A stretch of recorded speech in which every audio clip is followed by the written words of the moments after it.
You waited all night for me to come back. Why'd you think that it's not alright? Told you that I'm not that type. Didn't mean to get you so excited. Tried to tell you not to fall in love. Why you always hit me uninvited? Was hoping you would get the picture. I've had enough. Now it's time for me to turn around. Thought you knew what this was.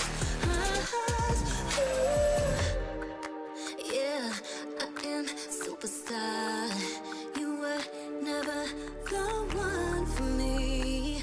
Never should have fell for me. Take back your heart. Why don't you take it back? You never had a chance. I'm gonna take back the one heart.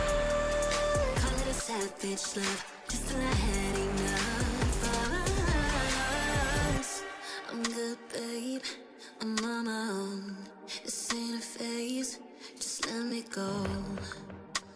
Told you that I'm not that type. Don't bother wasting breath. Begging for one more chance. Yeah, know you got carried away. Ooh, you made me to say you've been messing with greatness. Faces, stay in your place. I was looking to play, then you got in the way. All the love that we made got me stuck in your brain. Got no time to stay here and say goodbye. Yeah, I am superstar. You were never the one for me. Never should have fell for me. Take back your heart. Why don't you take it back? You never had a chance. I'm gonna take back the one heart. Call it a savage love, just till I had enough of us.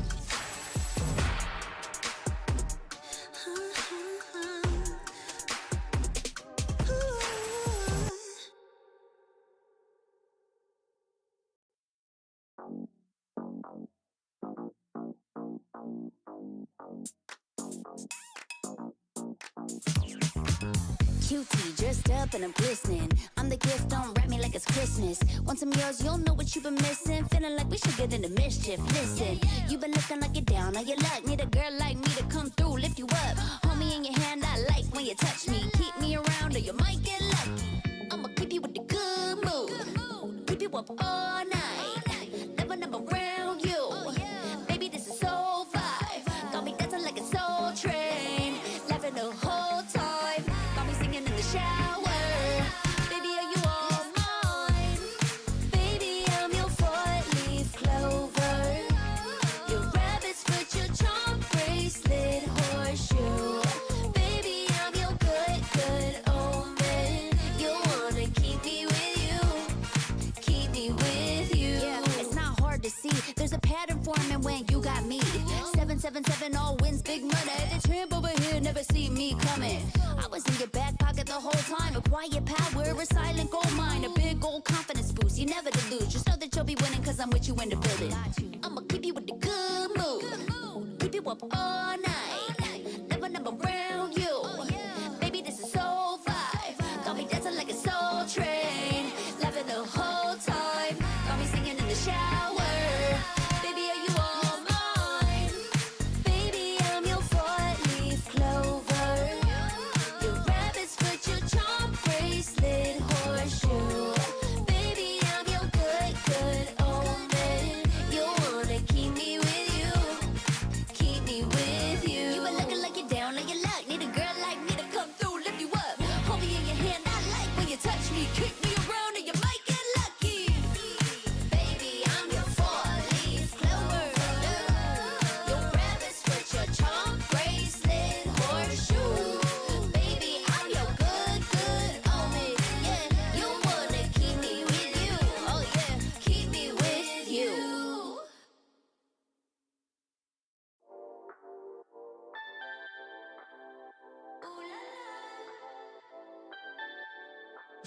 let's go. Put it in motion, baby, we're going faster, faster, faster, faster. Seizing the moment, baby, keep going faster, faster, faster, faster. Speed up, make that thing rough. Foot on the gas till you got nothing left. Let's drive to the top of the mountain and see the view. Let's vibe, looking back on the journey, just me and you. Ain't nobody wanna go slow. Yeah, I was chilling in the past, I was solo. Now that I got you in my life, I'm like, go, go. I be living for the thrill of it, whoa, whoa. I hear you like to gamble. Let's take the road, let's travel. Know I'm a lot to handle, but I wanna go fast with you. Think we can go the distance, although I know we're different. Together we both fit it, so I wanna go fast with you. Put it in motion, baby, we're going faster, faster, faster, faster. Seizing the moment, baby, keep going faster, faster, faster, faster.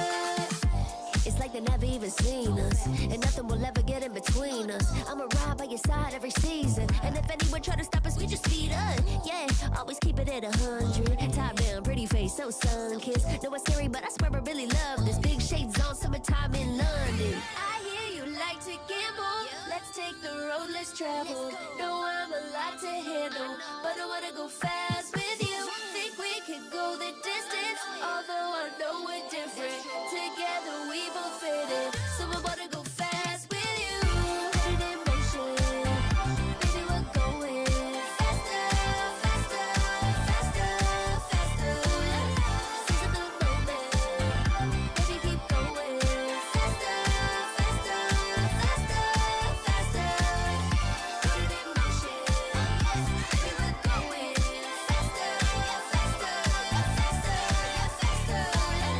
Seizing the moment, baby, keep going faster, faster, faster, faster. You got me thinking things I didn't mean to. You got me wanting things I never wanted. Is this the way you always get what you want? Alright, alright. You got me right inside of my head. You got me so, so close on the tip of your tongue. This is the way you always get what you want. Alright, alright. Let's do and say that we're done. Let's do, I know that you want to. Let's do and say that we're done. Say that we're done. Let's do and say that we're done. Let's do. You got me saying words I've never said. You got me powerless on the edge of your bed. This is the way you always get what you want. Alright, alright. Let's do and say that we're done. Let's do, I know that you want to. Let's do and say that we're done. Say that we're done. Let's do, say that we're done. Let's do, say that let's do, say that we're done. Let's do, I'm powerless to you. I'm powerless to you. I know that I want you, and I know that you want me back, and I know that you want me back. Let's do and say that we're done. Let's do, I know that you want to. Let's do and say that we're done. Say that we're done. Powerless to you.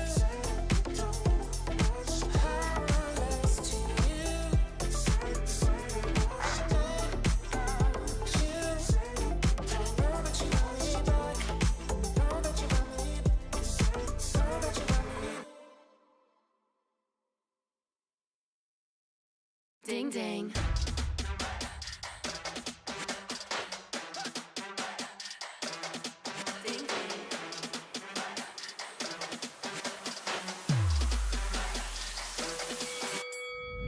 Why you just have that look upon your face with the underestimation? It is so yesterday. 'Cause baby, I can fly without you by my side. I can do a whole lot more than just look pretty. I know that it'll take some time to see, but you're never stopping me. I know that we ain't giving up. If you thought so, well, tough luck. So we're just gonna do our thing. Ain't over till the bell goes ding. We're gonna fight, so step aside and let us sing. We're gonna bring you down. If you think you'll stop us somehow, just let us do our thing. This ain't over till the bell goes ding. This ain't over till the bell goes. This ain't over till the bell goes. This ain't over till the bell goes. If you think I've had enough, well, I guess you don't know tough. I'll never be the one to back down. You haven't been the first one to show me doubt. 'Cause baby, I can fly without you by my side. You're never breaking me, never stopping me, never making me be less than all of me. Know that it'll take some time to see, but you're never stopping me. I know that we ain't giving up. If you thought so, well, tough luck. So we're just gonna do our thing. Ain't over till the bell goes ding. We're gonna fight, so step aside and let us sing.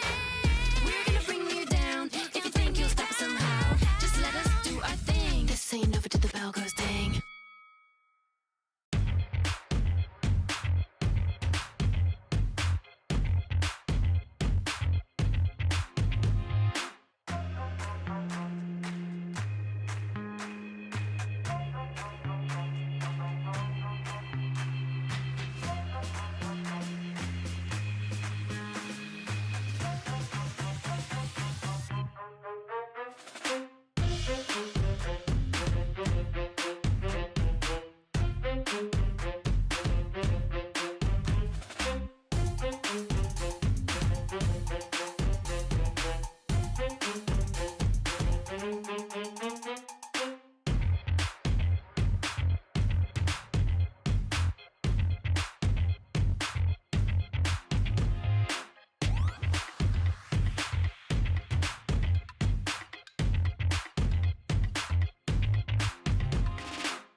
Once again, the time has arrived here at the Snapdragon Pro Series Season 5 MLBB for the APAC region. Day 2 has already come through. After day number 1, we saw a good test of a number of teams, some sitting above the rest, while others looking to catch up. And only here at the Snapdragon Pro Series do we get to see this opportunity for some of the best teams in the world to really show what they got before the real international. With that being said, welcome everybody as we start the show. Zipper, play the intro.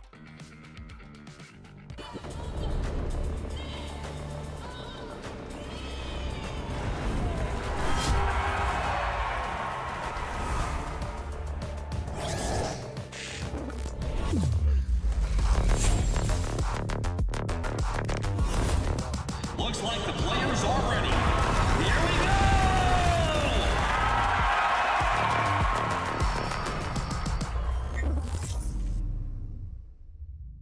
The Snapdragon Pro Series is brought to you by Snapdragon Elite Gaming, Monster Energy, and DHL. You're watching day number 2 here of the Snapdragon Pro Series, brought to you by ESL. It's Challenge Season Day number 2. My name is Gideon, and of course, we have to have our co-caster to keep you guys entertained for the rest of today. We are bringing in LaFell as my co-caster today. LaFell, today's going to be an interesting day. Yesterday, we got a lot of teams, showing off what they've got, but today, a couple of notable names for both me and you. Our boys are technically going to be playing here in Group C. Oh, yeah, a lot of good games are coming up, and I got to say, I almost wore the same suit as you today. Really? I almost wore it. Something about me was like, you should go for it, but then I was like, it's a good thing I didn't, because that would be embarrassing. As you know, for us guys, it'd be cool. It'd be a twin connection for Yeah. sure. But today, with the next set of groups to actually play through, luckily we don't know anybody who potentially could get disqualified or Yeah, yeah. potentially could get eliminated, but we will have an opportunity to see somebody actually qualify for the challenge finals. Yeah, if I'm not mistaken, we're going to be looking at 2 teams actually qualifying. So after 2 teams qualify, we'll have 4 more slots for the rest of the teams to fight for it. So altogether, 6 teams will be going on to the next stage, to the group stage. So that's going to be pretty good. So I'm really looking forward to the last 2 matches of the day. I can only imagine the excitement for some of you who have been, well, at least following up with the SPS and looking at some of the teams. We've got some notable names, right? We got Bigatron Beta, who qualified from the Open Finals. We've got RSG Malaysia. We got CFU Gaming. We got Team Liquid PH as well. It's hard not to be excited.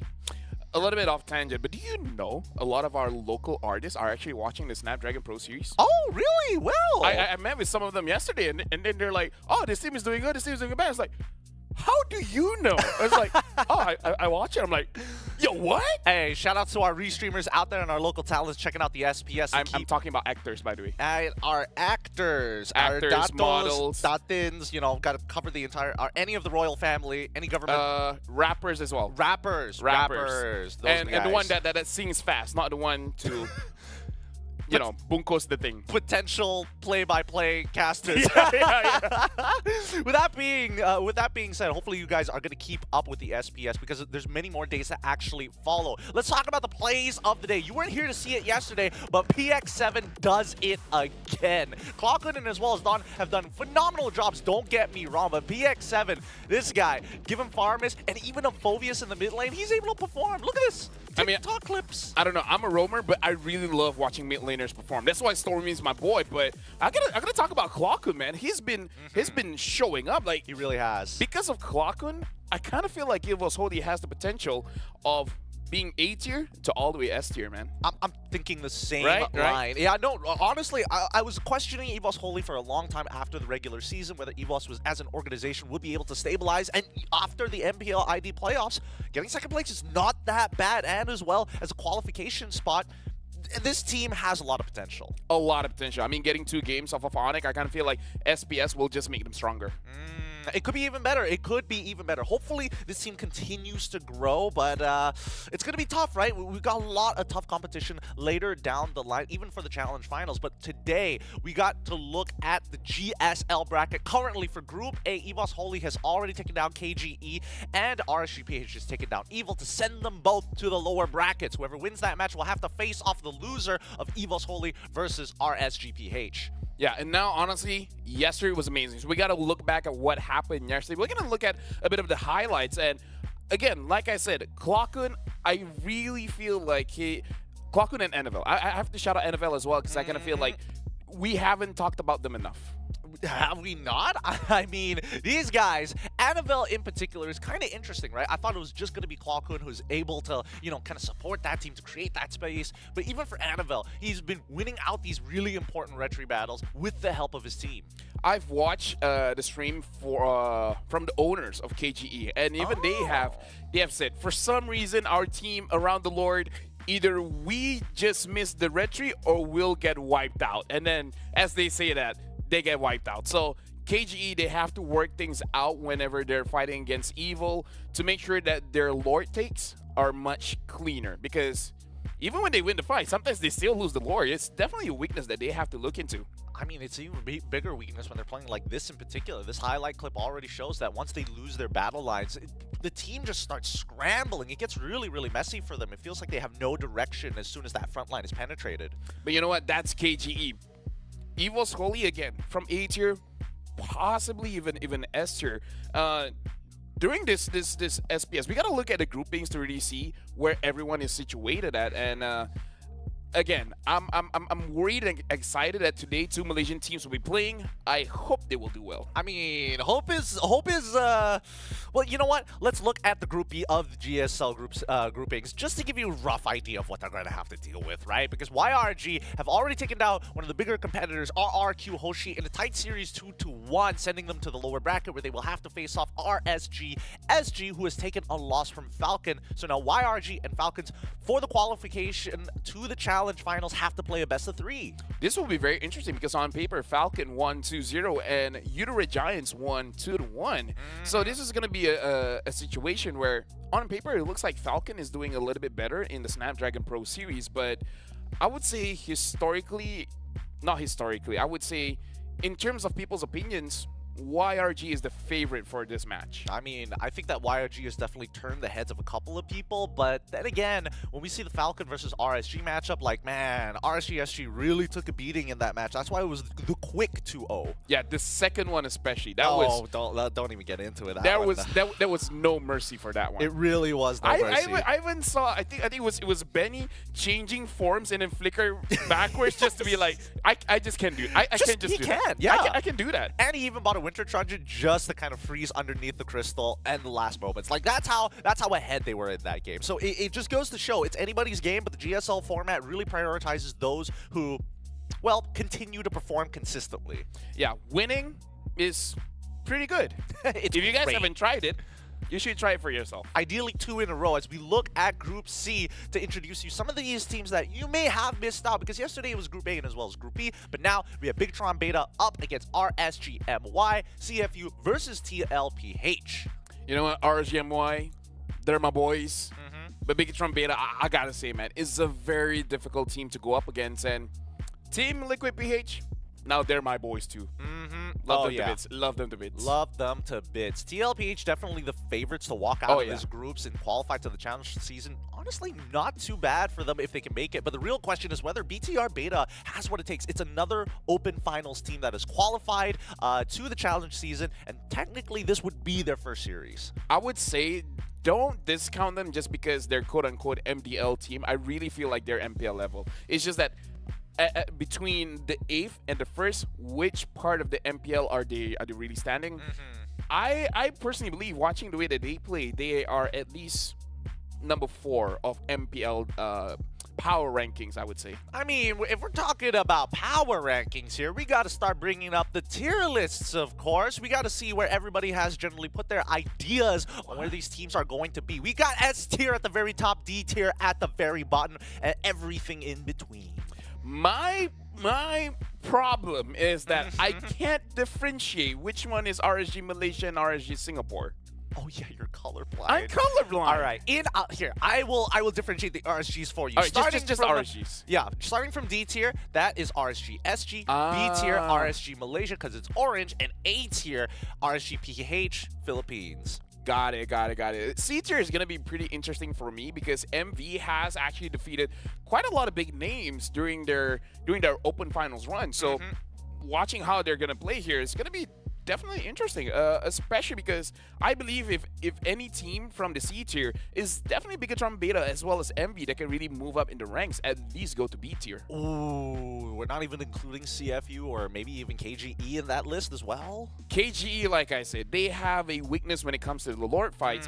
And CFU, I kind of feel like they need to prove a little bit more because at least for Bigatron Beta as well as MV, we've seen them play in the open finals. I get you. Haven't seen anything from CFU just yet, at least for Snapdragon. Well, to be fair, we are only going to be bringing 6 teams into the challenge final, so I'm curious to see where your allegiance stands. For me, I'm thinking YRG, TLPH, S tier, looking on top of the list. As long as Skies is going to be part of the roster, like it continues to look like an S tier roster. I mean, like S tier, both of them are very close friends, so I'm really looking for them to move through. I kind of feel like EVOS Holy has a shot. RSGMY, if they perform well today, specifically today, I feel like they have a good shot to move to the next round. If they lose today, I feel like they don't have a shot. That's my point. If they can win 2 in a row, I'd be very impressed. Because technically, if we're going based on favorites, RSG would win their first BO3, and then after that, face off TLPH and then qualify immediately after. So I think they can achieve a win, 2 wins in a row. That's where I'm like, difficult. There's got to be a limit to the gas. Yeah. Again, I just want to see, because RSGMY, they started in their MPL season very slowly. During the regular season, especially the first 3 weeks, very unimpressive. Later on, they got a little bit better, getting some wins, and then during the playoff where we see that they really grow. So I want to see after the whole grand final shenanigans has been done through, how have they been training up until now? Have they improved or have they plateaued? I see. I get you. I get where you're coming from, right? Now, keep in mind that this tier list is subject to change. People are going to be going up and down depending on their performances throughout the SPS. So if you're like, hey, I don't agree with your opinions, well, too bad. You're just going to have to wait because it's not like you can physically change it, but we'll see the games and hopefully it lines up with where you think your team deserves to be. Either way, I kind of feel like it does look pretty okay for now. But yeah, like you said, it's interesting when we see teams go up, but it's equally as interesting when we see teams go down. Yeah. Right? Because even Bigatron Alpha, we were very big on them. We have to see how they perform in the Snapdragon Pro Series. Well, speaking of performances, today, we've got a bunch of teams. Some may even qualify. Let's pull up today's schedule to keep you guys up to date with what's happening here today at the Snapdragon Pro Series, because our first best of 3 matches between Bigatron Beta versus RSG Malaysia, the first stepping stone for either one of these teams in their groups. But we're going to finish off that group with CFU Gaming versus Team Liquid PH. And then we jump back over to Group A and Group B winners brackets, the upper brackets, right? EVOS Holy versus RSG Philippines, Udo Red Giants versus Falcon Esports. The winner of those two BO3s will move on straight away to the Challenge Finals. I see what they're doing.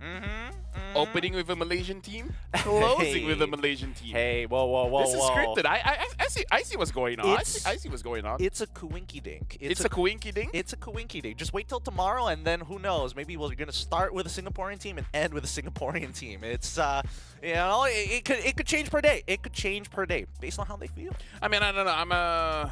I'm the kind of guy that feels like nothing is a coincidence.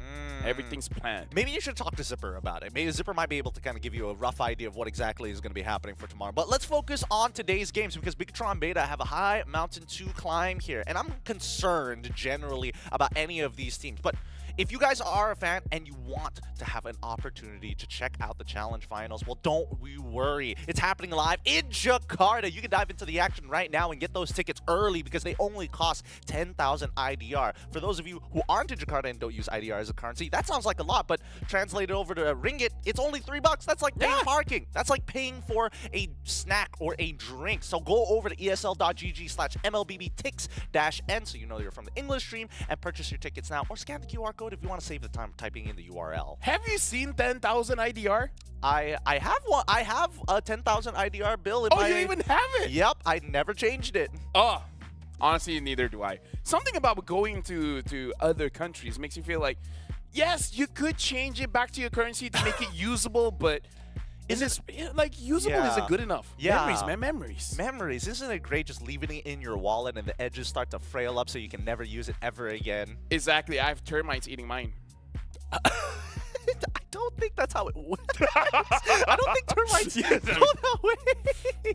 Oh, with that being said, already we're gonna go on a look straight at Bigatron Beta versus RSG Malaysia, our very first matchup here in Group C. Just to have a good idea of how these two teams have prepared for each other. They've had plenty of time to look at each other's games. Yeah, I would say this is a very good way to start our day because this is one of those matches where it really could go either way. Where RSG Malaysia, number 3 in the in MPL Malaysia, and Bigatron Beta is one of those teams that, even though they're in the MDL, really feels like they're a much stronger team. Like they don't feel second tier; they feel first tier. Here's what I'm concerned about for Bigatron Beta. I don't doubt they're a good team, but when we look at this lineup from Bigatron Beta, it screams me. It speaks to me after seeing them play. With Narashi, Warshipal, Dan QT, Zyvan, as well as Finn, I'm looking at Zyve, and I think, you know, this current patch with all of these players for this main roster, Bigatron Beta, they're designed for it. They play towards gold, they play towards mid to late. Like, all of these things are attributing to the meta, leaning to what the meta is for the current patch. I would say their playstyle is out-sustaining their opponents, having a lot of heal, whether it comes from the mid, whether it comes from roam. It's definitely going to test RSG Malaysia, where it looks like Bornzy is going to be playing for today, alongside with Vinogo, Izanami, Loliel, and Stome. Usually we will see Rippo in the EXP position, but looks like the sub, Bornzy, is going to be playing for today. Yeah, it looks like he's going to take a little bit of a break here. The team is going to be a little split. Their Filipino imports are back in the Philippines, so they're going to be playing online together. So hopefully that doesn't hinder them. If anything, makes them stronger. Well, communication is key. Being far away it could negatively impact them. It could positively impact them because some people perform better when they're not speaking. That's also a possibility. I'm not going to lie. But looking at the draft so far, we got RSG Malaysia as first pick and Bigatron Beta as second pick. Angela Carmilla, interesting first phase ban from RSG MY. Bigatron Beta, they got rid of the Moskov as well as the Harith. I feel like when the Carmilla is banned, it shows that you're gonna use a composition that's pretty strong alongside the turtle takes as well as the Lord takes, and you don't want anything to really ruin your formation. And looking at this, RSGMY has done some research on Bigatron Beta, knowing that they're a team that really likes to out-sustain the opponents. Banning the Angela as well as the Foreign is a good show of respect towards Bigatron Beta. I think even more so to show that they've done their homework, they first picked Minotaur as well, right? I think that way they can completely shut out Bigatron Beta and force them into some of the lower tier or at least slower scaling Enchanter style mages. But at the same time, right, they still play around Zyve, and the fact that they've already gotten rid of Loliel's top picks of Moskov and as well as Harith really goes to show whether or not, like, I think Bigatron Beta is setting up for an Natan first pick as well. Oh, Louis has been picked up. One thing that I do have to say, because of the Moskov as well as the Harith ban, Natan is going to be a high priority here. Natan, Roger, as well as Quad. Those are, you know, when the bans have happened, those are the S-tier pickups, especially Natan. But the thing is, the Natan is very counterable with a very good EXP. So if Bigatron Beta picks this up, it is going to be on to Bornzy to be able to handle a Natan gold lane. All right. Let's see whether or not it's going to be Natan at all. I mean, we're going based off of what we've seen from Bigatron Beta, right? Unless there are other priority picks, I'm thinking that, like, Natan Minotaur doesn't sound too bad. Or maybe they realize that, hey, that might be showing too much. Maybe we could just start off with our Marksman and Jungler. Oh, looks like they're going to pick up the Fredrin as well as the Novaria, which I feel like the Novaria is a little bit too early, but it does show that they understand, based on the bans that RGMY has had, is that they want to fight alongside the Turtle. Fredrin as well as Novaria is amazing when it comes to the Turtle fights because of all the chain CCs that the Fredrin can do, and the poking damage coming in from the Novaria, making it so that before the fight even starts, RGMY will be at a disadvantage. I mean, it's also going to help the decision-making from Bigatron Beta, right? Especially with the Astral Echo kind of opening up the map to give a rough idea whether or not whether Izanami is going to be that guy who sends the rest of the team into the flanks. But here, another Menace Edith locked in with Roger to follow up for Loliel's. He's going to try and win out his lane. It looks pretty clear what RSGMY is trying to do. I would argue the only thing that makes it a bit unclear is that this Edith can still be flexed to the EXP as well as this Roger can be flexed into the jungle. I kind of feel like this is what Coach Sora wants to do, is to add a little bit of confusion over to Bigatron Beta. The Roger is pretty good at the gold lane right now because the options that are open are the Natan as well as the Claude, and both don't really win out against the Roger. So if they put this Roger into the gold lane, they have priority over that one lane. Do you think there's a possibility that Vinogo might get his hands on the Roger instead and then put Lolios on something that, you know, instead of winning the lane, look to scale, right? Give him the time, give him the Claude even, arguably even a carry. I would say the only thing that I do not like is because knowing this team very personally is that they have a very bad win rate when it comes to the Claude gold lane. Even if Loliel does well, the team does not. Even though Claude works really well with the Lu Yi, like, you can farm crazy fast, but something about RGMY, man, they don't do well when they have the Claude. Maybe Claude is the problem here. But the Claude is the problem. Even for Bigatron Beta, they're like, okay, let's get rid of Lolita. We just don't want those autos coming from live back at us. We'd rather not deal with it. I think it's okay. 25 more seconds as RSGMY hold on to priority. And I think at this point, do they just start targeting the EXP sector? I feel so. But if they want to double down, they could ban something like the Rafaela. Oh, Oh, Matilda. Forgot about Matilda. But Matilda, Rafaela is good bans if you want to double down. If you don't want to ban those, maybe look something towards a Yuzong or a Terizla ban. Okay, Yuzong.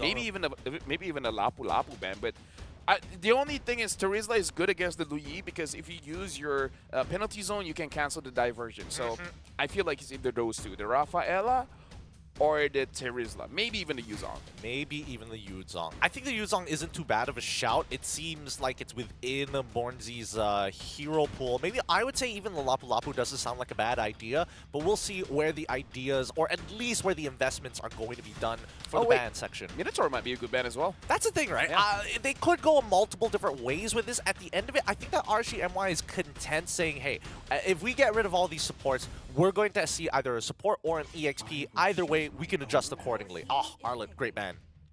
Arlet ban here, pretty good in putting him inside the roam as well as the EXP position. Ruby doesn't show too much because can be flexed as well, so pretty good pickup here coming in from Bigatron Beta, making it so that it's going to be a little bit more difficult for RGMY to really hard engage on their comp. Very smart, and it can be flexed as well, right? So no matter what, ideally the Edith would have not want to deal with the Arlets. RSG got rid of it. Bigatron Beta are like, you know what? What's even worse than the Arlet? Here's the Ruby. So even if you go for the Primal Wrath, we can yoink you right back into the into our team battle lines, and then look to close you out before you can sustain. Now, RGMY, they got to finish off their comp. I really feel like what they have built for themselves is quite a good dive comp here. And Lancelot, wow. that's Hey, man. it could be Courage or it could be the other thing. It could be, but keep in mind that Vinogo has played in the SPS before, previously Yes. under the banner of the Philippines, playing under Game Lab as their main jungler, and Lancelot was one of his, core picks, but now RCMY finishing off their comp with the Lance as well as the Grok. What do you feel about this comp so far? I feel like it's good because if the Grok can slow down the Fredrin, because That's a good point. what Bigatron Beta wants to do is get a pretty good early start and then start harassing the jungle, making it so that Vinogo doesn't get a good farm. So if Stone is able to delay that, then that's going to be good for him, because Assassin so far hasn't been doing well just because they're having a difficult time farming. If Vinogo gets a good farm, I would say he has a good shot to deal with the composition of Bigatron Beta. Now having the Franco... Okay, here's the thing. I feel like even with the Franco there, the Lancelot is good. It's just that he needs the farm.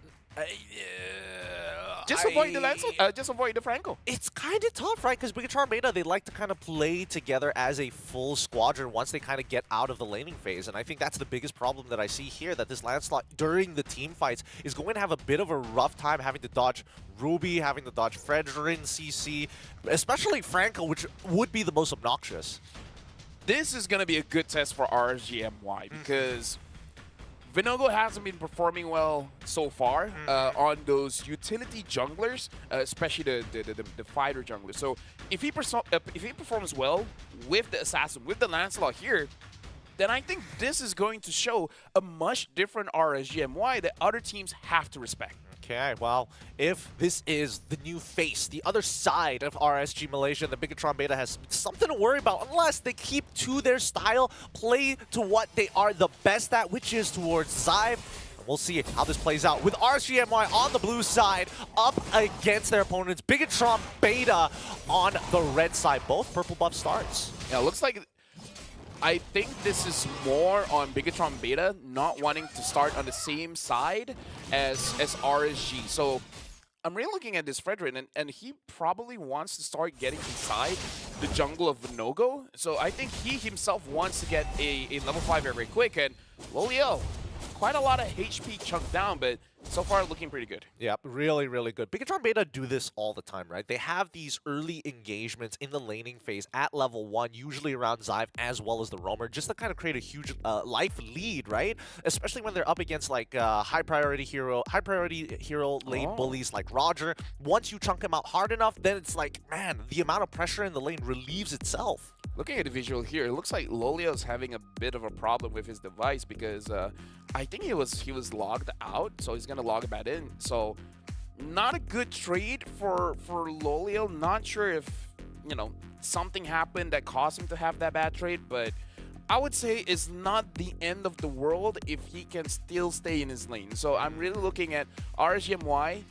Maybe Stone has to rotate to his lane a little bit early, making it so that he is able to get the other wave so that he doesn't get left behind. Because if the Roger gets left behind against a skilling hero like Natan, it's not going to be good. Yeah, it's not going to be easy at all. Especially once Natan hits level 4, I think that's already a bit of a problem for the Roger if he doesn't have like an EXP advantage, doesn't have like a gold advantage of any sort.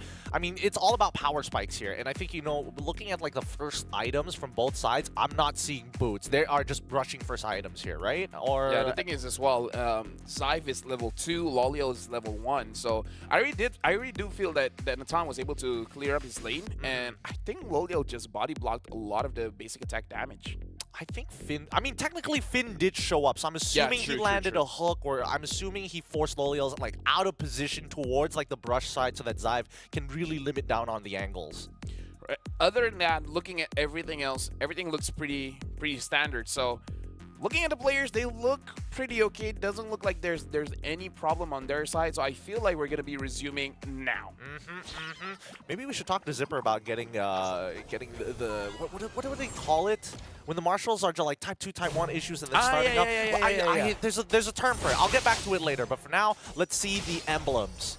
I would say for now, the only thing that's something that we have to talk about is the popularity of Thrill. A lot of EXP laners, gold laners, and even roamers are picking up Thrill. Well, we see Cho roam and now even Grok roam having that Thrill just so that they have a very good early advantage. So if anything, analysis-wise, that's the thing that you have to analyze. And this is good coming in from Finn as well as Zyve, where they preemptively take their own jungle creep, knowing that Worship Wall isn't going to rotate that area anyways, so take it away from Vinogo. So I think that's a very good rotation coming in from Bigatron Beta, understanding the jungle pathing coming in from Vinogo and denying him of what he wants. Yeah, it's good stuff. It leaves Lolio's... Finn almost landing that hook there. A bit of anti-synergy, but it's okay. As long as Lolio's knows that his presence is there, he's going to be very careful in this lane against Zyve. It looks like the Yin-Yang reaction not connecting at any one of them just yet. They've marked them, but it looks like they're all still the same colors. For now, it does look like for both teams, they do want to contest this turtle. I would say between these two, Worship Ball definitely has a better time, especially if Narashi can zone them away. For now, he's not really zoning them away. Vinogo is able to get level 5, so even though I say Worship Ball should have the advantage, one level ahead, that's big. Yeah, I think Worship Ball should be able to catch up here, but doesn't want to use that Retribution. They're going to be finding out as Storm jumps straight onto Worship Ball, and Bornzy as well, following up with the Primal Wrath. They do get the kill onto Izanami, unfortunately, but they've already taken the turtle. They've already gotten their kill. Narashi escapes as well.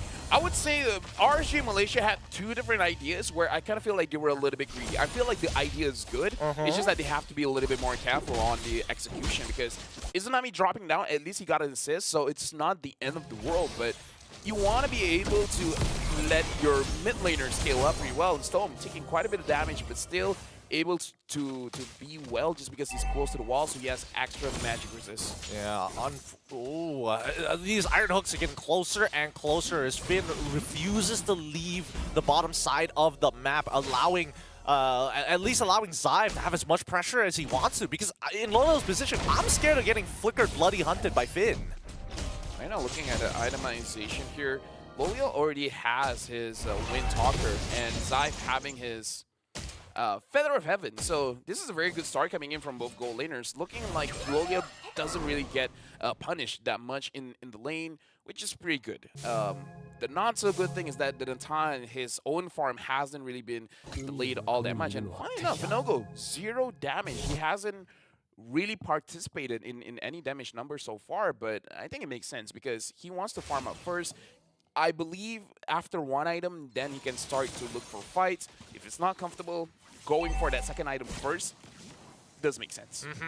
It does look like he is trying to set up for a War Axe. The diversion, unfortunately, good read coming in from a Bigatron Beta. They're going to respond to this, however, and maybe intercept them midway through the river. Do they figure it out, though? Does RSG feel the same way? They're posturing around it. They are sending Storm to kind of check out the area, scout them out, and it looks like everything's all right. Nobody dies. One thing to add is that Vinogo just completed his War Axe, so the second turtle is always crucial for both teams because this is the timing where most players will have their first item. So a lot of the power spike will be after this first turtle, because usually after after the second turtle, you get to control the jungle.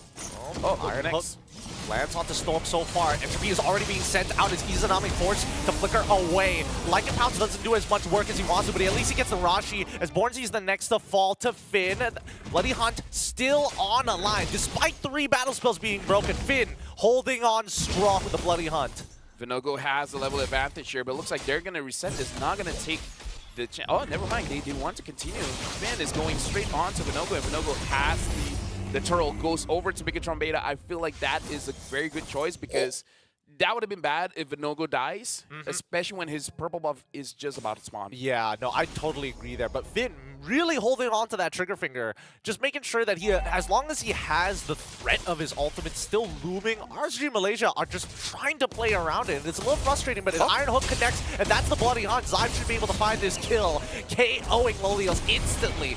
Stone with the conceal, but really doesn't get too much. A little late on the draw. Looking at the itemization as well, it does look like Worship Ball is going to be a much more aggressive Fredrin, because his first item is the Brute Force Breastplate. So he can stay in the fight for a very, very long time. He's going to have one of the more important stats, which is he's not going to be CC'd all that long. So Bigatron Beta looks like they're much more aggressive here. How do they always know a diversion is coming in? I don't know if they have vision on that bush, but I don't think they have vision as well. This one could have been a little bit of coincidence, to be fair. However, on the top side, we do see that Dan QT completely not part of this fight, right? He's trying to clear that top side, but Vinogo is just denying him that space. Worship Ball on top of Storm for now. Even Bornzy is here. Entropy coming in from Zyme to get aggressive. Bornzy forced to use the Primal Wrath, instantly goes down. Even Storm trying to disengage with the wild charge. It looks like Bigatron Beta slowly chipping away at RSGMY. This is something that we could have predicted because of the first item, Brute Force Breastplate. Having that cooldown makes it so that you have access to your energy eruption much sooner. So RSG Malaysia have to be careful, because you would think that the Franco is the only way to initiate a fight. You have to look at Fredrin as someone that can initiate a fight as well. Oh, Iron Hook lands onto Stone once again. He doesn't have the chance. He ends up dying. But Narashi does find the initial I'm offended. Worship Ball tanks through all of the damage that RSG Malaysia has applied. For now, RSG Malaysia, they're slowly losing the map pressure because they lost. Oh, hold on. I don't think they know about his diversion, but only Vinogo comes in. Vinogo's, he walked out of the bush for half a second, and they spot him now. The Iron Hook lands on top of him. He's able to Thorn Rose away. Worship Ball is low. Oh, execution, no! It doesn't matter. Zyme is able to cancel him out and also take the turtle at the same time. A disaster for RSGMY as Bigatron Beta just winning on every single front. We can see the idea, but the execution really isn't there. I like the creativity coming in from RSG Malaysia, trying to attack from multiple different angles, but you gotta be a little bit more patient. It was so close. Mid-tier 1 going to fall. Oh, the game reaction looks good on top of Narashi. Wild tries to knock some 3. But once again, Lolios finding it. His skill shots don't miss, and everybody else starts to fall. Bornzy dies in trade, but that's a 3. But make it. Well, at this point, I might as well confirm it. Make it 4. No, they give up. They don't want to chase Worship Ball anymore. I mean, like, here's the thing. Oh, never mind. It looks like these do want it, but no, the minions are there. He can do this. He should do this. He gets the kill. So this is a wipeout. RSG Malaysia off of the mistake coming in from Bigatron Beta, where they overextended. I feel like that was a good idea. You want to get the mid lane, but somehow RSG Malaysia, through the yin-yang reaction coming in from Izanami, really connected everything through, especially Stone, using the wild charge to set it up just to delay them a little bit, have the time for Izanami to get his cooldowns to activate that yin-yang reaction. That was big. This is a good mid-duo connection. Yep, this is good. This is good stuff, and especially since Izanami is designed to be the anchor for the team that RSGMY can actually fall back to. It's actually good that RSGMY gives up the space to Bigatron Beta just so that Izanami can get a couple of free dispersion shots. And right now, Stone, it looks like, looking at the damage, it looks like even though Dan Cutie has the Lightning Truncheon, Stone is able to tank that because he has the Athena shield. RSG Malaysia as well as Bigatron Beta, we gotta look at the goal lead here. The Natan is 2,000 above Lololio, so even though Bigatron Beta lost their final fight, in terms of items, oh wait, I just noticed the Natan has a Holy Crystal. Yeah. Holy moly. I'm telling you, here comes the dispersion. diversion comes to the top side of the map. Don't show face. Don't. Oh, okay. Okay. If it's just one, Borzi, it's fine. It's fine. It's fine, right? Oh, but the Lord. Wait, Bigatron Beta. They're just rushing it down. They don't care. They're going to make the attempt anyway. Borzi's going to try, flickers forward to try and catch Zyve. Zyve takes the entry backwards, and Binogo is down. He's taking too much damage as Borzi in the primary half court trying to hold on the backline, getting attacked by Lola Yells here. Stoem, his wall charge was good, but not good enough for the outfit. Iron Hook from across the screen. Borzi ends up falling 2-3 for nothing, and even another neutral objective for Bigatron Beta. I don't know how Bigatron Beta is doing this, but they have RSG's number. They know whenever the diversion is being used, they're like, hey, they're roughly in this area. They're not going to be able to contest this Lord take. It's like, usually people would hesitate against a Louis, but they're like, nah, they already use the diversion. They're not going to do anything to us. I don't know how they do it. I don't know how they establish this kind of vision to be like, we know they can't contest this. We can rush this. I mean, I've been noticing that the Narashi is walking in an interesting way. Same goes for Dan QT, right? It looks like they're using the coverage of the Astral Echoes, even if they have to use it blind to be totally fine. And I think that Narashi is giving enough coverage to know that in no man's land, at the very least, we're not seeing anything. We're seeing no presence whatsoever. There's a good chance that they're going to try for a flank angle. I don't know if it's more on the coaching staff really making all of the players understand how the macro plays from a Louis is going to work, or the players themselves just been playing with a Louis for so long that they've like, in this time, these are the bushes we have to take care of. If they're in none of these bushes, we're safe. Because these are the little ones, and these are the ones where it's like, you don't usually go for that, but because if you go for that, there's not a lot of plays that you can do. So I kind of feel like, I understand your point. Dan Cutie, Narashi, check the little bushes. If they're not there, we're safe. Yeah, I mean, look at the way that they're boxing off the map, right? They first ensure that their backs are clear. Then they start, when they start encroaching space, they check every single one of these bushes and make sure they have a perimeter around themselves. If they expect RSG Malaysia to come from their backs, they can be slowed down with the Astral Echo, but they also make sure that Narashi is nearby just in case things go wrong. Either way, it's very impressive. Narashi, Stoem was able to immune that CC, but again, Bigatron Beta, they're showing impressive macro understanding. This is why I say, even though they're in the MDL, they are really feeling like MPL level, because again, going up against a Louis is so difficult. That's why it's always bad, because of the unpredictability. But if you can predict it, apparently it's not that big of an issue. Or it's just their coach on the side is like, they're on the top side. That'd be so funny. I doubt it. I mean, like looking at how they've been playing, especially Dan Cutie, I kind of feel like he's probably the one letting them know. You think it's Dan? Green light, red light. It's like, green light, go. Red light, red light, red light, red light. No, no, no, no, no. We gotta back up, we gotta back up, we gotta back up. Right now, they still have the Astro Echo, right? Do they? Oh, Worship Paul! That's 2 with a wall charge! As Leos has to take the Lycan Pounce backwards. He's done enough damage. They move themselves away. They don't find priority targets, and they just don't have the damage to one-shot Worship Paul. I feel like it's a caster thing. Is it? The moment we say they know exactly where they are, they walk straight into the bush.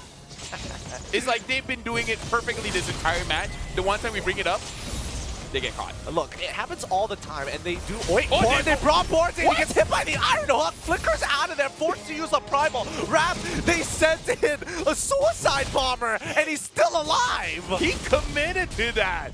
I mean, like, if you're gonna commit to it, like, go. Like, have everyone on board. That's so wild, bro. That's so wild. I mean, that's unexpected. It is unexpected, but here they go. Narashi trying to zone them up as Worship Paul. He's so close to it. Where's the Phantom Execution coming on from Binogo? He's judging the damage. Earth Shatter doesn't connect just yet, but Zyve is here.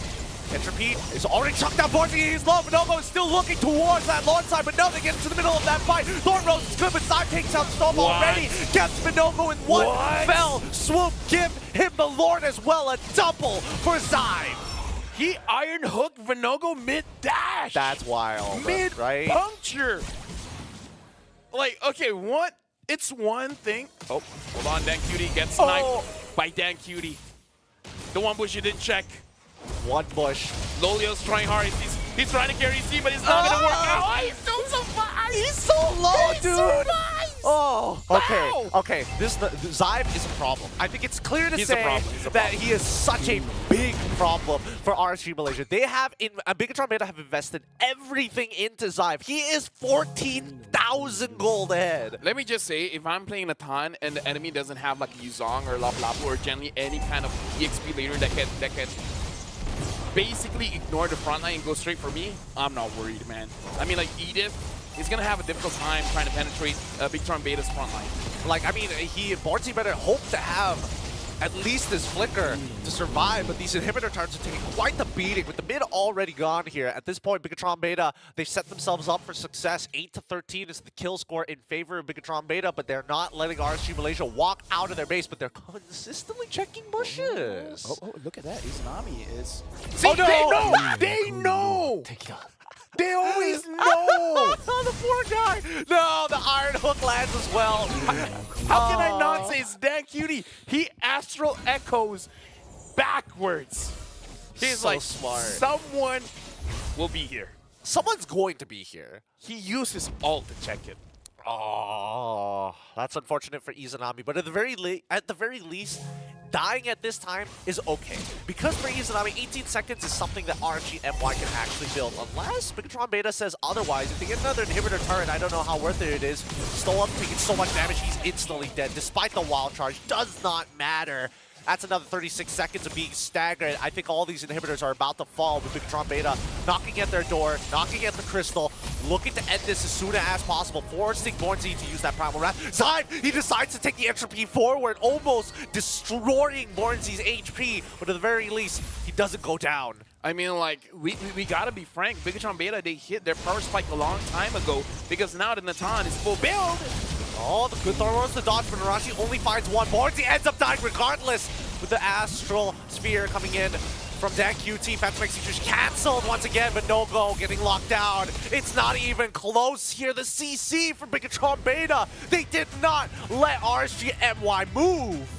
Dude, I gotta say, Bigatron Beta, they're not playing their usual healer composition, but they're looking very solid, especially their macro play, understanding where the threat is going to come from and either avoiding it or prepare for it. Because so far, any proactive play coming in from RSGMY, it looks like they've seen the play first before it even happens. Yeah, this is definitely one of those games where I wish I could just watch the VOD, right? Let's just watch Dan QT all day just to see what he's doing in this matchup to be able to identify these, pressure points, to identify where these diversions could be coming from. At this point, it looks like they have the time stone. They Right? probably do. They saw it happen and they reverse it. They're like, oh no, we got wiped out. No, we didn't.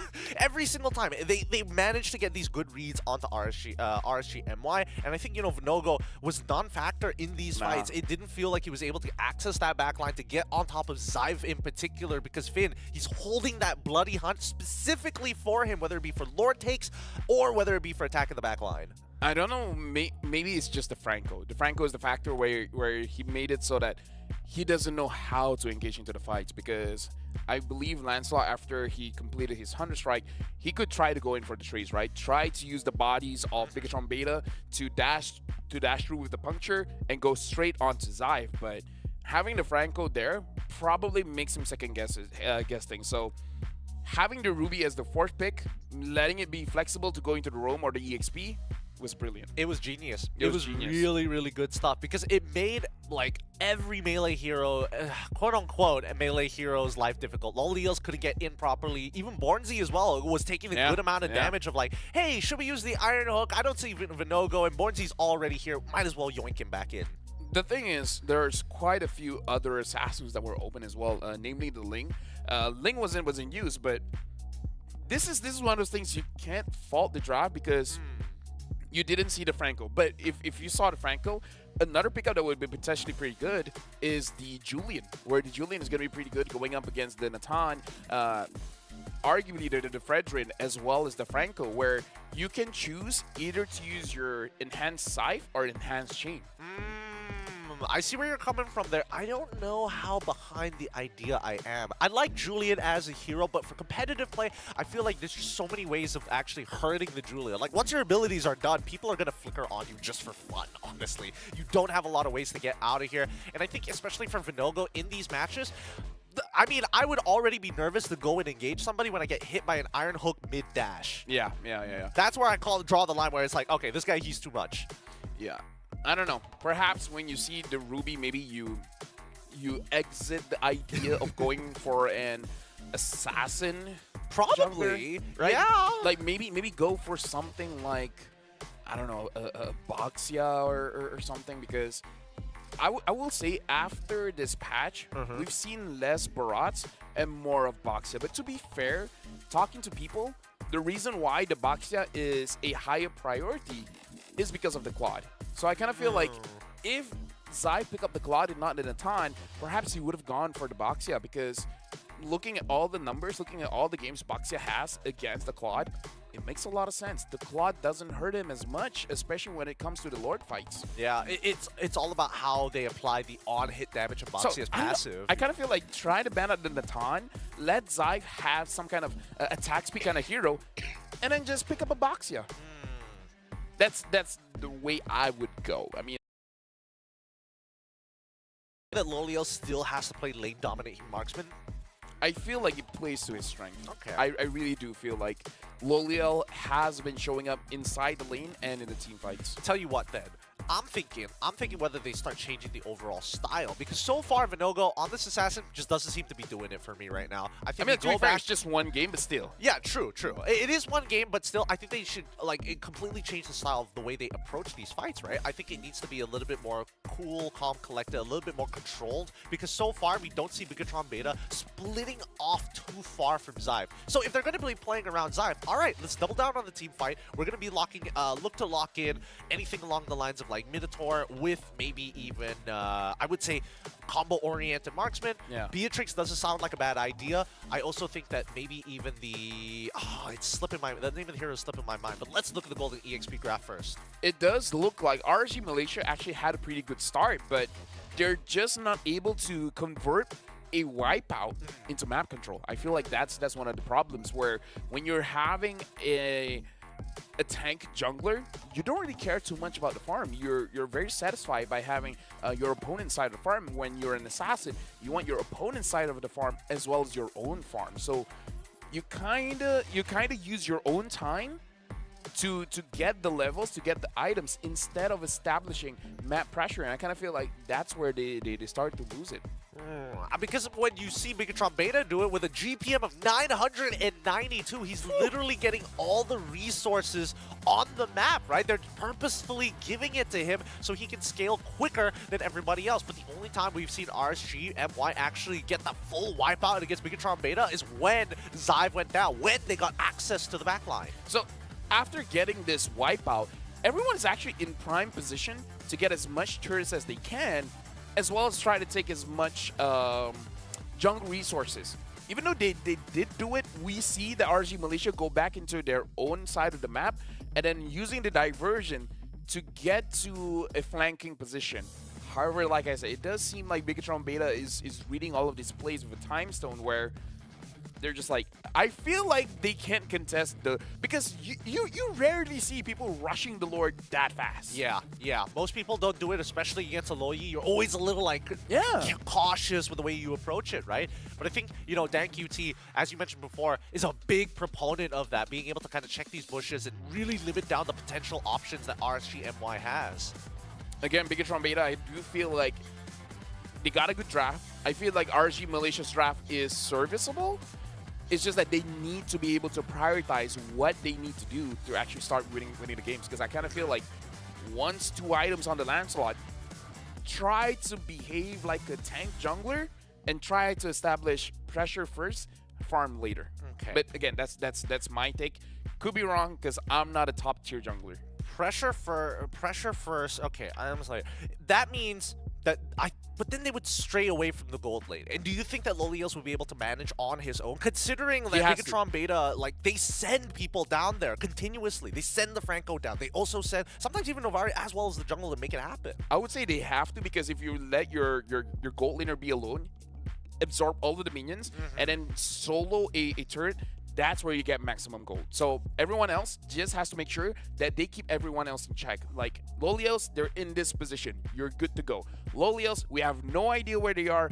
Back off, mission abort. Well, lots more to discuss here at the SPS, but with that being said, we're going to go to short break, and after, when we come back, we could see the conclusion of this game. We could see the equalization for RSG Malaysia. So please stay tuned. Right after these messages, more MLBB action.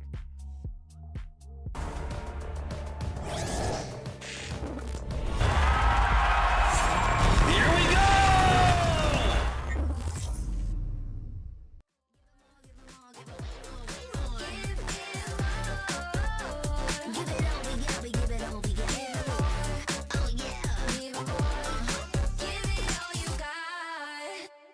Now they know about our dedication. Not just hard work, it's also patience. Chipped away at it and ignored the hate. And now we big time status and it's us for the taking. We eat, dream about it every time we sleep. Making moves, just look at my feet. Yeah, we bring the heat. We make every situation sweet. Now all we need is, yeah, we going up, but don't call it good luck.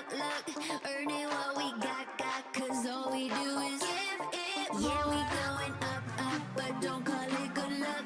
Earning what we got, cause all we do is give it more. Give it more, give it more, give it more right now. Give it more. Give it more, give it more, give it more. Give it all we got, we give it all we got. Give it more. Oh yeah. Give it more. Give it all you got. Give it more, give it more, give it more right now. More. Give it all we got, we give it all we got. Oh yeah.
And we're already back here at the SPS Season 5 of the APAC region. Day number 2 has been, well, rather interesting. With Megatron Beta already at match point in this best of 3 against RSG Malaysia. My name is Gideon Q. This is a LaFell. Now, for this upcoming game, I know RSG MY are your boys, but Megatron are looking so good.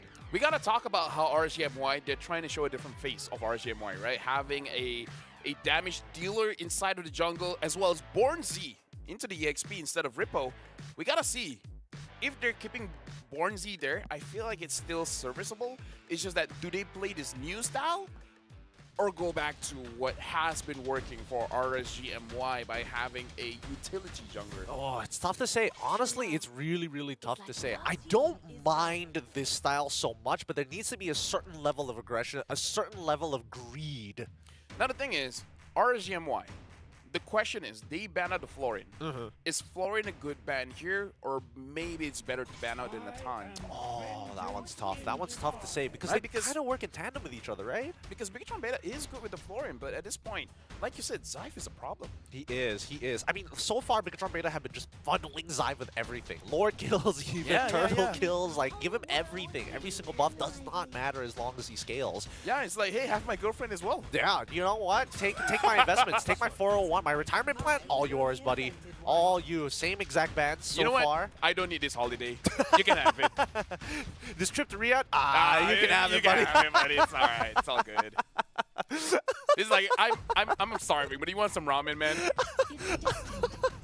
All right, first picking the Novaria, I think is a very good start. Because it's definitely more of a comfort hero for Izanami, where it has been banned out by other teams going up against RSGMY because they open up to draft. They can even potentially use a Selena. That's true, but this does mean that Loyi does fall into the hands of Bigatron Beta if that is the strategy they want to go with. Because so far, we've seen Dan QT. He's played the Novaria, great information. What more can he do with the Loyi? So let's hope they don't pick it up. I mean, to be fair, they don't have to pick it up now because they've already seen the Novaria and it's like, Also what are true. the chances they pick up Novaria and the Louis? I kind of feel like the Fredrin is still fine here and then maybe even pick up a Natan. So Fredrin picked up. Oh, Arlet. I love this. I love it. Because that means they've already got like natural synergy, Fredrin and as well as the Arlet so many times. And especially in the early game, that makes sure that Fredrin, like, if he lands his skills, he's definitely a threat if Arlet is nearby. I feel like if they just want to win the trade, I feel like picking up something like the Terizla would be good here. And picking up the Natan. Oh, the Rizla this early on? I mean, technically, Bigatron Beta could, like, respond by, like, locking in Xborg, throwing Arlet into Rome at this point. I think it's a little too soon to say. At most, maybe a flex pick, but they definitely need to show their jungler, right? I feel like if they really want, maybe they could pick up a Roger, and then maybe a Rome. Roger. Okay, they pick up a Roger. Roger Edith. Okay, Roger Edith. Again, flexible. Bornz used it. I feel a little bit unsuccessful because I haven't seen a lot of Flicker Earth Shatters. And whenever he's going through the diversion, it really didn't end up well. So, Yeah. I don't know. Perhaps it's different with the Novaria. Well, to be fair, I did see him land like 1 or 2 of those Flicker Earth Shadows. Maybe not on the right target, but then again, I will say there was Purify on Zyve, so it's not like entirely his fault. But now this last pick, it's going to be pretty important because now, I mean, I'm thinking Natan, kind of like Big Natan Claude. Yeah, Natan, Claude. I think Natan a little bit more because it's another prop for Arlet, right? Yeah, exactly. Especially because after this, you can start focusing on the jungler picks. I do feel like Natan or Claude, either those two. Either or is completely fine. All right, Claude. Claude and maybe ban out the Boxia and then you're already good. You're already setting yourself up for success. If they are banning out the Boxia, right? I've noticed that in the previous game, they banned out Lolita. They've also banned out the Masha. Is this a possibility for RSGMY? I think Masha, Lolita, I'm not 100% sure. It's one of those things whether Storm is feeling it that day, but Masha feels a little bit more doable for either Storm or even Bornz. I would say the Lolita is just because you pick up the Natan. Now that you're having the Claude, the Lolita isn't that big of a problem. So banning out the Minotaur here, I feel like it's very solid, but it does show that they're feeling that this Edith is more on the EXP rather than the Roam, where I kind of feel like you really should respect Storm on the Edith because he is doing quite well on that hero. Storm generally just more... Oh, ban out Louis? I think might as well, right?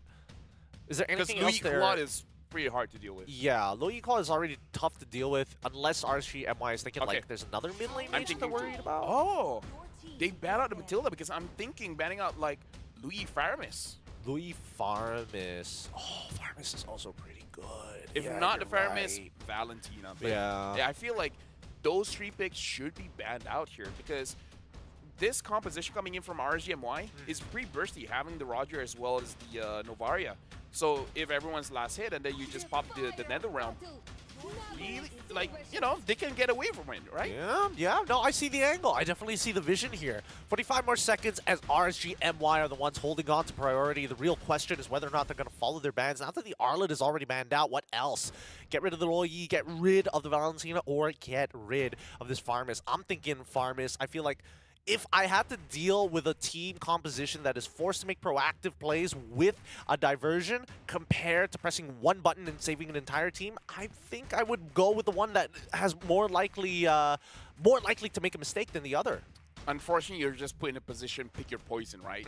No matter what you pick, if you lose, people are going to complain. Like, oh my god, why'd you let the Firemans go? Oh my god, why'd you let the Luyi go? Because those are very strong options. Luyi has been banned out, say they choose not to go with the diversion. We do have to see if Bigatron Beta wants to pick up the Firemans or not, because, again, they could go for something like a Valentina. They're going to delay it for a little bit. They're going to show the Grok, unfortunately showing that the Arlet is going to the EXP, but still, I feel like it's fine.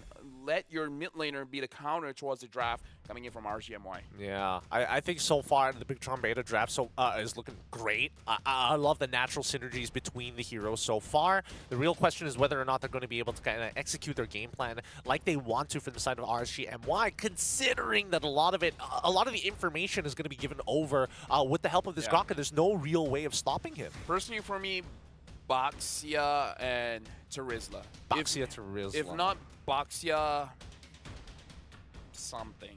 I mean, you could still use the Snapdragon because you have the Novaria. I mean, they can go like Baxia Thamus if they wanted to. Oh, they go for the Selena. So this is going to the EXP, and this Akai. I wonder how good Akai is here.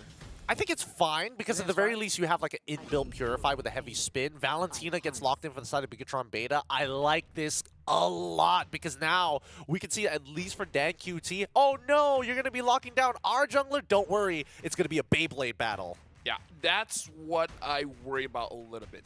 The other thing that I'm worried about is that whenever you have an Akai, there's always this room for error, right? Like, say the Selena gets a very good setup, say a good Earth Shatter comes in, and then the Akai just pushes him away. Yeah. The anti-synergy, yeah. I get you. Especially now that Bigatron Beta has the heavy spin as well. I'm not saying he will do it. I'm just saying in 10,000 possibilities, there's like 500 possibilities where you mess it up. 500 possibilities, I'll take those odds. I will take those odds, because right now, I am curious whether or not Stoem, he's shown this pick before, the Selena in MPL MY before. Some of us were like, yes, some of us were like, no, but it's unproven. And against Bigatron Beta, like, we need to see some A1 class arrows hit. I would say when you have this kind of lineup, what we've seen from RGMY, the way that they do it is like, I'm going to give you a warning shot. And then after that, I'm going to give you another warning shot. And then another warning shot. And then another warning shot. And then they're already at the base. I'm going to give you a final warning shot. This one I'm serious about. And then after that final warning shot, another warning. Basically, what I'm trying to say is that you don't necessarily have to hit it. You're just trying to push them away. You're trying to make them feel not confident enough to go for a fight. Oh boy. Let's look at the emblems here to see whether we notice anything out of the ordinary. Wilderness Blessings, as well as penetration for both Roam and mid lane for RSGMY, but so far pretty standard. Yeah, again, I'm just really interested to see the popularity of Trill now. Worshipal is using Trill as well, where usually we see Fredrin's going for a more defensive one, either Vitality or the defense one, but going for Trill, looks like he wants to match. Oh, good hit. I mean, this isn't a kill angle just yet. Luckily, Zyve did set up the BMI, but warning shot. Warning shot. That was the first warning shot. There's 500 more where that comes from. 499 more, actually. 499. Yeah. 499. Oh, Worshipal. Wait, he does use his retribution. If they keep a note of the time, technically, they can get a little aggressive here. On the bottom side, we're already seeing a gank actually happen, getting locked down. Bornzy going to be finding... Vinogo is the one who actually finds first blood as they now get a free push. And Lolio is basically 2v3ing, and he's been doing quite well. Using the Roger as well. Again, logic. he's been very, very tanky, so we reduce his HP, but add more armor and magic resist when he's in his wolf form. Pretty reasonable trade for me. So far, I think it's okay, right? I do think that the patch was kind of weird, the way they nerfed Harith and Roderick's, quote-unquote, nerf them. Yeah. It's probably not the right numbers that I was looking for, at least not in the right department. But hey, that's personal opinion. Very first turtle here. Most of the time, Bigatron Beta, they can give this away unless they find that advantage. But here we go, onward, landing on towards... Oh, Narashi, he flickers out of there in time. Oh, the final slash nearly connecting, but it's not enough. Beyblade battle making it difficult for Vinogo. It does mean that we do see Worship Ball secure it. Ah, there QT still goes down by Morty. And now, even Finn forced the flicker out of there. It's so close. The Star Shadow does not connect. I mean, that's a pretty long fight, but overall, it's a 1-for-1 trade. Is it bad? I almost want an instant replay because I saw Vinogo stop hitting the turtle at one point. Meaning, like, while everything is like, you're sure that Worship Ball is in his purple buff, taking his purple buff, I feel like if he just continued attacking, could have gotten the turtle before the fight even started. So I don't know whether it was intentional, like were they trying to bait out Bigatron Beta to get out of their own jungle, trying to force a fight. I kind of feel like that was at most an even trade. You get one kill, you get a turtle, they get one kill, so I guess technically you do have the advantage, but I feel like it could have been much better. It could have been much better. Wait, let me just double check the comparison of gold between each of the laners here. I think only Bornzy is the one who came out on top of that situation in terms of gold. Even Zyve having a very slight gold lead against Lolios, but overall, like you mentioned, pretty even. Yeah, pretty even. Zyve now has the Demon Sword. Looks like Bigatron Beta, they want to make sure that Zyve has a very, very good time. Again, like we say, they're going to funnel everything onto him. Having your roamer, Finn as well, make sure that he babysits that lane. Even though he's not a healer, he's been doing a pretty good job making sure that Zyve doesn't take a lot of damage. Which begs the question, if they're already investing so many resources and even a couple of jungle camps to Zyve, right? How does Worship Ball maintain his level lead against Vinogo, right? If it wasn't for this very first turtle, he probably wouldn't have had it, but take it away, and I think Worship Ball still probably would have been ahead in the EXP. Yeah, it makes you wonder. I haven't seen his pathing. I don't know if he has been able to steal away some camp coming in from RG Malaysia, but yeah, actually, now that you mention it, he's been keeping up with his farm pretty well. It looks like Stone trying to get Narashi, but looks like Narashi is able to avoid the Abyssal Traps and Abyssal Arrows. Yep, second most important turtle here. Heavy spin from the IMU from DanQT. He's trying to get out of here, but Barnzy, he's already found one. DanQT goes down. Vinogo with the heavy spin, able to disengage the rest of his team, forcing the front lines to regroup. Barnzy doesn't land the onwards, but Narashi, he's trying to get on out of here with a vengeance. Forced the flicker out, gets hit by the Abyssal Trap, but now full disengage from both sides. I would say it was a little bit messy coming in from both teams, but overall, RG Malaysia, they don't mind having messy team fights because they really just want to give warning shots after warning shots after warning shots and then try to get an objective. Narashi pretty deep in here. I still think he has a charge of vengeance just like yet. Final slash hits 3, but honestly, don't know if it's worth it. Bornzy ends up going down trading for Narashi. You know what? He's trading up. It's worthwhile. Yeah, I feel like getting the EXP laner for an EXP laner isn't the greatest, but the fact that they are able to defend their mid turret, that's definitely worth it. So if you're really looking at that angle, like you're preventing them from getting one objective, I would say it's fine. You know, letting your life go, especially looking at the items, it's probably going to be a defensive Arla instead of an offensive one, so I feel like it's fine. Yeah. I'm looking at this gold lead coming in from Izanami, right? Slightly ahead of DanQT. Oh, the arrow lance. Does he kill? Oh, like it pounce, but no. It's the Abyssal Trap that takes the kill away. Lolios does not get a reset, but at the very least, it's a little bit of gold in the pocket. And at the very most, he didn't die because we see the wild charge connecting onto Loliel, making it so that he has to use his Purify. If he didn't have the Purify, he would have died there. Now, maintaining that pressure on the top side of the map. Here comes Izanami. Being annoying as DanQT clears that way. Worship Ball as well. Just trying to make sure that this tower stands strong. Yeah, for now, it does look like Izanami is taking a bit of the camps, making sure that no minion actually has a prolonged hit onto the turret. Stone now having the Enchanted Talisman shows that he's able to spam a little bit more. This is a big power spike for RG Malaysia. The fact that your Selena 2-0-2 has the Enchanted Talisman, making it so that the map is never dark for RG Malaysia. Speaking of a dark map here, gold leaderboard's pretty close by. Final slash landing onto Vinogo. Even missing body slam. doesn't look good here as DanQT is able to steal away the heavy spin with the IMU. It's going to be useful for this upcoming turtle fight. Yep, so far, Bigatron Beta has been able to secure both turtles. This is going to be the third one. Will Vinogo or Warshball secures it? Warshball is level 10. He's a level ahead. So right now, in terms of levels, Bigatron Beta looks like they're the more likely ones to secure it. Yeah, and it looks like Xive is able to get a little bit of a push onto that mid lane. He's able to get a double wave, and this is what Bigatron, what they want. The onward lands on the Worship Ball, but here comes the Beyblade battle between DanQT and Vinogo, and it looks like Borzi is the one who steals away that turtle as the Rashi is trying to hold on to that front line. He's going to melt away. Worship Ball, the next to fall. Xive not part of this fight, but Finny's out of there. He's flickering away. He doesn't want to be a part of this. No more casualties. Yep, Izanami getting a double kill there. Now the strength of this Novaria is being shown. Pretty strong when you're getting those neutral objectives. But he's been hitting the snipes as well. He's making sure that the damage has been dealt. Stone looks like he's able to get Xive, but oh my god, Stone is gonna get taken down. Turns it around, no problem. Fully stacked out, fully decked out, baiting the Selena into the very last moment before purifying just to chunk him out. A great solo kill coming in from Xive. Bottom side though, Loliel is taking advantage of this pressure to get a tier 1 for himself. Rarely do we see that situation nowadays where you call for an ambulance, but not for yourself. Not for yourself. I mean, when you're Xive, does he ever need an ambulance? I feel like he can break his leg off of a bike and still walk to the hospital. He's just being like, just snapped my leg in two. No, not a big deal, not a big deal. The car, you should see the damage on the car. The doctor is like, it's gonna take you 3 months to recover. 2 weeks? What? Yeah, it's like, excuse me, 2 weeks? and then he's like, bet. Bet his leg is in a cast. 2 weeks later, he just rips it barehanded. Yeah.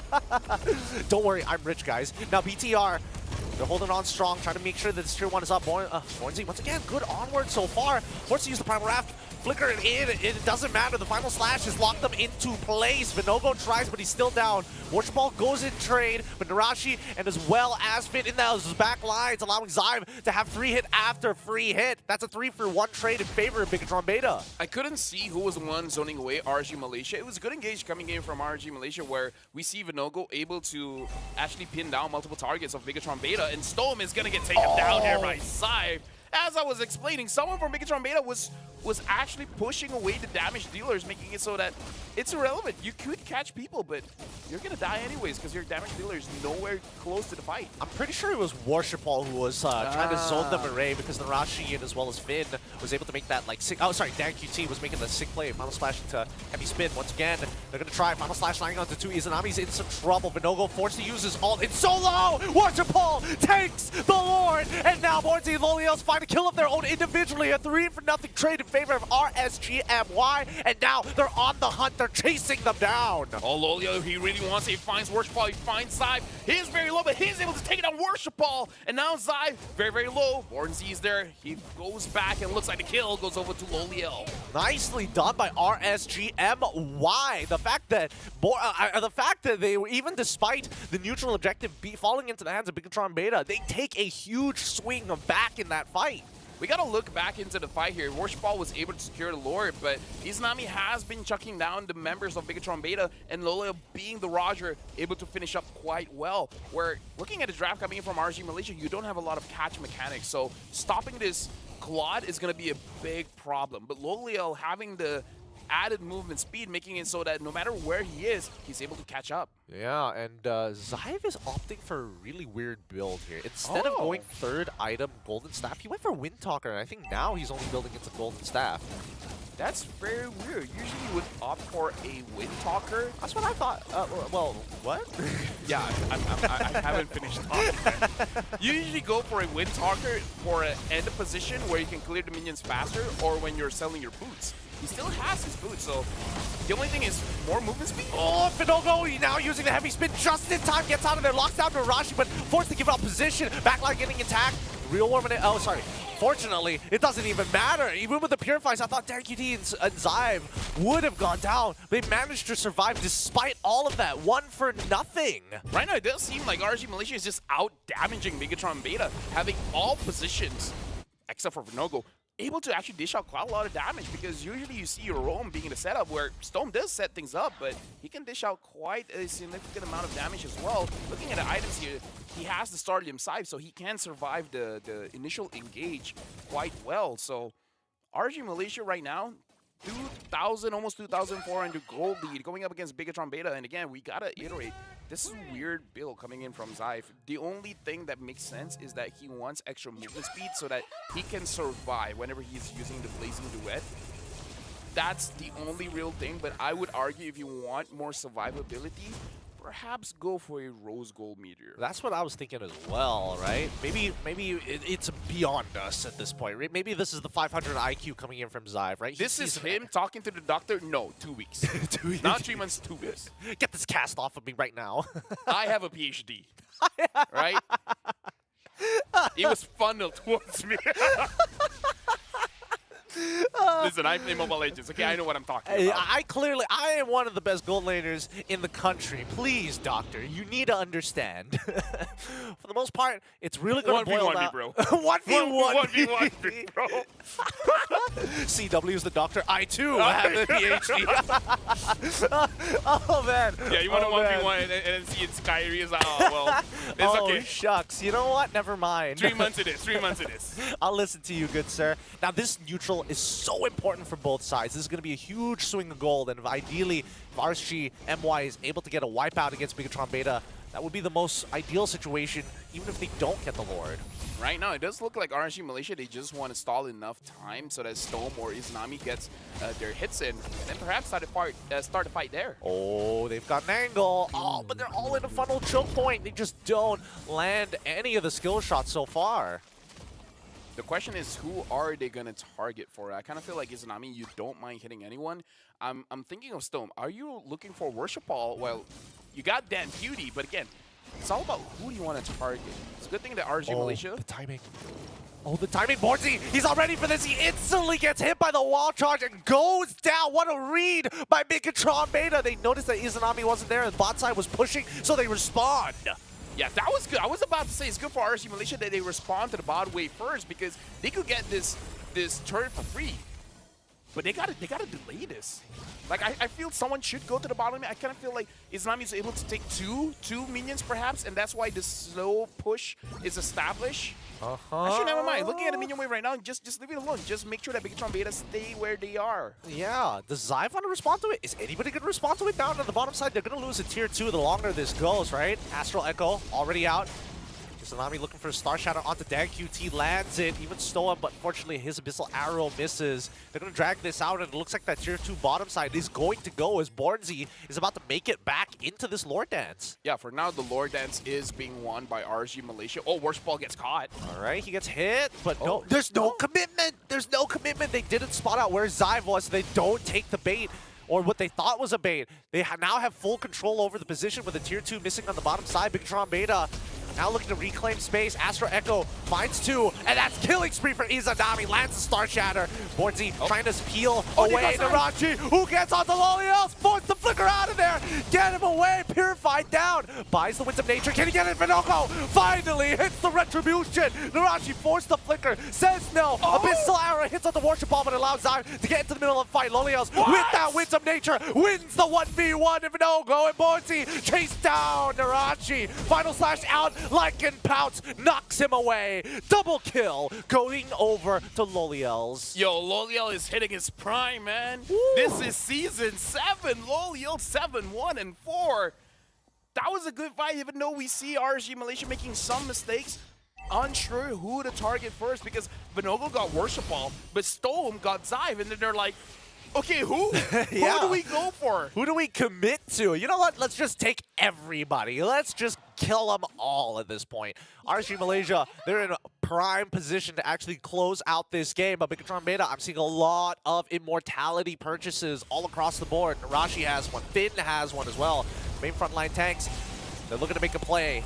And Bornzy taking a little bit of damage. Zyve is taking a lot of damage coming in from Loliel. Loliel has the bigger burst going on onto this Claude. So RSG Malaysia, they don't have to force things out. They can just keep poking against Bigatron Beta. Let the Lord go in. Let the minions do their work. And we see that RSG Malaysia is taking it a little bit slow.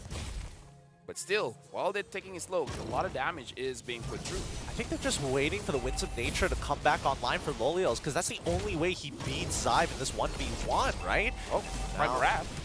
Right. Astro Echo landing on all the members. They're just getting free poke after free poke. Inhibitor turret already falling. Finn having to reset. Same goes for Narashi, Warshapal, Dan, QT, Zion, the whole team, and just taking punishment from these skill shots. The poke is effective from RSG Malaysia. Damage leaderboard right now, 76,000 damage coming in wait. from Izanami. Wait, the Lolios is like not too far behind as well. Yeah, 74,000. I mean, to be fair, he's been finishing off the members of Bigatron Beta quite consistently, 7-1 and 4. He's joined quite a lot of the fights. And now Bigatron Beta, they're getting chunked down quite a little bit. Oh, dude, look at the, oh my If only goodness. they have a healer. Yeah, if only they had a healer, man. Honestly, I feel like this Lightning Truncheon is doing most of the work for Izanami. Oh, yeah. Like, it has been jumping around between the members of BTR Beta, and it is working out well. At this point, I want Stone to build a Lightning Truncheon, man. Like, having a lot of this... I don't know how to explain it, but basically you're attacking without attacking, essentially. It's like, it's like collateral damage? Collateral damage. Like, you're hitting something else, but by the nature of Lightning Truncheon, everyone else is gonna get attacked as well. Yeah, but even if you don't hit your targets, you just gotta graze them a little bit. Hit a minion on their way through. Makes it dangerous for Bigatron Beta to kind of stay in the same place. I mean, this 5.5k lead really doesn't mean too much between the teams. It just means that RSG Malaysia has more to work with when we're talking about swapping out the items. Speaking of swapping out the items, though, Loliels looks like he is actively using the gold. Immortality purchase as well, holding on to the Rose Gold Meteor like we saw earlier, and I think he's just waiting for the right time to switch into Winds of Nature. Yeah, the fact that he has the Wind Talker as well as the Great Dragon Spear means that he will have a lot of movement speed. So I kind of feel like the boots is quite irrelevant to him at this point.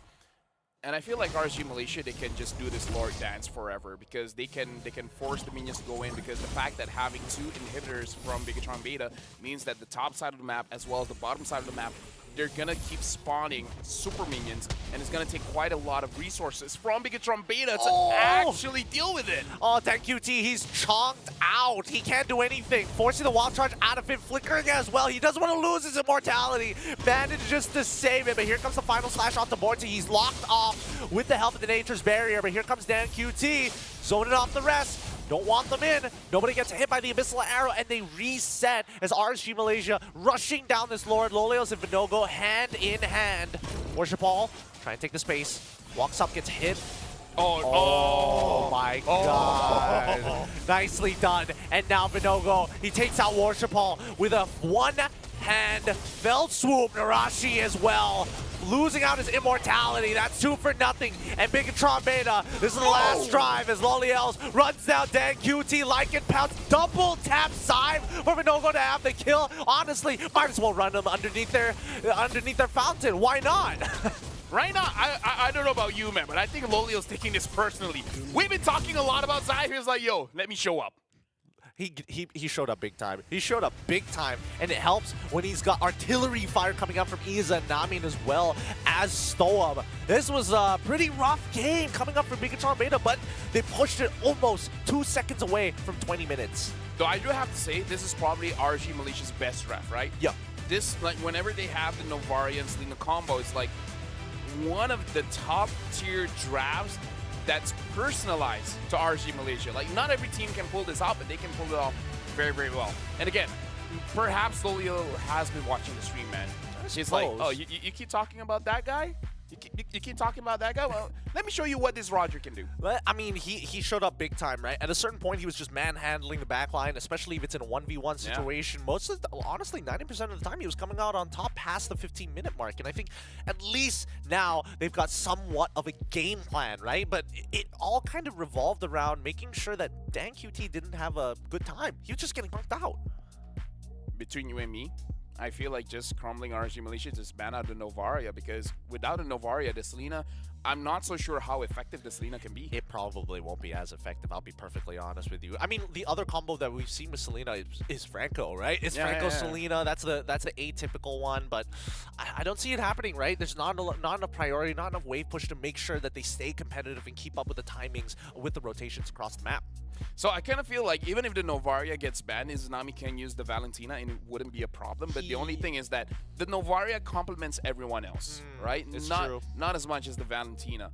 And we do have to see that Bigatron Beta, in terms of how they played, I feel like it's more about them getting caught off guard. Like, they probably have not experienced this kind of artillery damage coming in from any teams. So maybe it's just one of those situations where we don't know what to do. We haven't faced this quite a lot. Maybe coming into the next game, they're like, okay, you know what? We've downloaded all the information we need. We got your number. They don't ban Lolita. They pick it up for themselves first pick. Oh, yeah. They give Novaria first pick over. It's like, I stun you. No, you. Uno reverse. You stun yourselves. They won't see that one happening because in this game, right, it almost broke the 20-minute mark. So very close, but BTR Beta, they just couldn't find an angle in, right? Every single time we see them have a good fight, it's a complete wipeout. At least 3 members die from either side. That's how high stakes it was. So looking at how the game shaped up, 22 kills over to 8. It really is just about chunking down Bigatron Beta before the fight even starts, and then letting Loliel go ham. This draft is again very difficult to pull off without the Novaria, but I wonder if RGMY has figured something out where they're like, there's a good substitute other than that. Something about Izanami, man. 6,100 damage per minute? Yeah. I mean, like, in the league, having a lot of strong goal laners, junglers, mid laners, and he is the highest average damage dealt.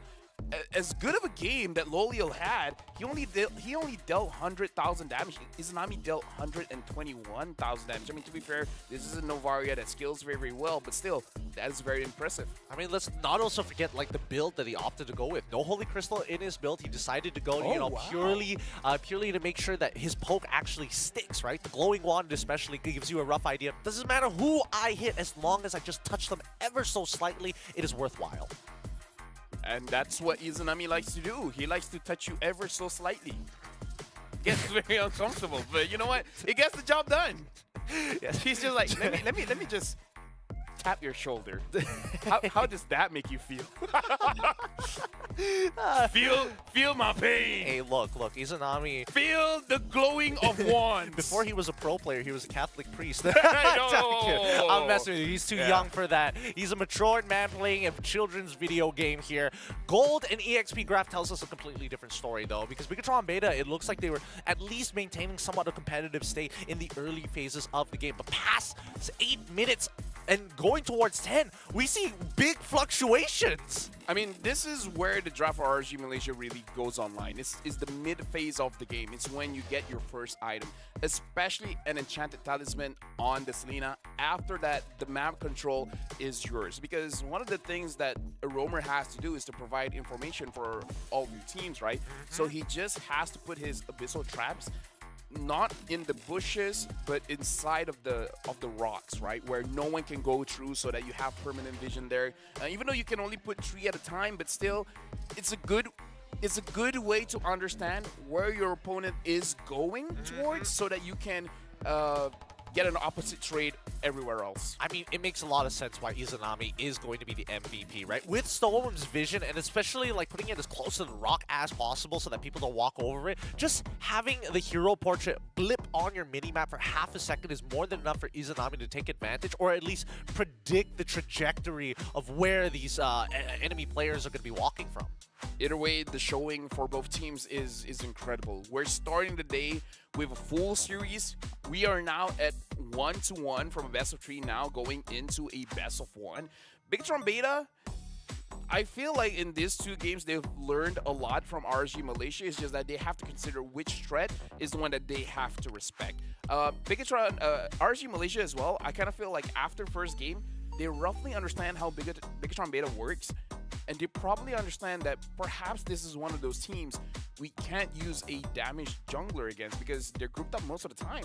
We do have to go for more utility. I suppose.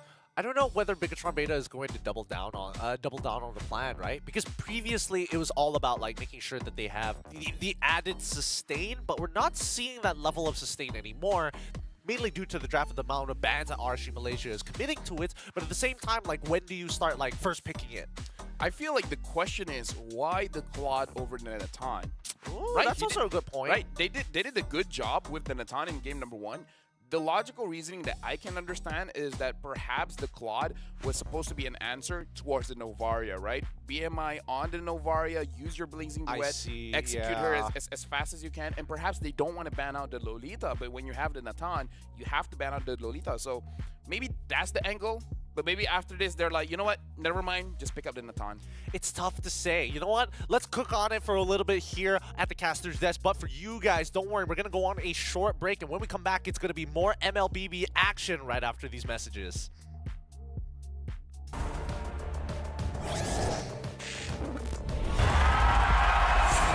Here we go!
Give it more, give it more, give it more right now, right now.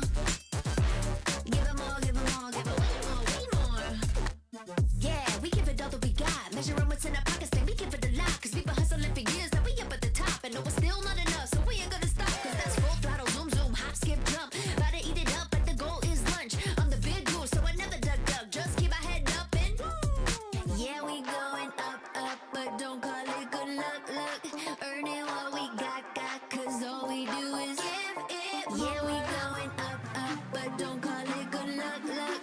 Earning what we got, cause all we do is give it more. Give it more, give it more, give it more right now, right now. Give it more, give it more, give it more, give it way more. Give it all, we got, we give it all, we got. Oh yeah, give it more. Give it all you got.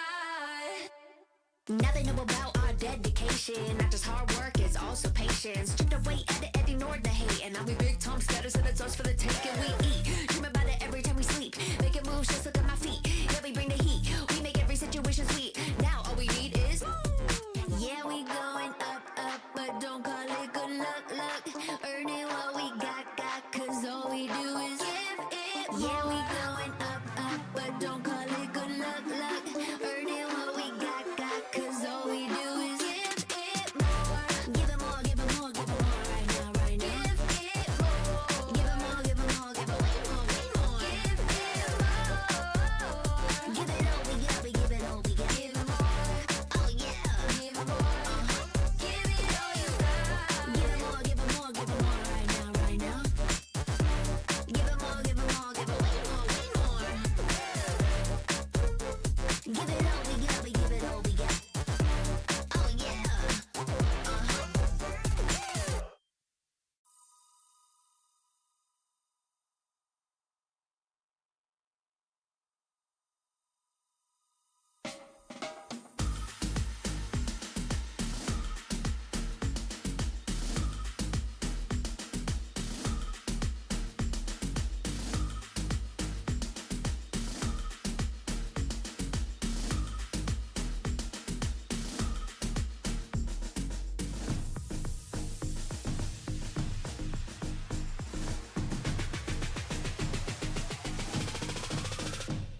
It's match point here between Bigatron Beta and as well as RSGMY to get one step closer to the challenge finals. All they gotta do, knock down their opponent. My name is Giving Q. This is LaFell to keep you guys company for the rest of today here at the Snapdragon Pro Series, brought to you by ESL Season 5 for the APAC region. And so far, looks like the only answer that Bigatron Beta have right now, ban out that Novaria. Yeah, all either of the teams have to do is just win. So far, it really just boils down to which mid laner is doing better because the gold laners are that reliable. Yeah, no, I gotta say, Zyve as well as Lolio, they're opportunists. They see an opportunity, they're gonna go for it, and everyone has been setting them up for success. So the one that's really setting it up is the mid laner. So again, we have to see if the Novaria gets banned or not, and if it doesn't get banned, RSGMY will pick it up. In fact, we got to see who's first pick, and it is going to be RSGMY so far. Florin ban, Harif ban, and then if we go with the how things have been going, Angela will get banned as well as the Moscow. Wouldn't be too surprising here. Bigatron Beta haven't strayed away too far from their current bans. We're hoping they change one of them. Real question is we're not sure which one it's going to be. I think it might just be, there's a possibility they might let Moscow through. I mean, I feel like that's still dangerous because Loliel has shown that he is an amazing Moscow player. If you had to choose, though, Moscow or Chip, which would you let through? Chip. Chip? Oh, Chip. Would I want Chip to get pulled through? I mean, like, in our region, how many times we've seen Storm on the Chip? That's true. We don't get to see Storm too often, but I feel like... And here's the thing. I feel like the reason Chip keeps getting buff, because no matter how strong the user feel it is, it hasn't been getting a lot of wins. Also true. Also true. It's not like we know RSGMY as like the macro-oriented team as well. I mean, like, if it's going up against Homeboys, then yeah, 100% ban it. Even going up against Udare Giants, ban it. But other teams, is one of those heroes where the difficulty is the same as Fanny. The only big difference is, Fanny, if you mess up, you die alone. Chip, if you mess up, your entire team dies. What it's like to be in a government position. You just the entire community gets blasted. It's like, guys, we all died, my bad. I should not have ulted there. I should not have ulted there. But the bans are exactly the same. Novaria, come on. It has to be a Novaria. I mean, why are they taking this long? It has to be a Novaria. Yep, Novaria. It's got to be Novaria, and now, once again, Fredrin Arlott? I feel like the Arlott could be delayed a little bit. I don't think Fredrin... Because I feel like good 3 picks is the Fredrin, Natan, and Faramis. Fredrin, Natan, Faramis. They're taking away the Edith. I think that's fine, because so far... Edith Yuzong? Oh! Because now you don't have to pick up the quad, now that you have a way to get to the backline. Also true, also true. But that does mean that, I mean... And this makes it, in my opinion, maybe a little bit more difficult for you to reliably have the Selena unless you have good comms. The moment you see the Black Dragon coming in, it's like, okay, everyone just retreat. That's what I'm thinking. Don't take this fight. That's what I'm thinking as well. I'm thinking that, like, they want to deter the Selena. They want to make sure this Novaria never feels comfortable. But at the same time, if RSGMY don't mind going for a hard read, they could technically pick up... They can technically pick up the Lolita if they want to, expecting a Natan from the side of Bigatron Beta. Oh, they're picking up the Claude. Now that it's Yuzong. They're picking up the Terizla as well. Hey. Oh, not even think about it this time. It's like, yeah. Natan all the way. Of course, of course. They're kind of backed up into a corner at this point, right? And if you look at the previous draft, you can see what is stolen and what has been repicked, including their bans, which are exactly the same. Oh, wait, I don't like this. Yeah, I'm rather surprised that they let the Loyi through, and I'm surprised that they didn't pick up their mid laner as well. No, I don't like it because Lolio's on the quad. Maybe he changed. He doesn't win with the quad. Like, okay, you know what? He is, like, it's his prime. Like, this is reminding me of, I want to be proven wrong. I want to be proven wrong. Lolio, get the W if you can, but if you don't, it's okay, buddy. Bigatron Beta probably deserves it too. I mean, I feel like this Claude pick is this Claude pick after seeing the Raja last game is Loliel's like upgrading for Spider-Man to the Amazing Spider-Man. Yeah. He's already done 3 I movies. see He's what done you're 3 doing. movies, and now it's like it's time for the Amazing Spider-Man, boys and girls. With that being said, I feel like Bigatron Beta has a very solid first 3 pickups here. The only thing is that the biggest difference is that Arlet was like a frontline disruptor. Now you have a backline disruptor with the Yuzong. So maybe that's why they pick up the Claude to either kite away or dive in even deeper where the Yuzong doesn't expect the Claude to be. So I feel like for the first 3 pickups for both teams, it doesn't really show a winning or a losing draft. It really is about trying to outplay each other, outplay potential coming in from both teams. Yeah. I'm trying to read deeper into some of these bans, like the Lolita, the Loyi. Okay, whatever. We kind of know what the idea is, but the Ruby in particular, it feels like Bigatron Beta might double down on like hard diving against their to hard dive against their opponents, but they're on an attack. Baxia. You're right. Right, they could pick up the Baxia here, which is going to be very good against the Claude. You're right. You're totally right about that because the Fredrin was picked up later down. Was picked up early on from Bigatron Beta in the previous game. Farmis gets banned out. Good catch coming in from RSGMY. First pick of the second phase going over to Bigatron Beta. It's okay. They can either pick up the Baxia now. I kind of feel like you should. Instead of giving it over to RSG, because you can pick up your mid laner a little bit later, right? Trying to decide where it's an okay Valentina game or you want something else like the Vixana. Will it matter though? What is more important, the Vixana or the Baxia at this point? I feel like, yeah, I'm gonna lean in with your opinion on the Baxia first, and then looking to play something else later down the line. It could be something with high priority that can able to forcefully push out those lanes. Oh, they go for the Lilia. This is a little bit safer, I suppose. I would say the Lilia is trying to burst down the potential front lines coming in from RGMY because they're really predicting perhaps RG is going for a Baxia or a Fredrin, which both the Lilia does pretty good against. Yeah, and they've also got the Edith to peel like heavily, so it kind of like works in tandem with each other. The only question is which jungler do they want, and do they still go for the Selena? I kind of feel like a Minotaur is a little bit better in this kind of situation. Having the heal, I think is going to be good for the team. I think the Minotaur is like okay at best. I do feel this is more like a this is more like a Grok game for sure. Knowing how Storm generally plays, I do think that honestly, even if you give Baxia over to Bigatron Beta, Fredrin isn't that bad. I think you take it away. Yeah, you take it away, take Baxia as well as the Grok. No, I'm saying that Fredrin isn't that bad for the side of Bigatron Beta as well. Because now it's like, even if we do lose the Baxia, it just means that we can't dive as hard. But with the Fredrin, whoa! I don't care about your tankiness. Yeah. I don't care of your damage reduction. Take a fistful of true damage. Man, there's so much peel in this composition, but it does mean that Xive has to play very closely with Dan QT and as well as Finn because nobody else can protect him other than these two. I like that both drafts kind of indicate it's like go big or go home, right? We're gonna dive. Not a lot of hiding capabilities. Like, sure, the Claude as well as the Natan, they can save themselves, but everyone else is like, once we commit, it's either you or me.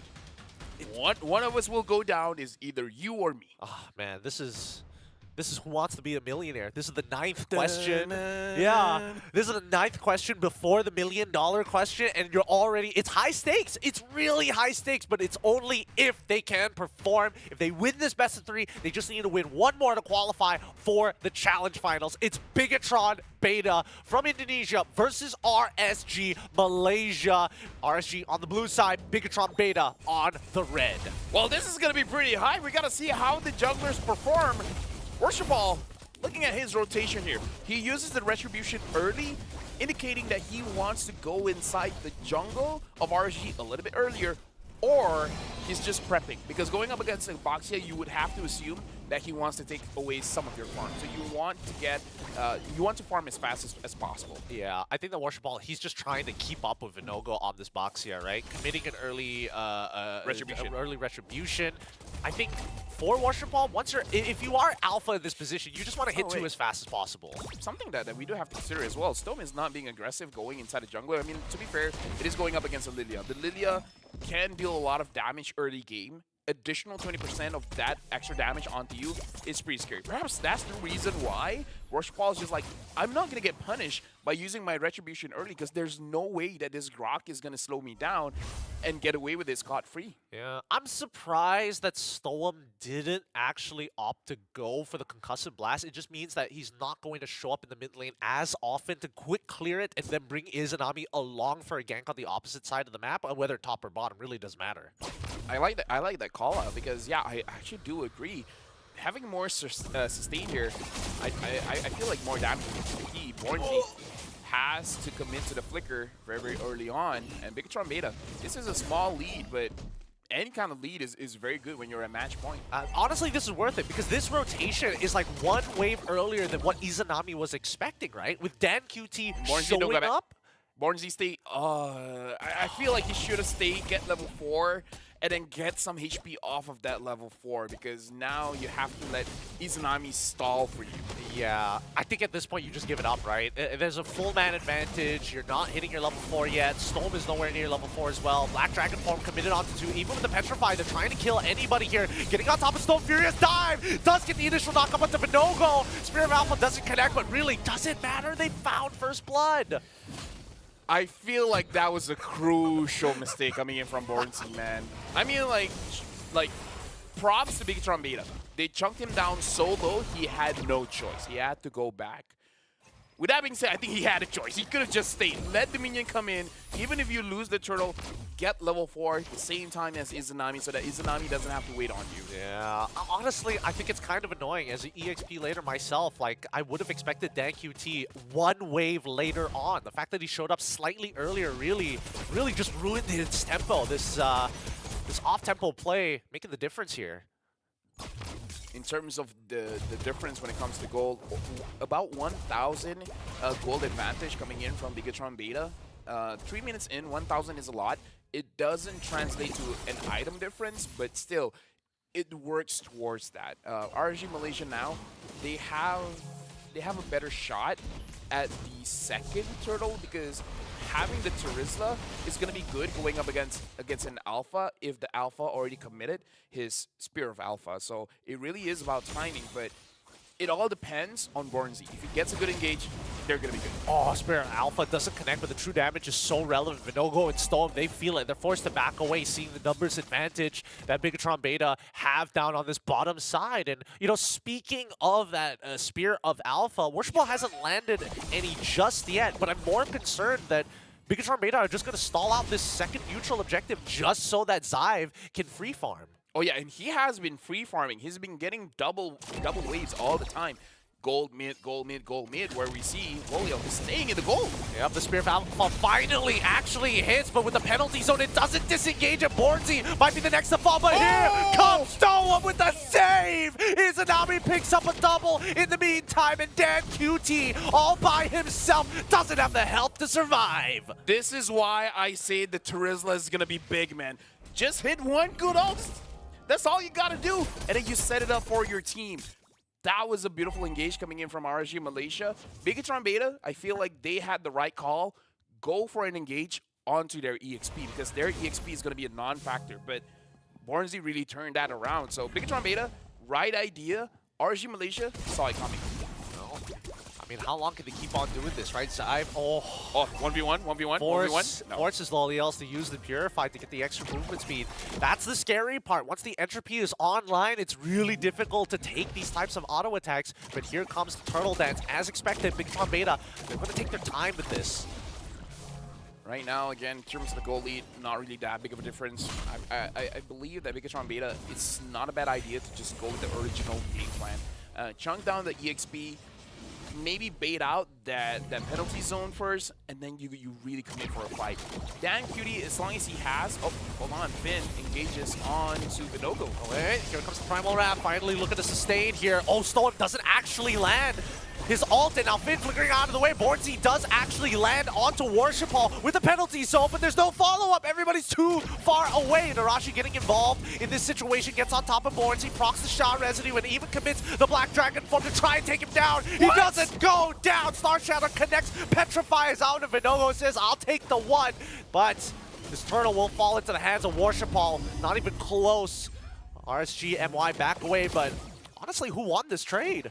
It's pretty equal because during all of that going on, Lolio got solo farm onto the bottom turret. And because of that, we see that in terms of the goal, he's not far away from it at the time. Oh, wait, Worshipball is actually getting manhandled by Vinogo! Oh my goodness, he just doesn't have it yet. He doesn't have enough items to be a legitimate threat. The thing is, we see Alpha really being online when he has the support with him, when he has something like an Angela to give him that extra shield.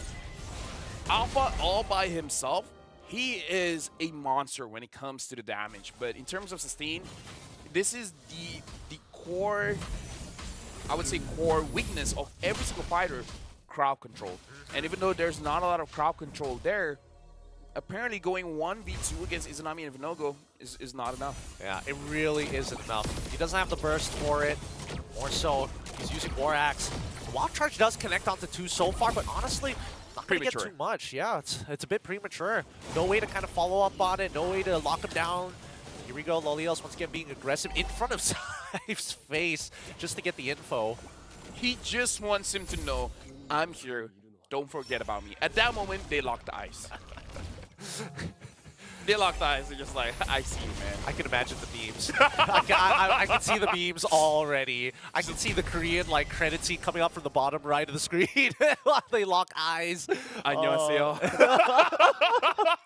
It's a stairway to heaven, man. That's all I'm saying. 20 seconds until the next neutral is up. And so far, honestly, Narashi has been following up pretty well on these fights, but Bornzy has been just a little bit faster on the rotations. For Bigatron Beta, we're just waiting for that big engage, right? You see a flicker Earth Shatter coming in from Finn. Once everyone gets knocked up, maybe even just 2 people getting knocked up, and then we see the follow-up coming in from Narashi as well as Worship Ball. That's going to be the big difference maker. Bigatron Beta, they just need one big engage. Speaking of which, it looks like it's a 4v5. Well, I was about to say 4v5, but then Zybe decides to split off to head to the top side of the map. They give up the wave. Seems very unlike Zybe, but at the same time, can you really blame him, though? Vinogo, Worship Ball, once again on this dance. Stone will spot out Narashi. Worship Ball is a level ahead, and Vinogo decides to reset. Lolio. Ooh, getting close. Doesn't get hit by the onward, though. He still has his Purify. Manages to keep the cooldown. Yeah, at this stage of the game, 8 minutes in, it's going to be very, very scary whenever your gold laner wants to join into the fight, and he is unaware of the situation of the bushes. So it was a good thing that he still has his Purify. But again, RSG Malaysia, they're playing the side lanes very, very well. They're making sure that the side lanes have priority, and Lolio has been on it. He's making sure that the turrets are taken down. Here comes the engage. QT forced to use. Oh, wait, even Black Shoes with the Purify. 3 get knocked up in the penalty zone, but the Black Dragon is trying to slow them down, and Zybe gets the free hit. Petrify onto 2. Furious Dive not committed just yet, and Bornzy should. Oh, he doesn't die to the shot residue, but Bigatron Beta still have 5 alive. And RSG Malaysia can't do much about it unless Stow up Wild Charge into the back line. He finds 3, but honestly, is it enough? As the taunt comes out big time, Lolios tries with a blazing duet, only finds the Rashi, doesn't get enough of a trade back as Worship Ball is going to run down Izanami, forcing him to use that flicker. And Lolios, he's sad because he just bought the golden staff. Yeah, but still, that was a very good trade coming in from Bigatron Beta, and this is what I was talking about. They just need one good engage, one person to give the confidence to the rest of the team that we can go in for a fight. They managed to get Vinogo. They managed to get the Lord. That's good. Narashi gets taken down. So what? They get the priority when it comes to the neutral objective. Even though it's just the first Lord, it's not a Luminous Lord, so it's not that big of a deal. But if we can get 2 turrets off of this, that's a big win. Follow me on this idea. We're gonna call it Pimp My Engage, because what is the perfect engagement from Bigatron Beta? Simulate it for me, so we at least have an idea of what they're looking for. It all starts with Finn, and then it ends with Worship Ball. Finn goes in first. Afterwards, Narashi gets a good angle to hit 3-man Petrify, and then Worship Ball just cleans up. Zai is just there, just in case you want to give him the kill. Now that sounds like a pimped out engagement here. Hopefully Bigatron Beta can actually achieve it in this upcoming fight. 110 seconds until the next Lord spawns, and at this point, RSG Malaysia, they're just happy to be equal goal with Bigatron Beta, right? At this point, there's nothing really to fight over unless there's an opportunity that presents itself. Holy Crystal has been purchased by The Natan has been purchased by Zai, which is 2-0-0 for now. Lolio 0-0-1. It looks like his next item is going to be the Rose Gold Meteor. So in terms of power spikes, Bigatron Beta has hit what they want to hit. Izanami completed his Blood Wings because there is still the threat. Worship Ball has been able to find Izanami quite a bit, and you have to respect the potential engage coming in from the Yuzong. So in terms of the items, I would say Bigatron Beta, they have the advantage. Okay. Let's see whether those items are going to get put to good use. Finn with the Athena shield, that's going to be very helpful against the constant poke. What's more, with the entropy, we're seeing that Zyve definitely has skilled, right? And RSG Malaysia are just respecting it. Every single time that entropy comes out, they walk away. They're like, okay, take 50% of my HP, but don't take my gold. Yeah, right now Stone only has one magic resist item. It looks like he's going for a second one. He only has the... It's escaping my head right now. Radiant armor? Radiant armor, thank you very much. Got you, no worries. But a Brute Force Breastplate pickup coming in from Worship Ball is definitely going to help him stick closer to the RSG MY members. But look at this angle from Loli Hells. How deep is he in enemy lines? Okay. Look, like I said, RSG Malaysia hasn't had the best of luck whenever they have a Claude. No matter how good he's doing with the Claude, there's just one play. It's just one play that makes it doesn't work out. It's like a kid walking at on the sidewalk. You're like, don't get too close to the road. Stay on the inner lane, man. Stay closer to the walls. Don't get near to those cars, bro. Listen to me, boy. boy. Oh, boy. Worship Paul once again going to take first position here on this Lord. Bornze is nearby, and Rashi will follow suit. 3 members revealed. Conceal wasted. The Astral Echo is already down, but Zyme, he doesn't mind taking the damage. He can heal back up. Oh, Binogo, he's far away from his team, man. He's really far away, as a matter of fact. The Shine Residue procs on him, but he doesn't mind for now. His mid lane is getting contested by both sides. I'm looking at bottom wave. It looks like it is currently at a neutral state. Top side, probably going to get set up for a slow push. Yeah, it looks like he's not really establishing a slow push. He cleared it all. I feel like Lole will do the same. The Lore Dance has been resumed. Stone unable to hit the wall. Oh, it's a good one. The Earth Chatter's great. Board team flickers on out of there. Vinogo's trying to peel them off one by one, but the Black Dragon form is already out as the mid lane gets shoved in. BTR Beta have a decision to make. They're going to split the fight into 2, and RSG give up the space of 50-50 for this Retribution. As Entropy is out. The knockup is gone. Vinogo secures the Lord inside, takes out Storm as Lolio tries with the Blazing Duet, but it's just too late. 2 members already down, and RSG Malaysia on the run. I would say that's worth it. You lose 2, you get a Lord, that's worth it. If you lose 3, nah, that's not worth it anymore. But RSG Malaysia, oh, Izanami taking a lot of damage here. Bigatron Beta, they want the mid lane. They gotta be so careful here. Zyme, he's willing to do anything at this point. He's hyper aggressive, and Izanami's poke doesn't seem to be sticking as much as it did in the previous game.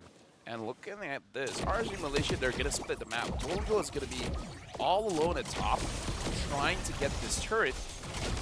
Bigatron Beta, they're gonna force this Lord down very, very quickly. So even though the Lord was taken down, they get a net positive. They get at least 1 turret, and I kind of feel like with how strong Bigatron Beta hold the map, it's good enough. Yeah. I mean, the Lord advantage is good and all, but Entropy is already coming out. I think they're not finding these engages. Lolio. He's fine. He's fine. Oh, no. That's why I'm like, no. If the Nathan is close by, it's like, back off. Don't be the hero. It's like watching a waiter or a waitress try and balance like 50 different things on one hand. It's an uncomfortable feeling. It's unnerving. It's unsettling. It's like watching an old person walking with a towel. You're just very careful. You want to look. What? I don't know. It's like you want to. Oh, but before that, engage coming in from Finn. It looks like it's almost a good engage from Finn. He's so close to it with the wall charge. Allows Storm to get on out of there, disengaging the entire fight. And Bigatron Beta, they want to get this fight down before the Lord spawns. They know that if they have an advantage, they can start running them down. And Lolly Hills, nearly getting caught, is able to BMI out of there just in time. The Astral Echo, he takes it back. That was so risky. Dude, something about Lolio, man, he likes to play very hard. Bigatron Beta, they're still holding on to the map very, very strong. Maybe this is why Lolio has been doing it. Maybe. Just don't let them know your next move. They're like, there's no way he's going to take this BMI back. And then he takes it. I feel that Worship Hall, knowing this, should probably stick around these Yes, BMIs. yes, they should punish Lolio, whatever. It's like, oh, you want to show me your cojones? Well, I got them too. Ever want to change your pronouns, boy? Oh my goodness. Zyve, at this point, he's what, maxed out on items? Yep, even has the Winds of Nature, so his boots. He's so strong. Like, this is win condition all set for Bigatron Beta. Even if you get a good angle onto Zyve, will it matter? Maybe not. Probably won't here, but we'll see in just a little bit whether or not they can actually find it, because now you can see that Bigatron Beta purposefully just making sure that they're not getting poked out as often, zoning off supply lines, not allowing RSG Malaysia to actually cut off the initial battle lines that they've set in the sand. The river, no man's land being highly contested from both sides. Wait, Narashi, does he notice this? He does. Here comes the conceal. They're looking for the play. Finn could try something here. Zyme goes in aggressively, but still with Wild Charge is able to block two so far. Morty, he finds to himself with the penalty zone, but now pushed back. He's gone, and now the back line is open. What? The run down. Lolios is trying to get on out of there as Minogo peels that front, but it melts under the true damage. He's getting some good damage, but now here comes the blazing duet. Narashi and Finn both low. That's Immortality gone for the side of Finn. Black Shoes as well. That's going to be a 2-for-0 trade in favor of Bigatron Beta. Excuse me, answer this question. How was Izanami not touched throughout the entire fight? He's full HP. Everyone else is trading punches, elbows, knees. He's been free hitting. The most that I can say at this point is that like the frontline of Bigatron Beta has not been able to like penetrate too far past the front line. And I think that Izanami is really far away, but Stoem, Bornzy, and even Vinogo are doing a very good job cycling the aggression. Right now, Bigatron Beta, they're gonna rush this. No Vinogo means a free Lord. Izanami was trying to steal it away, unfortunately unable to.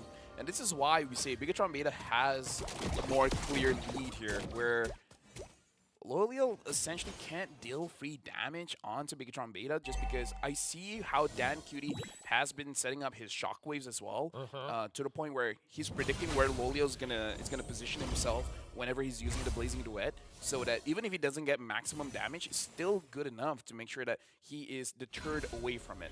Or at the very least, just like tag him just once. Yeah. He does have the Ice Queen's wand, and you know the reduce. Whoa, hold on, Stoem. He's getting melted down like butter, but doesn't go down just yet. The Astral Echo going to reveal to slow down the initial engage. That's going to be a reset for Stoem. Bigatron Beta. Looking at the items, even Dan Cutie is full item as well. They again, Lord coming in. Narashi has his Petrify. This is something that RSG Malaysia need to be careful of, because a very good engage coming in from this Yuzong, and it's going to be a wipeout. That's assuming that he can get like multiple members. This might be the angle for it. Luminous Lord going to start crashing down on the inhibitor turret. The Shadow Balls are being set up in the meantime. Izanami's trying his best to hit the back line, specifically Zyme with the Star Shatters.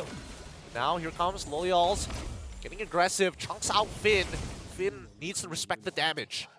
I mean, Izanami, every one shot is like half of someone's HP, so this is still looking quite okay for RSG Malaysia despite losing their top inhibitor.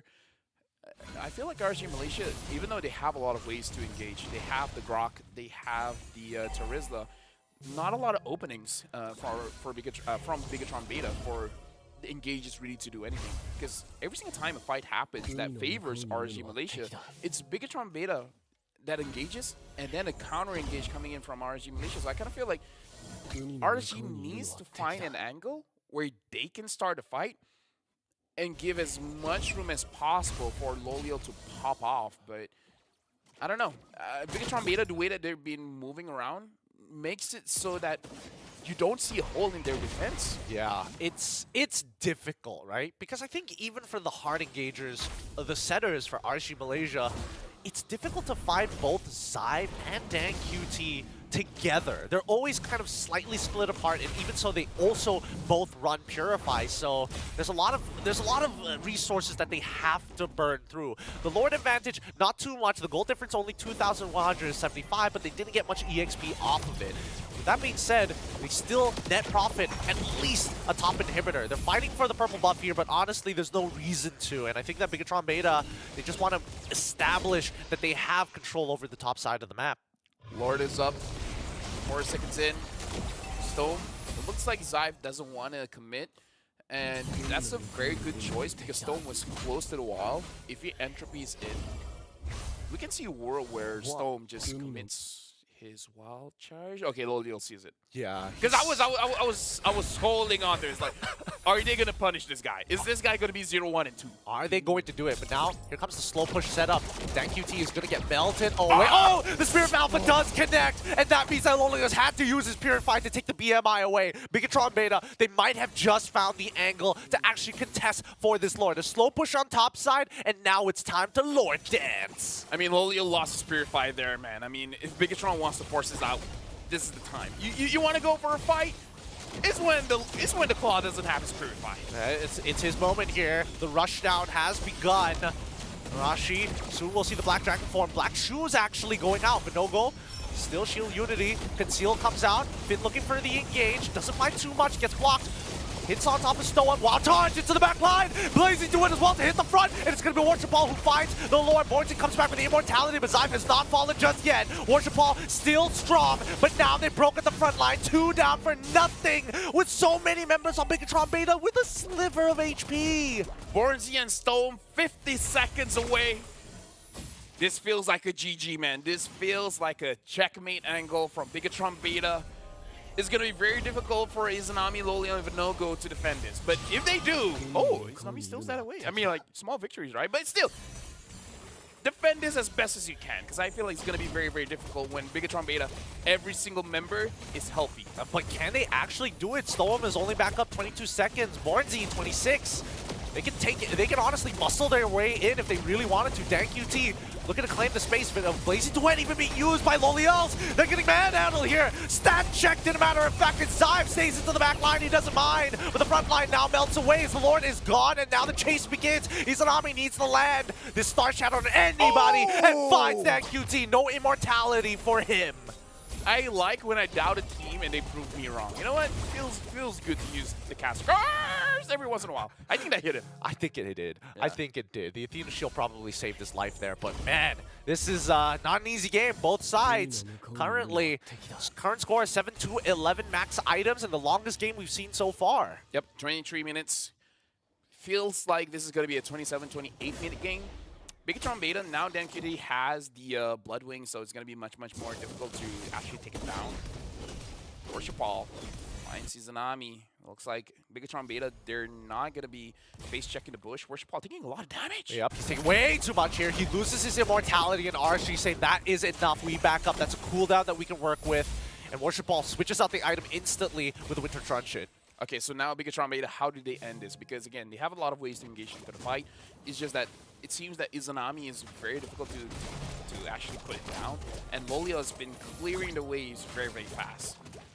Because RG Militia, clearly, they have not been able to start the fight. It's just that Bigatron Beta as well is respecting RG Militia enough not to go for any kind of sloppy engage. Unless it's 100%, they're not going to take the chances. I mean, they had their chance previously where Lolios didn't have his Purify and it was still on cooldown, and now that it's back up, we're back to square one. And I think, was that a Starlium Scythe purchase from Finn? Yeah, it is. They want to end this. They want to end this. They're like, you know what? If I die, I die. I'm going to take one person with me, and honestly, any trade is a positive trade. Let's see whether or not this positive trade is going to find any benefit, because we've seen this happen before where they let Lolios try to split push. Bigatron Beta try to cut them off. Both sides posturing for each other here. Who shows up in that lane first? Bigatron Beta. Oh, it's Lolios. They're positioned away from the Lord. I wonder if they are like considering 3-man on the Lord and then 2 people try to get for a split push. I think that's too dangerous, right? We've seen them try to split, but then they recognize that they don't have enough power to do either or. So I think it's safer for them to try to let Zyve go for this 1v1 against Loliels, because it's very likely that he's going to win it. Question is, will he get traded off? Oh, this Lord is going down so fast, man. RG Militia, I don't think they can respond. Oh, Storm tries. He walks up. They lose the conceal, and Bigatron Beta use the conceal of their own. They're looking for Loyalty. They find him. Use the Purify into the Blazing Duet. Quickly puts the BMI down. Zyme gets on her way with the Entropy, but now getting chased down. Here comes the Rashi. Magic Blade already out. Immortality is going to crack Bronzy. Cannot hold on any further, and so aim goes for Narashi. Bronzy goes down to Dan QT as he maintains the battle lines, but Zyme takes the Entropy forward because honestly, his ult is so short on the cooldown. That was so good coming in from Narashi, making sure that Lolia was actually so far away from the fight because he was able to almost take down Worship Ball. Is he gonna melt? Oh, he doesn't melt. Not enough damage from the glowing wand, but Narashi doesn't have his Petrify to punish Izanami. That was close. Dude, this is going to be a very difficult lore steal coming in from RSG Malaysia because Bigatron Beta, they have all the tools to secure this. Storm and Vinogo, they need to make a miracle play here if they want to win this game. Storm's got the wild charge. He can try to make something happen, but Finn could maybe get in the way. They got to time this right. Black Dragon form. He's going to come through. Vinogo just needs to be nearby. Not get hit by CC. Who wins it? It's going to be Zyme who steals it at the end of the day. Narashi, too low, still alive, but still Zyme fights Stoa. Izanami lands the perfect shot onto Zyme. They're missing their carry, but they lost 2 frontliners for him. Let me just say, man, Izanami might be the only reason RSG Malaysia is still in this game. Yeah, his shots have been so effective. Holy, he is making these trades worthwhile for RSGMY. 5-0-3. At this point, it's between him and Zyve that has the most amount of damage. I mean, I'm looking at the damage charts, and oh boy, it's not even remotely close. Like, Zyve is nowhere near Izanami's damage. Oh my goodness. It is a whopping number. We'll talk about that in the post stats, but for now, it's about this Lord, Luminous Lord push. 27 minutes into the game, it is so strong, and even the minions are a bit of a problem. Warrant marching at top. RSG having to use a lot just to clear the bottom wave. Worship Ball and Finn sees Bornzy. Oh. Black Shoes out for Dan QT. They're going to get a successful stagger here. Looks like BTR, without Zyve, it looks like they've lost all momentum. Dan QT quickly using the Winter Trudge and purchase the Immortality, loses it straight away. Narashi is nearby, but they don't want to commit to break another resource. They've gotten enough. Remember when I say it seems like a 28-minute game? Yeah. Yeah, I was slightly wrong. Slightly wrong. Just slightly, you know? Oh, even Dan QT has the Holy Crystal now. He's just like, you know what? Screw it. Damage wins the game. Yep. He's like, I'm sick of this. I'm sick of these Blood Wings. They don't do enough damage. This Holy Crystal is going to do me a lot more justice. At this point, I'm even looking at Bornzy. He's like, hey, do you want like a War Axe or something? Yeah, might as well, right? At this point in time, Vinogo gonna smartly, opts to go for the Twilight Armor this time round. He's very nervous about getting blasted out of nowhere. I mean, at this point, if you die, it's gonna take tomorrow to respond. So even Stowe grabs it for himself. Even Lolia has a Brute Force breastplate, so they're trying to make sure that they last a long time in the team fight. I think it's necessary, considering that Zyve has been melting them, and not even just Zyve, right? Worship Ball and even Dan QT. There's just so many. The true damage as well as the magic damage is superiorly effective in this game. Oh, that's the penalty zone conceal coming out from Finn, forcing Bronzy to flicker away, but no go. He's nearby, but he's going to disengage. They lose another inhibitor turret. Zyve, he is forced to use it. Oh no, he's in trouble. They need to start pulling backwards as Vinogo zones out the back line, and now they regroup together. The Spear of Alpha is good. The true damage chunks him out, but now Bigatron Beta are forced to back away. Dude, that was almost scary for Bigatron Beta. Vinogo got onto Zyve, and Zyve was taking quite a lot of damage that they had to retreat. They had to call out the entire fight. And now the Lord is up. And I would say both teams, neither of them got that heavily punished that they can't contest for this. I think the most Bigatron Beta got was a bot inhibitor. That's about it. Honestly, at 29 minutes, you would have expected more.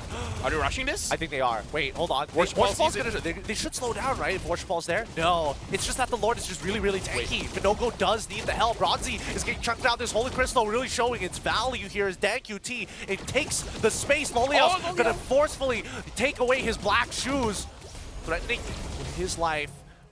Once again, the reset. Dude, the moment Lolio or Zyve dies, it's over. It's GG at that point. I don't know.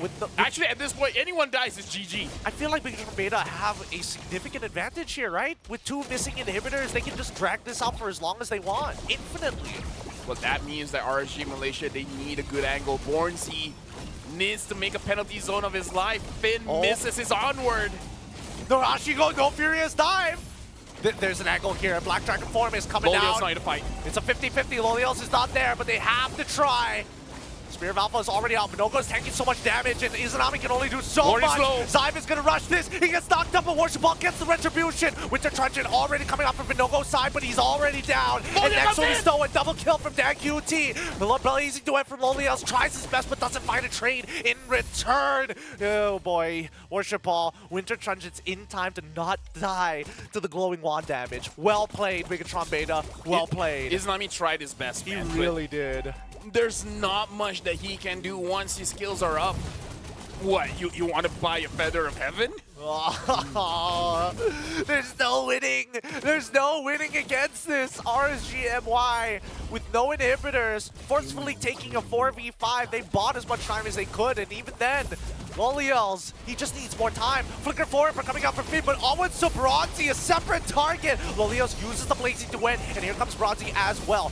With no penalty zone, normal resources, it's just gonna be a Crystal rush down from Zyve and the rest of Bigatron Beta as they take the game 2-1 against RSGMY. What a hard-fought victory. GG, well played. Can I just say, this is probably the most difficult fight Bigatron Beta has ever won? Yeah. Like that was pushing things to their limit. Like, we can see them being visibly sweaty. They put everything into that game. Literally everything. A single mistake would have costed them, and man, oh man, they better have heaps of stamina, because if teams are going to be playing on the level of RSGMY, it's going to be a marathon, baby. Oh yeah, I mean, dude, I'm speechless, man. I can understand. It was such a back and forth. Both of these competitors pretty equal, but then again, that's why Bigatron Beta is definitely a team on everybody's list. Keep your eyes on them, right? They're taking down some tier 1s. Dude, like, again, like,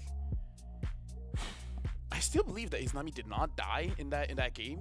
So it's still like, Yeah, he didn't. yeah, he did it. 5-0-4. I'm looking at the damage numbers. It's not funny. It's like, okay, it's not funny for him. It really It's like, isn't. Bro, I tried. Bro, I really tried. He really, really tried. And now do you believe me when I talk about Claude on RSGMY? Yeah. It's not like he had an extremely bad game. Technically, he's in top 3 in terms of the top damages as well. Well, speaking Something of all about of the stats, right, let's bring it up on screen so we can let you guys in on what we're talking about, what we get to see on the side that you guys don't. Look at that. Look at that. The amount of gold being achieved by both sides. 9-15, the final kill score in this 31-minute, 47-second game. Dude, this is a long game. In 31 minutes, only about, hold on, quick math, 24 total kills in total. Usually we see more kills in shorter games. It shows that both teams are being very conservative whenever they are going for the fights. It's just that in this fight, it's unfortunate, but RSGMY does not have a lot of good angles for them to start the fight. Maybe this is because they're trying out their new EXP laner, Bornzy. I mean, like, again, this is one of those situations you can't fault the team, because you need to find, you need to give trust to all of your members, even if they're sub players. And now we got to look at the damage here. 6,880 damage per minute by Izanami. We got to look at the total damage numbers after this. 218,000 damage. Zyve didn't even make 100,000. That's so crazy. And even Loliels is a 126,000. Like, holy crap. Why? This game could have gone so well, but even despite all that damage, look at the damage taken numbers, right? Damage dealt is RSGMY. Damage taken is also RSGMY. It comes to the point where you got to question, how does he deal that much damage? And how does he not take damage? That's the more crazy part. I think Dan QT, every single time he gets hit by the Star Shatter, instantly black shoes. And he does it pretty consistently. Man of Steel, Vinogo, Selfless, Narashi, 12 total assists. Gold Miner, Zyve, 818 gold per minute. And we do have to say that this, like, the composition coming in from Bigatron Beta, I don't know, is it the draft, Or is it just how they've been playing the fights, making it so that there's no angle for the Terizla to just penalty zone them? I mean, speaking of the way that they played, let's look at the golden EXP graph because throughout the game, Bigatron Beta like had a pretty hefty EXP lead. I mean, like, despite having quite a big lead, it went to 31 minutes, shows that this is a more difficult game for both teams. I don't know. All the tier 1 teams, they got to look at Bigatron Beta, man. Like, they are here. Forget where they come from. Just know that they're here to play. They're here to play some games, man, and they are really stretching out these series. By the 25th minute, the only thing that I find a little strange is the fact that it's not directly 0 when it comes down to like the 22nd minute, 21st minute. Oh, wow. Finn did not die. What? 1, 0, and 12? As a robot, he did not die? Huh. I'm pretty sure he died a couple of times, but I guess those were his immortalities just getting broken, right? Or How just else? your imagination? Or, yeah, just my imagination. I could have been dreaming about this. Yeah, he's just not dying every single time. I'm just, like, paying attention to him in these fights. He's engaging. He's fighting some pretty good engages. And these Primal Rats have been very effective at slowing down RSGMY's initial engage. But afterwards, you would have expected him to die, but he keeps making it away. Look at him. He gets to walk away for free after losing immortality. It's like, okay, guys, my shift is over. Immortality gone, so am I. Yup. Good luck. Have fun. But again, he's been making quite a lot of good engages, and I feel like with the Stardom Zyve, we didn't actually see his damage numbers because the amount of damage that Izanami, Zyve, as well as Lolo did was quite a lot. So actually now we can see it, 70,000 damage. He is From a roamer, 70k. He has higher damage than the jungler and the EXP. He does. Yuzong did 58,000. Worship Ball on the Alpha, 56,000. Finn so on Edith, funny. 70,000. That's so funny, dude. I don't know. The fact that Worship Ball wasn't able to get higher damage is a little sad, but man, it's so understandable that unfortunately Finn is in this position where he has to provide damage because he's always so far forward. And when you're in that Primal Wrath, I mean, I would take the free autos. Finn is just looking at Worship Ball and Arashi's like, you're the roamers now. You opened the map. You opened the map. You opened the map. And Zyme's like, I got the Lord. Chill, guys. Chill, guys. Poor Worship Ball doesn't even get to play his own role. He has to give it away every single time to Zyme. But I mean, man, like, don't you just give everything to Zyve? True. It's true. When You you want my play retribution? Like Take it. take it all. Take it all. But man, what a tight game between these two teams. I mean, GG well played to Bigatron Beta. They get to move on to the next stage, and they need to win one more best of 3 series if they want to qualify for the Challenge Finals. RSGMY fans, do not worry. They're just knocked down to the lower bracket where they have to take a extra long journey to the Challenge Finals, even if they make it to the last chance qualifiers. It's okay, Gideon. It's not about the destination, man. It's all about the journey. Who cares about the huge prize pool? I mean, I would care. I would want to watch them in Jakarta live, in a matter of fact, because you can buy those tickets at 10,000 IDR to convert it into ringgit. It's only $3, so it's so cheap. Take advantage if you are heading over to Jakarta. Use esl.gg/MLBBTix-N so you know it's from the English broadcast, or if you're lazy to type in the URL, there's this QR code right over here. Scan it now. Don't be a boomer. Don't type it in. I know one of you is typing it in right now. Scan it, because, Gideon, that was a long match. We got to go for a break, man. We have to go for a break. These players are tired. We're exhausted. And when we come back, it's going to be our second best of 3 here at the SPS.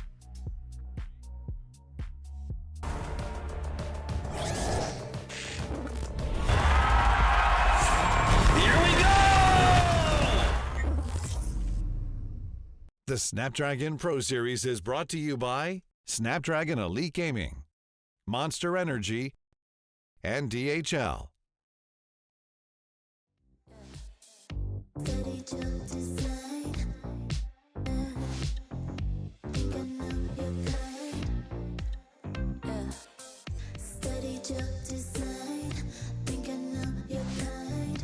I'm about to break another code now. Pretty in disguise. Bugging up your life. This is my syntax. 3, 2, 1, deploy.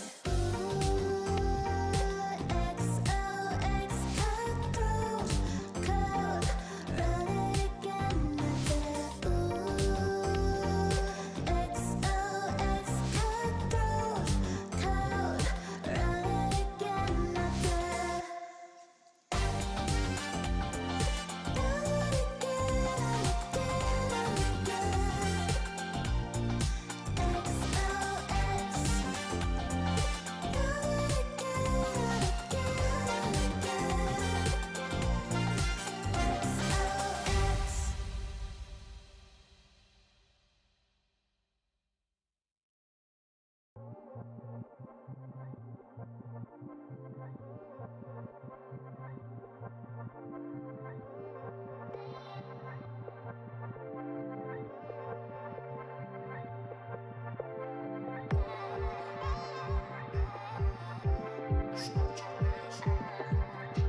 You waited all night for me to come back. Why'd you think that it's not alright? Told you that I'm not that type. Didn't mean to get you so excited. Tried to tell you not to fall in love. Why you always hit me uninvited? Was hoping you would get the picture. I've had enough. Now it's time for me to turn around. Thought you knew what this was. Yeah, I am superstar. You were never the one for me. Never should have fell for me. Take back your heart. Why don't you take it back? You never had a chance. I'm gonna take back your heart. Call it a savage love, just till I had enough of us. I'm good, babe. I'm on my own. This ain't a phase. Just let me go. Told you that I'm not that type. Don't bother wasting breath. Begging for one more chance. Yeah, know you got carried away. Ooh, you made me to say you've been messing with greatness. Spaces, stay in your place. I was looking to play, then you got in the way. All the love that we made got me stuck in your brain. Got no time to stay here and say goodbye. Yeah, I am superstar. You were never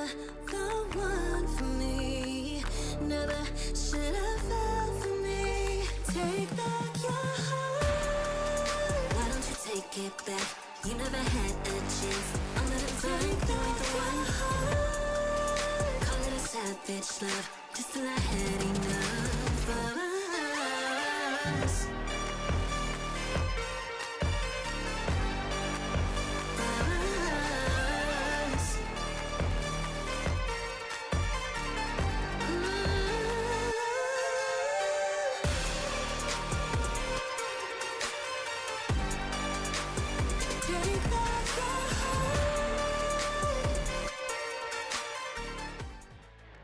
It's CFU Gaming versus Team Liquid PH for our Group C match number 2. A best of 3 to decide who gets the move on and who is going to get knocked down to the lower brackets to stand a chance to compete for the last chance qualifiers. You are watching the Snapdragon Pro Series Season 5 with me, Getting Cute, as well as LaFell here at the helm to keep you guys entertained for the rest of today. Still, we have 3 best of 3s to happen, and this one is going to be exciting because this is TLPH. Okay, let's address the elephant in the room. The clear favorites is Team Liquid PH. But we can't look down on CFU Gaming coming in from Cambodia, especially looking at how Cambodians have been playing. They play very, very aggressively. And the thing is, they're very good assassins. Maybe they have to pull something crazy to go up against TLPH. I mean, the best part about CFU Gaming is the fact that they know how to put on a show. And if you guys want to be entertained live to watch that show, maybe stop by Jakarta and pick up some tickets for the SPS 10,000 IDR, a cheap number to walk into an environment that you will never expect for an international tournament of this caliber. Buy now at esl.gg/MLBBTix-N or scan the QR code if you're lazy to type in the URL. You guys need to get it because the last time we did one of this, Gideon cast it without pants. That's a sight to see. That's a real thing. I was wearing booty shorts and leather shoes. That was not a fun time. It was not a fun time. But it's something that Everybody you saw guys it. can see if you guys want. I walked through the entire crowd in booty shorts. Rose is gonna be there. She is not going to be in booty shorts. No. Wait, but she won't be doing what he did. But she will be around. So grab your tickets if you want to see her, and then maybe the crazy antics that the talents that is there they want to do. I would bet money to see Rose go to do the bit with the waxing, the leg hair waxing. That would be funny. If that's the thing.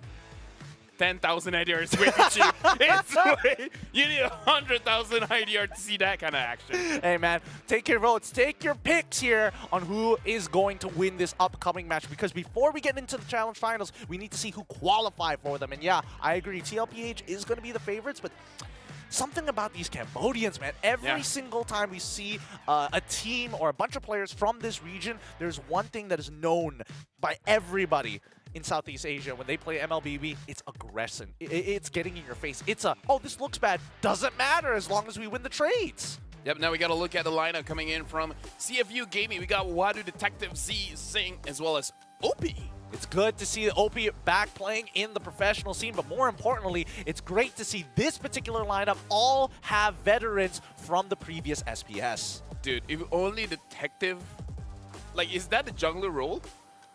Because if that is, he needs to use the Fredrin. What was the Neo skin? Neo skin. Neo. Because I'll get back to you on that one. That's Detective Fredrin on Yep, that one. it is Detective Fredrin. That's a good shout out. That is a good shout out. Hopefully they stay thematic on this one. Okay, you know, I don't care. I'm gonna look it up. I'm pretty sure it's like a Neo Beast skin. It's no, it is the Neo It's Beast. Neo Beast, Yes, right? it's Yeah. Neo Beast specifically. I was thinking Neo Fighter, but no, that was the. It doesn't have the same ring to it. Yeah, it doesn't have the same ring. It doesn't sound as good. But we have to introduce the favorites of the entirety of the tournaments. Give it up for Team Liquid Philippines, previously known as Echo Loud, with the tagline of Echo Loud, Echo Proud. Now we all hear TLPH. Sapphire, Kaltizi, Sanji, Benny Cutie, and JP.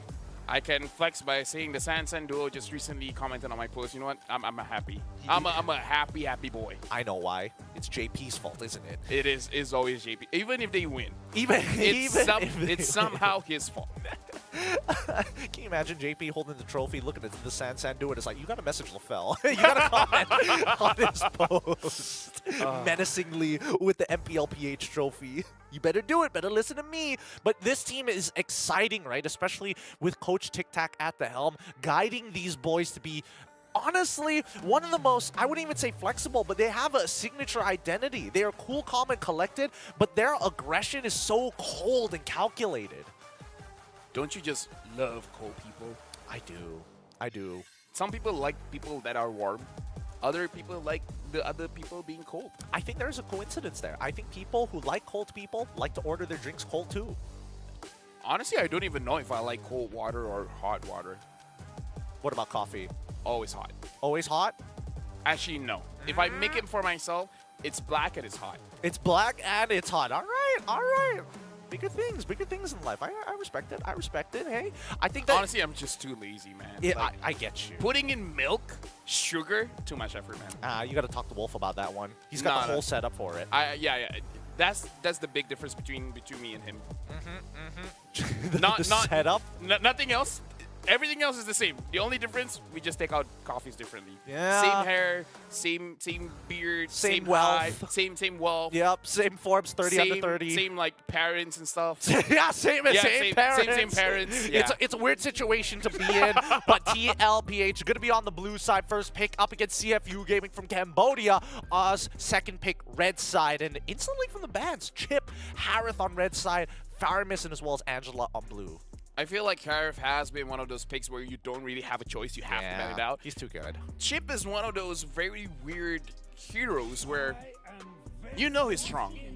You know his win rate isn't the highest. You still have to respect it. I feel like it's like you always ban it.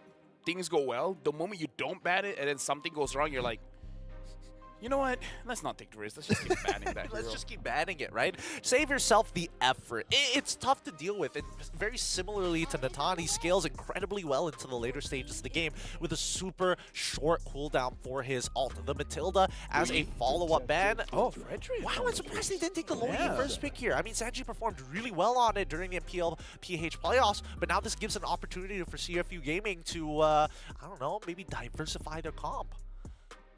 Maybe Louis Nathan? Louis Boxia? I feel like you can delay your jungle just a little bit just because they already have the Fredrin. But I feel like, okay, like gold lane, take your pick. Do you want a Nathan? Do you want a Claude? Do you want a Roger? Either or is perfectly fine.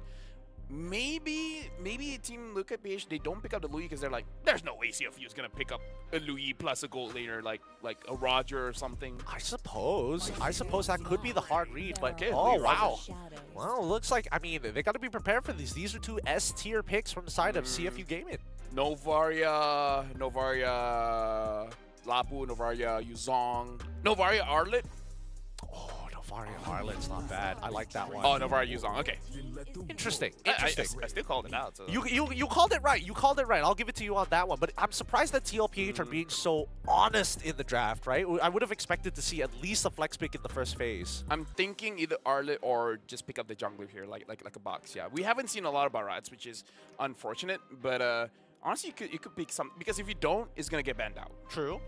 I think that if they pick the Arla, it kind of forces their comp to play in a certain way and to be designed around. So that's something to think about for the side of CFU Gaming here for their very final pick in the first phase. But it does kind of give us a rough idea of what they want to do. Here we go. Edith. Very, very popular so far here at the SPS. I mean, like, it has been the flavor of the month, right? Everyone has been picking on the Edith. Doesn't matter if it's EXP or Roam.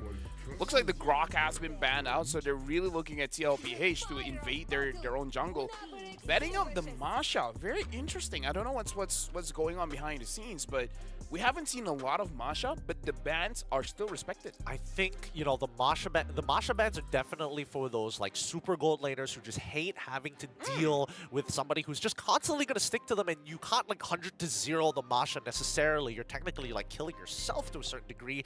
I don't know whether or not we are going to see a Natan pick coming up from the side of TLPH. For all intents and purposes, I guess they're going. What if CFU does something crazy? Like Pick up the Natan. Ooh, Roger Jungle. Roger Jungle? So that you're kind of forcing TLPH to pick up the Claude.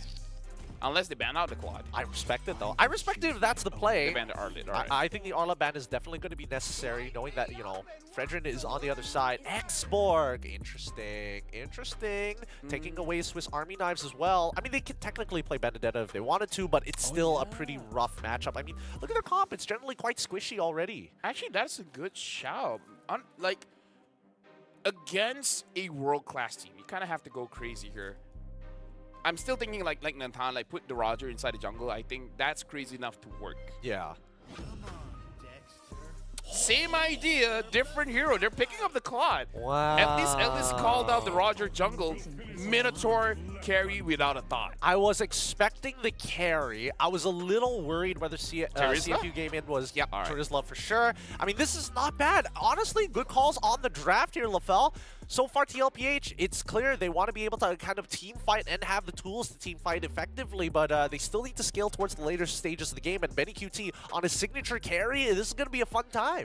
I want to see how CFU Gaming can increase the tempo of the way that they play, because they have an Edith Rome as well as Louis in the mid, Roger in the jungle. The Roger is probably going for a critical build with the Windtalker as the first item, or if he wants to go a little bit crazy, he can go for the War Axe first item. I want to see how they can speed up the tempo. Find one target, and then basically let a target feed for a while so that you have a faster time ramping up going into the mid stage of the game. Because going up against Team Liquid PH, having the carry, having the Novaria, they're going to scale quite well. Minotaur as well, even though he's a tank, he scales very well as well with the defense items, as well as having the Flash of the Oasis. So I kind of feel like, you know what?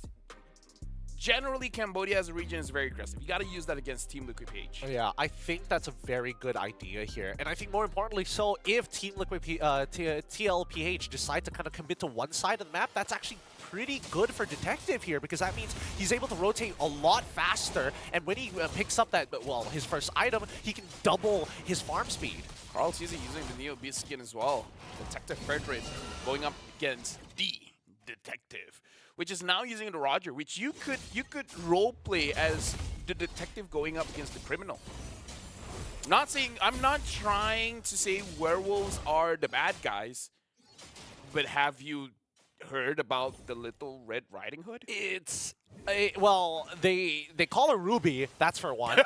Lore-wise, technically, Lycans are considered bad guys. To be fair, that's the whole lore between Roger and as well as the Ruby. But for the time being, right, this contestation here, Carl Ceesay just gives it up.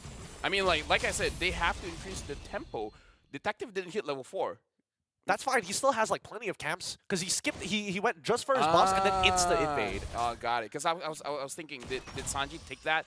Detective gets it. This is exactly what I want to see coming in from CFU. This is them utilizing the draft very, very well. Team Liquid PH understanding the predicament that they're in. Their comp is not about fighting so much in the early stage of the game. You just want to scale up. So I feel like this is a good call coming in from them. Yep, and JP getting punished here in the mid lane.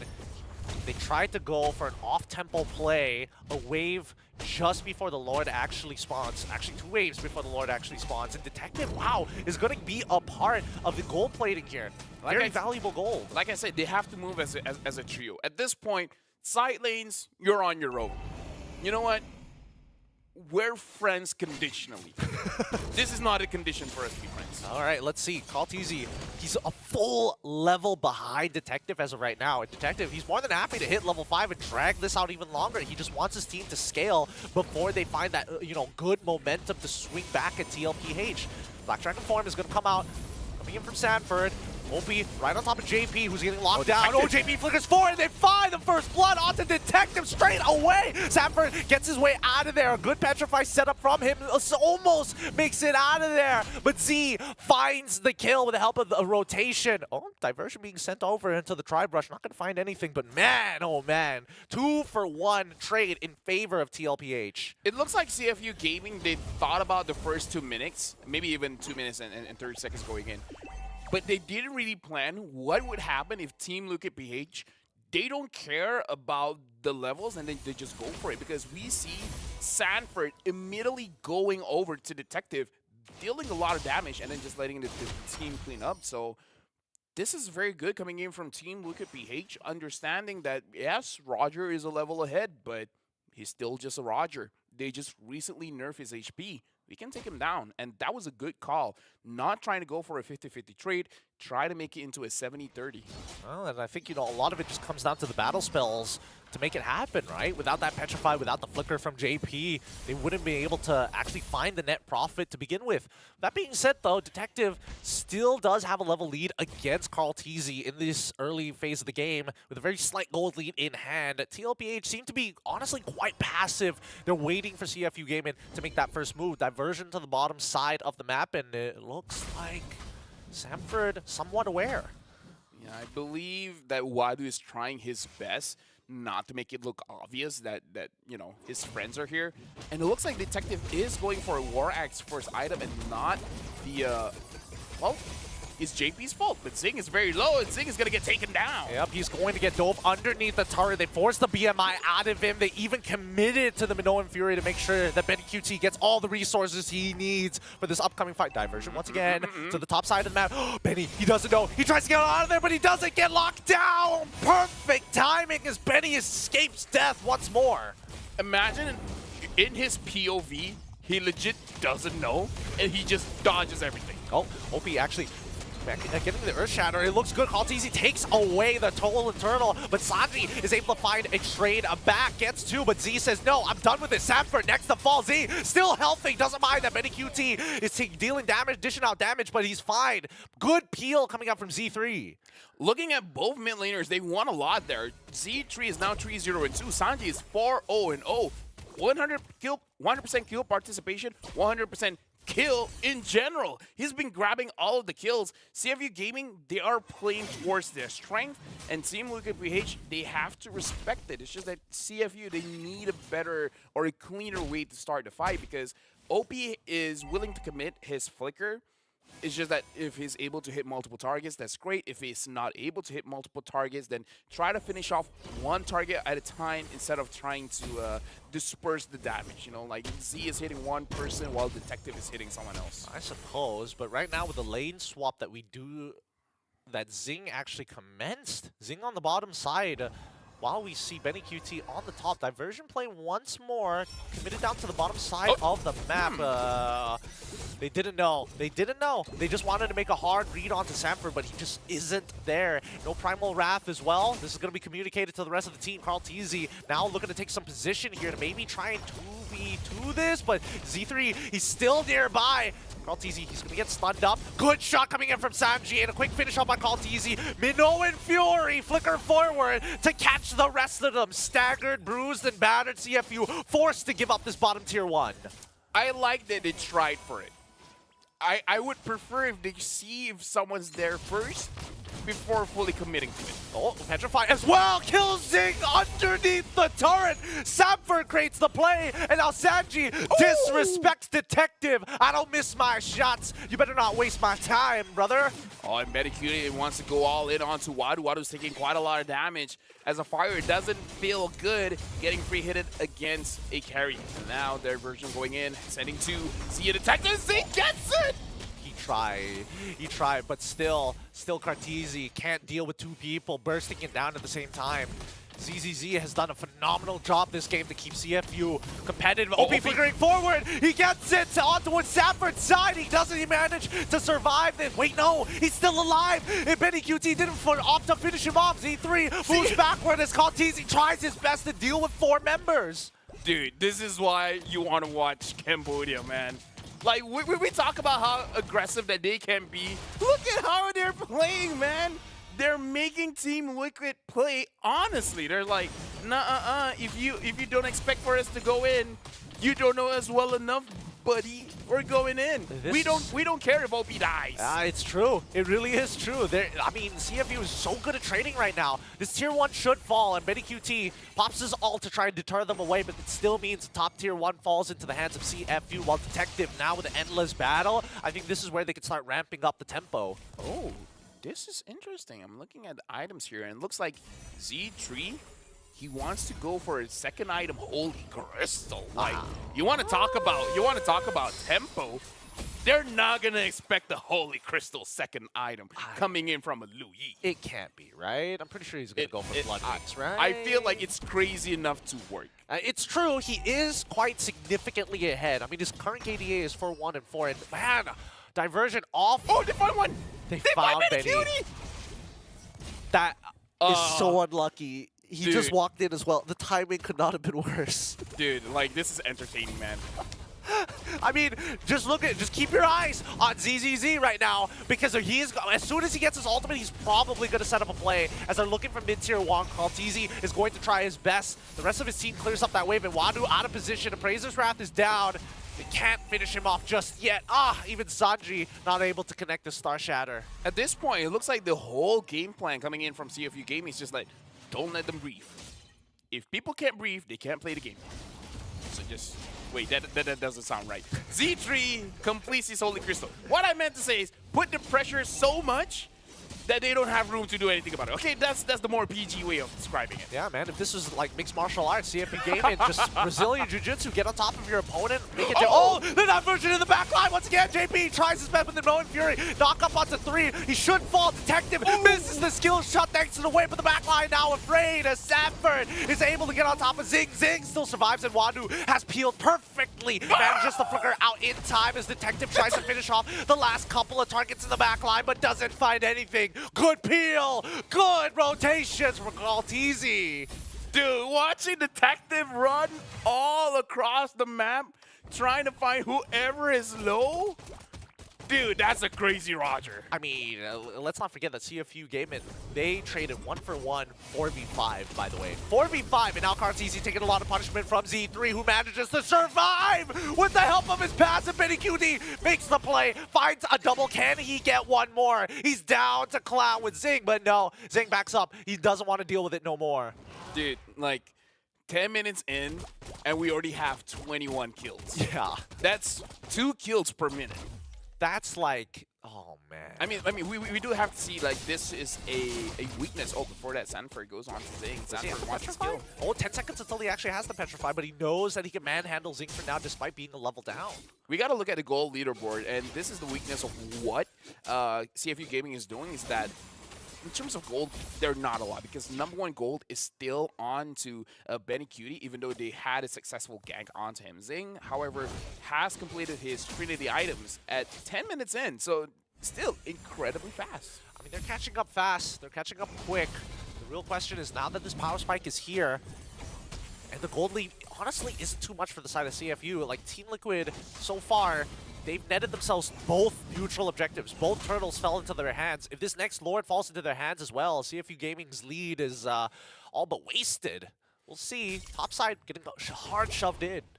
I mean, honestly, CFU Gaming, I feel like whenever they win the turtles and everything like that, it almost seems like it's a side quest. It's not the main thing that they want to achieve. They just want pressure through kills. And they've been getting quite a lot of it. And speaking of which, diversion coming in. Do they know? No, he's stuck in the middle of all 3 of them. They get into the middle. JP with the Minoan Fury tries to peel away enough members, but no, it's done. The damage is done. Kaltizi is gone. And the back line is getting chunked down. Z3 splashes multiple, and Saffron finds Zing. He's trying to run away, and Detective won't let him go through. Lycan Pounce is good, but will he find this kill? No, it's too difficult. It's too difficult. The motivational roar as well keeps him alive. Can we just remind people that CFU Gaming, if I remember correctly, is #4 in their region, and TLPH is #1 in their region? Yup. I think definitely TLPH wasn't expecting CFU Gaming We're to be not this expecting proactive. it. I mean, that's the thing from Cambodia, right? Like, of all the picks to be as proactive as it is, it's going to be Z. I would have expected Detective or maybe even Opie, but man, the whole team are all built the same. Dude, watching Detective play is so entertaining, because he goes in, he goes out, he will circle the map 7 times, and then he goes for you again. Hey man, just like their logo is Shark, he is a predator. He is just waiting for the right time to strike, just like the Shark. Now, rest He's of a CFU, dog shark. I mean, he might be a little bit more if he gets a Maniac in this game against a team like TLPH. That's when I'll say he has that dog in him. Oh yeah. You know what? Yeah, he deserves it if he gets a Maniac. Actually, if he wins, you know what? Let's just set the bar a little bit lower. It's still high. But if he wins, he got that dog in it. He got that dog He in got it. that dog in it. 90 more seconds until the next objective actually spawns. And now TLPH, they've been on the back foot for a while, but the gold lead has never really escaped them, right? Currently, a 4K gold lead for the side of CFU Gaming. They're going to hit their power spikes first, but TLPH can easily catch up. Let's just say this is the worry coming in from CFU. Theoretically, on paper, it's going to be very difficult for them to actually dive into Team Liquid's base. Like, Team Liquid, this situation, having 3 inhibitors, it's still a very strong... I don't know how to describe it, but it's very hard for CFU to penetrate this kind of defense coming in from Team Liquid page. Because they're not designed for siege. That's what I'm trying to say. Carl TZ finds one, finds OP. Well, you know what, Furious Wolf flickering landing on all the 4 members. JP tries his best. Oh, a great engage in the backline. Sanford makes the play, and already 2 have fallen. Wadu is low, but now Sanford on the run. OP and Detective won't let him go for free. Benny is still part of the fight. He's coming back into this. How do you get away from this? Detective, how do you get away from this? He's got to figure it out. No, there's no such thing as backing up. It's only moving forward. Maniac for Detective. He did it. He's got that dog in him. Are you coming? Does he run away from this? Dude, I don't care. We gotta clip this. Somebody, I mean, definitely an argument for play of the day. Wait, Star Shatter? Okay, he's alive. He's so nuts. He's got that dog in it. He's got that dog in him, brother. I was saying him getting a Maniac is too high of a bar. You set too high of a bar. You didn't set the bar high, man. You called it. You knew a Maniac was coming. I mean, I don't. Are you from the future? It's hard to say. It could be. Oh my God! If Detective lost that. Okay. Right after he got that dog that loses the Lord. I mean, like, me calling the draft, that's not impressive anymore. You calling a Maniac before it happens. That's true talent. Hey man, I sometimes I see these angles. Sometimes that you else see the sees. dog in him. Yeah, sometimes I just see that dog in him, man. Detective, holy cow. CFU Gaming, as of right now, mega advantage. And they've got a Luminous Lord walking down to the inhibitors. TLPH, it's time to high ground. The siege begins. Right now, Astral Echo used, hitting everyone from CFU Gaming. The Lord charges in. Looks like they're gonna get this inhibitor. Yes, they do. And now CFU Gaming, looks like they're not gonna force things through, and this is more or less the weakness, but OP going for the Stardom side, a very early Stardom side. Do you expect anything less from this team? Carl TZ gets right on top of OP, Minoa and Fury as well being expected. Oh wow, the penalty zone that comes in good, but Detective finds his kill and gets back out. OP with a double, the Starlium side having a lot of value here. Winter Trojan being absolved, but Sanji is able to find 1 kill back. He's the only one left with 3 members alive from the side of CFU Game, and they wait for their waves to maybe even try and close out this game. If you want to push your ranks, guys. Oh, what? What? Speechless. Game 1. What? Game 1 goes to CFU Gaming. Oh my God, what a game. Speechless. Cambodia, they keep on giving. They're just the region that keeps on giving, baby. Look at, they're not impressed. Look at their reactions like, all right, game 1. Look, this is TLPH, right? These are previous world champions, man. You can't, it's not over until the series is over. Okay, afterwards, their production is going to talk to us and it's like, okay, what's the story of the day? Detective's got that dog in him. I'm telling you, CFU is moving up on that tier list. You can see that TLPH, they're just like, guys, what happened there? But just don't let them expect what's going to happen, right? Honestly, I wasn't expecting the way that they played, right? The fact that OP is by far literally not scared of death. As long as they trade 1 for 1, OP is like, I can sleep well tonight. You know what? Here's the thing. Called out the draft, understanding that their mid trio needs to set a good tempo. Yep. Even though we called out how they're going to play, the fact that they were able to do it, that's a whole different story, man. Because in this day and age of Mobile Legends Bang Bang, it's hard for your mid trio to go that level of aggressiveness. In rank, you can do it, sure, but in tournaments, trust me, it's very difficult. Yeah, it's a completely separate ballgame. And I think, they understood that their mid-trio was actually stronger against TLPH's mid-trio as well. Because Novaria, very much based on her cooldowns, Loyi, as long as you have charges, man, those dispersions can be very, very annoying. Can you imagine a world CFU Gaming 2-0s them? You know why that's scary for me? I made a post, and I said, I will full-heartedly support SRG and TLPH. If they start losing immediately after that post, I'm deleting that post. I don't care how many likes, shares, and comments is on there. I'm like, you know what? If I give my support to 2 teams that are world-class and they both lose, I'm too old. You're living in the matrix. I'm living in the matrix, yeah. You're living in the matrix, brother. I mean, I can agree with you. TLPH, I'm a very big fan of them, but here casting these games like CFU have, honestly, their team fights just looked a lot better. They weren't, I think that TLPH were definitely disrespecting a couple of moments, especially ZZZ. This man, he stood his ground as an anchor. Most people would look to space out their opponents, but not Z. All he needs to do is just land some skill shots, get 2 different colors to touch each other, and boom, you've got a reaction. Dude, you know it's so hard to do that.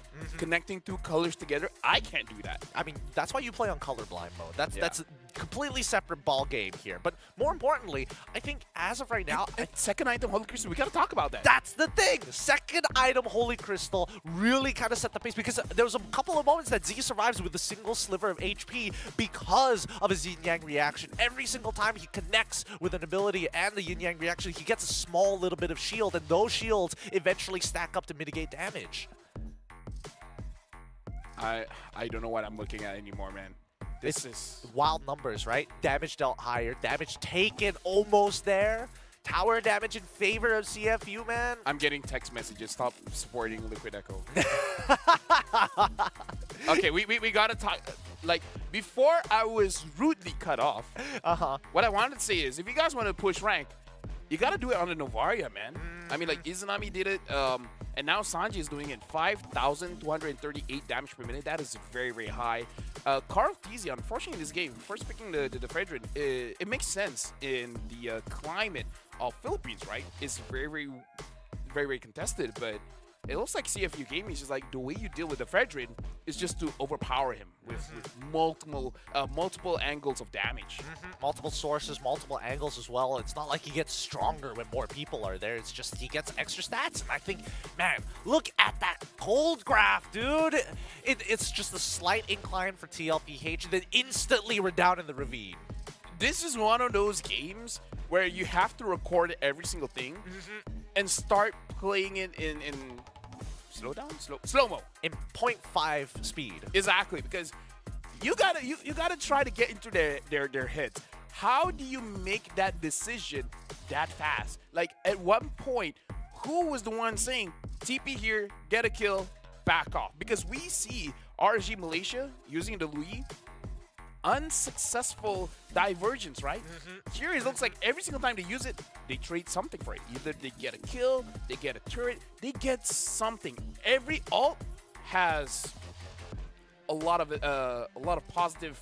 Okay, I don't want to say. Look, English is difficult, all right, guys? English is hard. I can agree with that, but let's give it up for our MVP, Z from CFU Gaming. Just literally an absolute boss, man. He is the anchor mage that you rely on. Just look at his aggressive positioning. He walks up, takes damage from Carl TZ. He's like, I don't care. I can tank through all of this as long as I have skills to throw at my opponents, and is able to amass enough shields to power through the damage. Can we talk about how amazing it must feel as a damage dealer when you have people that set up either your EXP or your roam?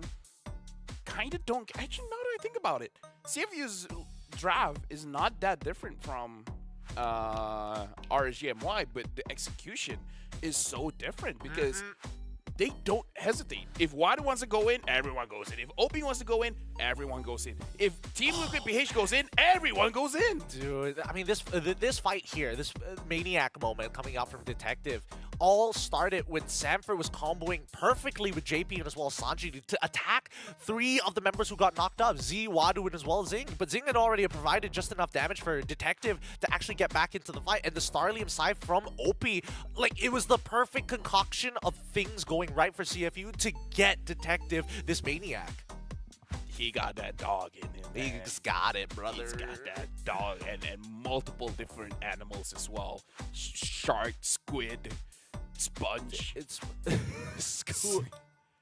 Oh, no wonder. he does okay. Because I was thinking as well, why didn't we see it? Yeah. It was outside of the map. I didn't realize that you could do that. I know you can get it like to the corner, but I didn't realize that if you position it completely outside. Because I thought I was crazy, but I'm like, I'm colorblind. Maybe that's why I didn't see the diversion. Yeah, and I thought like at least Sanji would like, if he sees it, he's definitely react. repositioning. Right, for he would it. react towards it. Exactly. So, okay, a couple of interesting takes here. And I think that Coach TikTok is banning out Lo Yi, 100%. Get rid He's of it. cray-cray if he doesn't. I think it would be a little too crazy. Maybe Sanji could show us what he's got. First pick Lo Yi. First pick Lo Yi. That's the way. Guys, please stick around. We're going to go on a short break, and when we come back, potentially the conclusion, potentially the equalization. It's here only at the SPS. We'll see you in a little bit.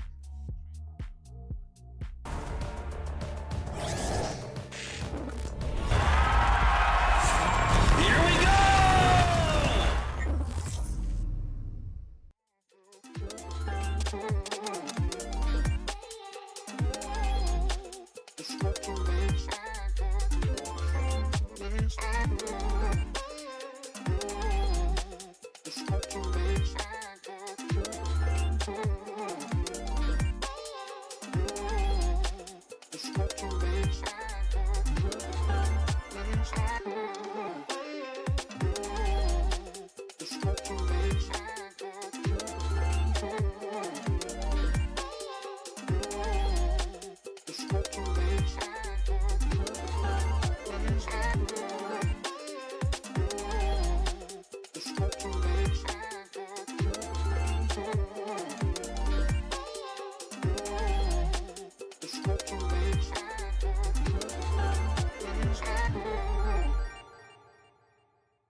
You waited all night for me to come back. Why'd you think that it's not? Taking our time here, we already see CFU Gaming taking a big win and even a maniac on a Roger jungle against TLPH. They're currently at match point. LaFell, you got to come on in on this one. We're going to be our casters for this match, and this is honestly pretty surprising from us, but more importantly so, if CFU can just take one more game against TLPH, that is a huge statement for Cambodia. Thanks for buying me time. I had to go wash my face multiple times. I took 3 showers just to make sure that, is this real? Right? Because here's the thing. Team Luca PH, my boys, champions of MPLPH, and CFU Gaming made that look effortless. I feel like it's an art form for them to be able to do that. So is batting out the Louis all it takes to shut down what CFU Gaming did in game number 1? Personally, I think so, but we're going First picking straight into the draft. And yeah, first pick and Loyi, the bans are almost exactly the same, but instead of the Moskov, they ended up banning out the Novaria, and it looks like they decided to ban out the Moskov from the side of CFU Gaming, which does mean a couple of things. It means Matilda is out in the open, free for anybody to pick. I feel like Roger, thinking of Roger. Yeah, Roger gets picked up, maybe some kind of EXP. Yuzong, pretty good. Yeah. I mean, to be fair, Sanford nearly hard carried that game out of Yuzong, which is not very common for Yuzong players. I wonder, Yuzong is picked up. Do you want to pick up like a Claude? Because you want to pick up a Nathan, but against Yuzong and Roger is going to be pretty difficult. So maybe pick up the Claude now and maybe the Fredrin. If you don't want a Fredrin this early, maybe pick up like an Arlet. Ooh, I think you can pick up both at this point, right? Because in terms of the gold lane matchups, there's still plenty, and I think Benny is perfectly fine just getting access to carry. Worst comes to worst. Okay. Like, tell me this isn't a menacing draft. These first 3 picks that I'm seeing from TLPH, like, naturally has so much synergy with each other. I'm trying to figure out how to counter this. Valentina wasn't the one I was thinking about. I'm thinking about the potential of picking up a Carmilla here for CFU Gaming. Oh, really? I thought it would be more towards TLPH who wanted to pick it up. Yeah. I feel like if they have it, it's too much. I feel like if Liquid has Carmilla, it's a little bit too much because there's a lot of... Okay, you know what? I'm thinking of something incredibly crazy. How crazy are we talking about? So crazy. It might work. How crazy are we talking about? Doesn't matter who, have healing. Liquid sees it. They ban out the Florin. I'm legit even thinking an Estes would be fine. Really? Exactly. Yes. Going up against a Louis, I don't know if they will pick it up, but they should pick a healing type of hero to fight against a Louis because you cannot sustain that. Just trust me on this one. But okay. I don't think they'll pick it up. They get the Grok first. Okay, they're not gonna pick it up in general. All right. I think with the Grok, at least it's a simple solution to dealing with potentially Arlet, who could be thrown into the support sector, where JP has been getting a lot of success in his own personal region. But even so, against the Grok, you're not gonna get as much value. We see the Paquito and as well as the carry for the side of TLPH. Another signature pick coming in from Samford once again. Same goes for Benny Cutie. Let's see how CFU Gaming finish off the top. I have a question for you. Yes. Have you seen Team Liquid PH be upset? This is a draft that you pick when you're upset. Is it the draft that you pick when you're upset? Yeah. This is one of those drafts where you're like, oh, you want to hit me where it hurts? I'm going to hit you back. I see it. Right? I see it. Every single pick from Team Liquid PH is like, I don't need a setup. I'm the setup. I'm the payoff. 1v1 me, bro. 1v1 me. Try me. This definitely feels if TLPH was playing on stream together, that after a bad rank game, they're like, guys, you know what? we gotta show them what we're all about. Like, who cares about objectives? I want the kills. But we gotta look at CFU Gaming's draft here. Equally as aggressive in terms of how they're gonna fight against Team Liquid PH is gonna be... I think it has to be pre-planned. Like, you have to zone out the Louis away first. Preferably the Grok. The Grok just pushes Louis away. And then the rest of the team picks someone else off first. So meaning in this fight, you can't just go balls to the wall. So you got to be a little bit more calculative, where if you can't handle Sanji first, push Sanji away and then deal with everyone else first. And then ideally, you want to take down Arlet first. It kind of sounds like CFU Gaming is probably not going to be as aggressive in the earlier stages of the game A bit more like difficult. we saw, right? A bit more difficult. All right, it's time. Game number 2 here. Match point for CFU Gaming on the red side against TLBH on the blue side. It's going to be mirrored starts, purple buff for Detective, and Call TZ will start on orange buff. So it looks like they are starting on the same side of the map. We've seen a Detective, as long as someone can set things up for him, is going to be insane. And definitely we see that for CFU Gaming, both EXP as well as Roamers are very good at setting things up. And Great cancel. we didn't see how it happened, but CFU Gaming somehow, they won the trade in mid. And like I said, you want to single targets out. And it looks like, yeah, target JP. If he's not able to engage in it, that's good. Ooh, Detective coming in. Yep, and OP is there just to kind of set the wall. Yep, they can't even do anything about this. Successful invade coming in from CFU Gaming after winning out a trade in the mid lane. Sanford still pretty standard for him. He's just going to be big chilling for a while, but you can see that Call TZ instantly making his way down to the bottom side of the map and maybe an invade of his own to try and hit level 4. Something that we do have to say here is that CFU Gaming, they're actually winning all the lanes. The mid lane they're winning, the gold lane they're winning, the EXP lane. Looking at the positioning coming from Yuzong, he's winning. Yep, and Benny QT now taking a pretty terrible trade against Ying so far, but now Cartesi getting involved. Oh, they bait out the Purify, and this is real good because now this gives an opportunity for Call TZ to say, hey, if you don't want to be by the turtle, it's totally fine. This is such a good freeze. One gold cannon denied away from Zing. That is a huge win. Purify and denying one, it's insane. And now in the mid lane, JP looking to hit level 4 of his own, but the top side instantaneously. Detective finds the kill. Oh, Wadu is the one who secures it. Good engage, but here comes JP once again. OP already at level 4. Call TZ, he's thinking about resetting this entirely because Detective, he's starting to walk up and the man advantage is starting to look a little menacing. They have to reset this somehow. Diversion into the back pixel brush. And here comes Sanji and Sanford. They're back in the fight. Champion Steph. JP takes out Detective. Call TZ steals away the turtle. And another kill falls into the hands of Call TZ as OP is just deleted from existence. This is why CFU Gaming for this game, they can't be as aggressive as game number 1, where essentially you're not going to get punished even if you made a bad engage. But against Team Liquid PH, the draft that they have right now, you can't get punished because the amount of damage is a lot. Oh, Z actually flickering out. JP with the final slash sets it up, takes him out of the equation, and Call TZ as insurance policy. This is a very good start coming in from Team Liquid PH. 1,000 goal lead, Wadu as well as Sanford. For now, very, very equal trades, despite Wadu being 1 level behind. Just now they're equal in level. CFU Gaming, they need to start to set up kills that is not punishable, and you kind of have to avoid the mid trio here.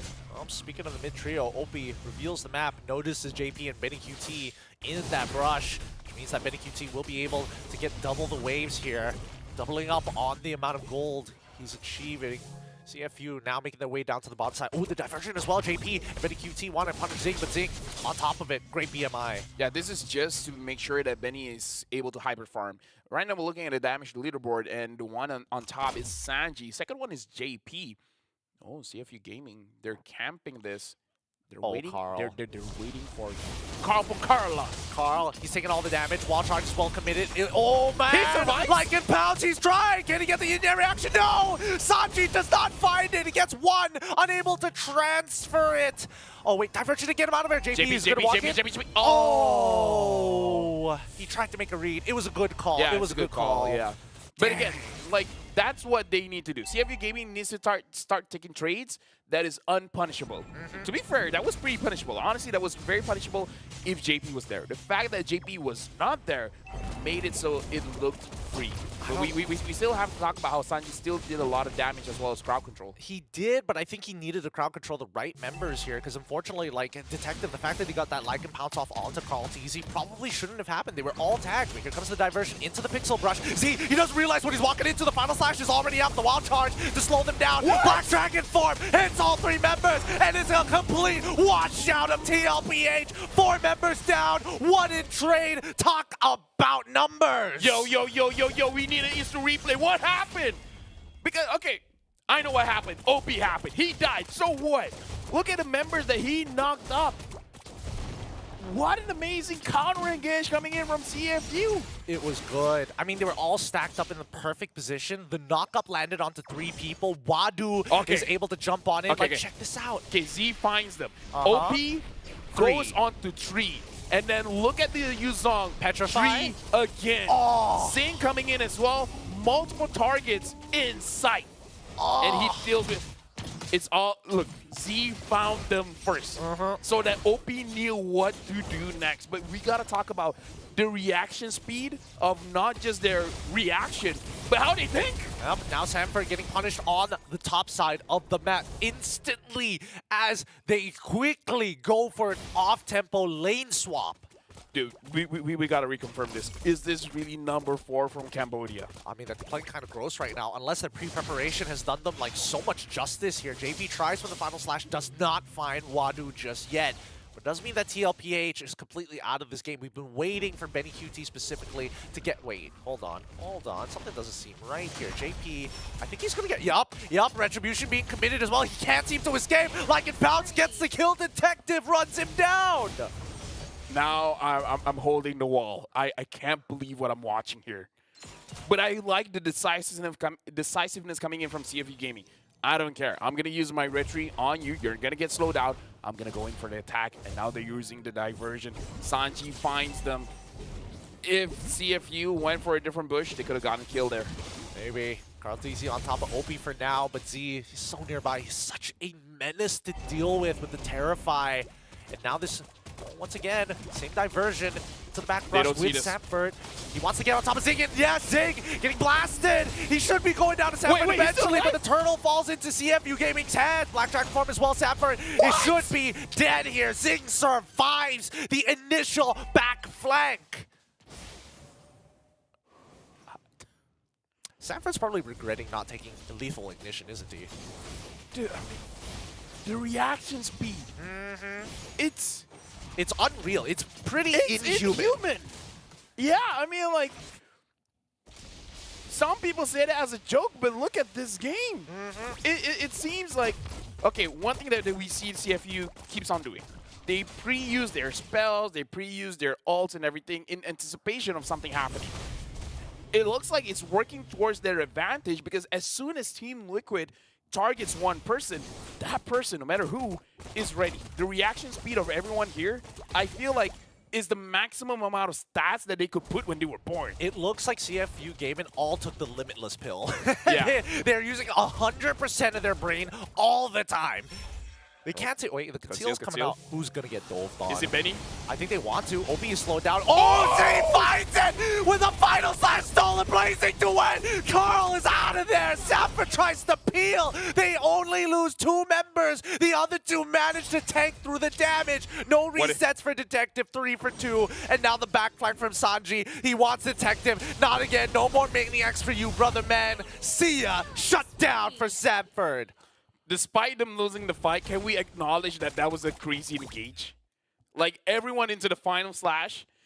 Okay, look at this. Final slash onto 3, and then the follow-up is insane. Everyone was so low. Sanji was not touched. Sanji hit his yin-yang reaction that caused the damage, that caused the immediate crowd control hit on CFU. If there was no Louis there, let's say if that was a Novaria, GG, man. That would have been GG. Yep, like KarlTzy would have died. Sanford wouldn't have been able to get the knock-up strike as well to slow down the aggression. Here, once again, CFU says no. Z tries, doesn't hit the final slash. They're trying to disengage. Wild Charge lands onto Sanji. They're going to get 1. That's 1.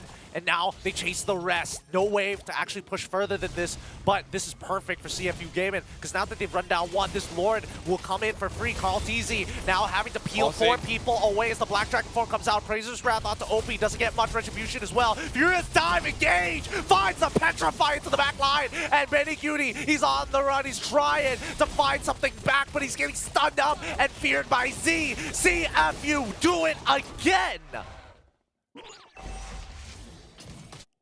Speechless, dog. Is it safe to say that CFU Gaming is living up to their namesake? Oh yeah. Listen. We've been living in the world of Mobile Legends Bang Bang, where each game feels like a chess match. I go here, you go there. We trade this, you trade that. I'm gonna come in calculated. CFU Gaming, they did the calculations yesterday. We're just gonna go in. Like, it's been so long in my career as a caster that we get this kind of fights where it's like, we engage first, we think about it later. If we mess up, we mess up. But we just do it first. And this is very refreshing. It's so refreshing in a game that has been punishing playmakers like CFU Gaming, just showing us that it's still viable. Now the siege is coming through. Yin Yang reaction not happening. Oh, the backline, they're in trouble. Final Slash doesn't land on the right target. Diversion.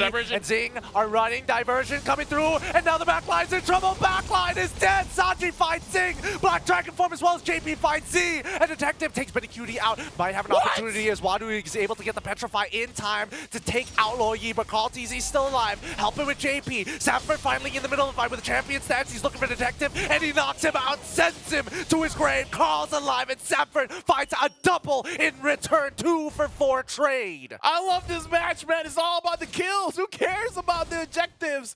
But this Detective, man, he got that dog in him. Someone's got to take him out. If we're going for game number 3, I doubt he's going to get that Roger again. I doubt he's going to get that Roger again.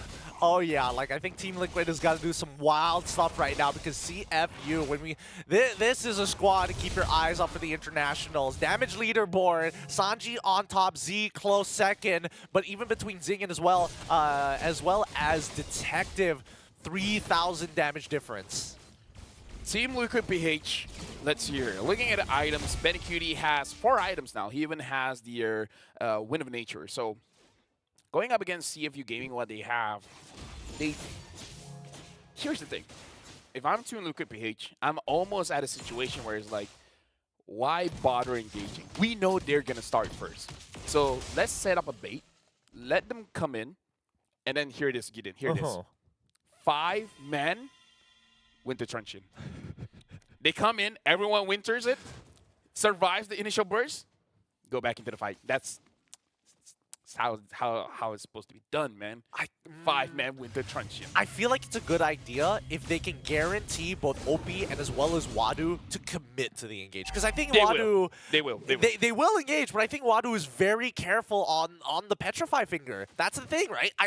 It's hard to tell when exactly Wadu is going to unleash that battle spell. And I think that's the scary part because Team Liquid, they don't want to lose momentum. Black Dragon Farm out again. Detective does secure the Lord. Carl TZ is going to try and peel. But Benny QT in the back gets hit by the Petrify. We'll be able to find one. Blazing to win as well. Winds of Nature comes out. Sanji is already dead. Appraiser's Wrath. Oh, OP comes back with the immortality as he is still alive. Benny Cutie is trying his absolute best, but eventually will fall. Detective still alive, eating up the scraps, the low members of TLPH. Team, I want to see what's the POV of CFU Gaming. What made them feel like they could rush the Lord? What made them feel we won this fight? Which, by the way, OP having that wall set up, crazy. That was insane. It's great. Now, once again, the wall charge landing too. This is What? it! They've done it! What? Sanji's coming back. He might be able to do something about this, but it gets 3 members and 3 levels down. He will try his best, flickering out of the way, gets Zing, and that's GG! CFU Gaming have done it against previous world champions, against champion of MPLPH Season 13, 2-0 here at the SPS. Well done, our Cambodian representatives. Oh! Dude! Okay. If Red Giants loses today, I'm deleting that post, man. It's our fault. We take responsibility. Why do we hurt the people we love? I don't know, man. Like, to me, at least I know that TLPH is still in the runnings to qualify. But oh my God, was I not expecting the game to actually play out like this. When I wake up, this is not what I thought would happen. Me neither. I thought this would be 2-0 in my favorite team's position, but why do we hurt the people we love? Hey man, it's just... Look at my arm. It's distorted, some may say. Some may say that it's not lining up. The alignment is lining off. up. We're in the It's- wrong timeline. But that was an amazing match. It was crazy. That is one of those matches where if you don't have coffee, just watch that. It will pump you up. Oh, It my will goodness. fill you with adrenaline. It's really, honestly, it's You don't really need hard to read. testosterone. Yeah, you don't. You just need to watch that game. And you feel like a man. Yeah, you'll turn your she into a he in no time, but this is I'm just looking off to the side of the screen. Wait, don't break make eye contact with him, all right? Make eye contact. You can't break just like that, all right? I'm looking at the side API and I'm trying to figure it out, right? How does CFU keep finding these angles? Better know. yet, what are some of the conditions they need to say, yes, we can make this happen? Other people are like, this is not it. Wait for this, wait for that. Yeah. They're just like, waiting. Now. Yeah. They even ignore top wave just to chase down Samford. So I'm like, nothing is off the table with these guys. This is why you need to watch the game at 0.5 speed just to see when did they make the decision. I feel like that's when was the decision made to go for a fight? It's hard to say, but let's get a little bit more insight in the In post-game 30 match. minutes. Oh, God. Like 39 kills total. They could, everyone from CFU can call their dads and be like, Dad, I just beat a world champion. And them being Asians, the dad is still not impressed. A little too real. That one was a little too real. 13 minutes and 44 seconds into this game. CFU take an outstanding win against TLPH. And it's not to say that this match was close, because it honestly, it was kinda like 41.4K compared to 46.2K from CFU. Like, the gold lead wasn't that far off. I feel like I've used all of my brain power for this match. I don't know how we're gonna handle the next best of 3, especially if it's gonna be this surprising. Again, let me just tell you, Gideon. Like, if Udare Giants loses today, both teams that I support loses, I will no longer say I love you to the people that I do love. You have to make an apology video. I will have to look at my wife straight in the eye. It's like, I'm gonna let you know, I will never say good things about you ever again. And then as you're walking out the door, it's like, love you, Mom. Oh, don't do my mom like that, man. Okay, I'm sorry. I'm sorry. I had that one loaded in the chamber for a while. I had to get it off my chest. But man, 0 tower damage from TLPH. What? 0. They didn't take any towers. Oh my God. This is the champions. Okay. To justify maybe why the champions may have lost, it could be ping issue. Let's just say it just could have been that. You know, they're used to their single digits. Maybe it had double digits ping. Let's look at the graph. Zipper, pull up the graph. Please tell me this is gonna hurt my feelings. Oh my God. Oh my God. Wow. The graph, I mean, it tells the story. TLPH having slight leads against their opponents, but eventually it came to a nearly 10,000 gold lead for the side of CFU. You know what this proves? What does it prove? If you have a crush, just tell that person you love them. Just confess. Because if things like this can happen, even you can win. Even you can win. Even you can win. Even if they're married. Even if they're not real. Just break their marriage. Yeah, just be a homewrecker.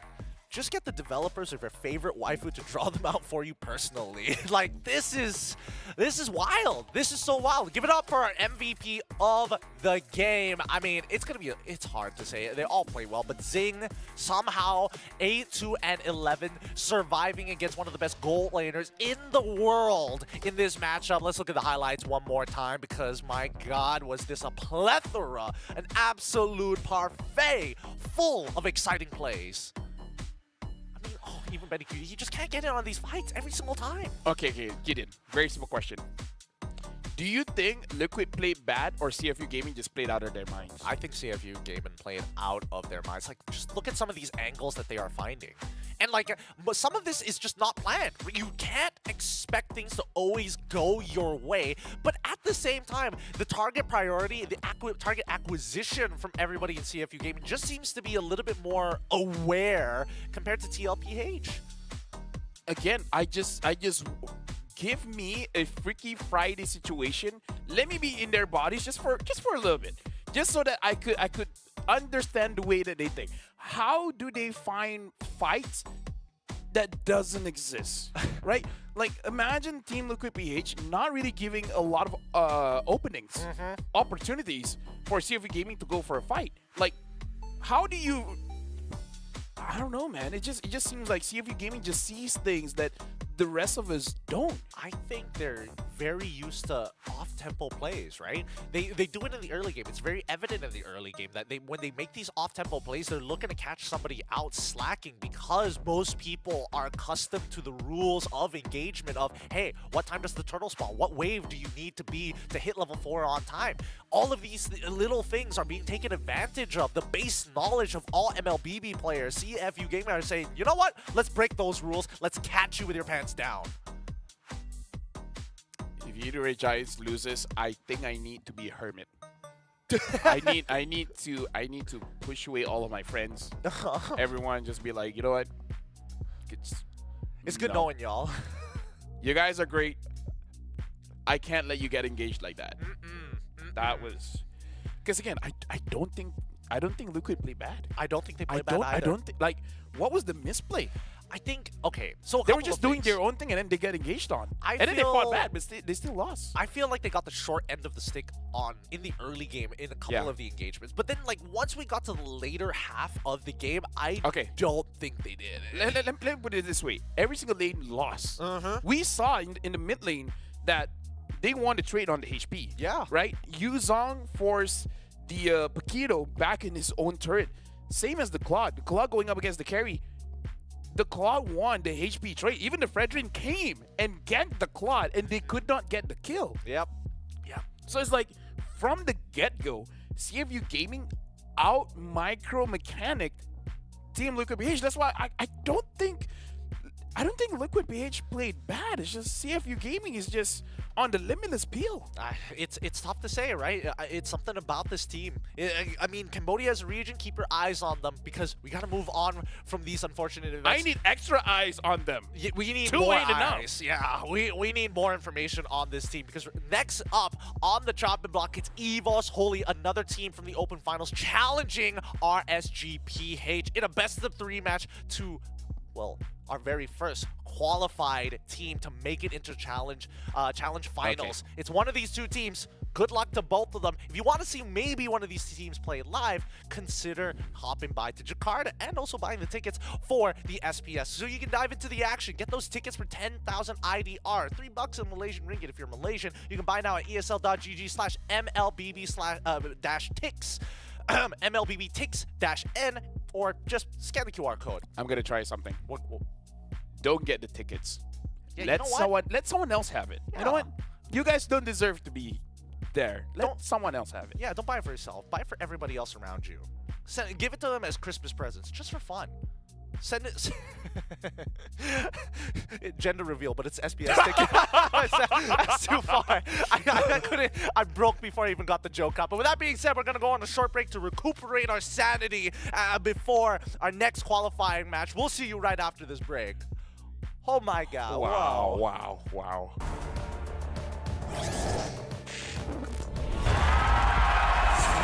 Here we go! The Snapdragon Pro Series is brought to you by Snapdragon Elite Gaming, Monster Energy, and DHL.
I'm the type of girl that turns logic into Artemis.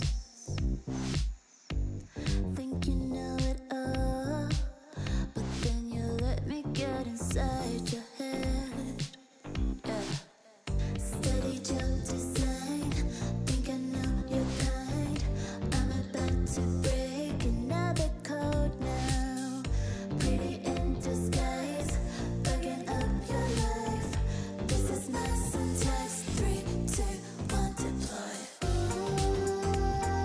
XOX cutthroat code, run it again with it. XOX cutthroat code, run it again with it. Steady joke design. Think I know your kind. Yeah. Steady joke design. Think I know your kind. Yeah. Steady joke design. Think I know your kind. I'm about to break another code now. Pretty in disguise, bugging up your life.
After the shock of the previous best of 3, we move on to our third best of 3, and this one is for a qualification spot, a slot for the Challenge Finals here at the Snapdragon Pro Series Season 5 MLBB APAC region. My name is Gideon. This is Icy Baby 1-2 clearly because he needs to change his identity, if anything, after watching that game. But up next, it is EVOS Holy up against RSGPH. LaFell, walk me through this, man.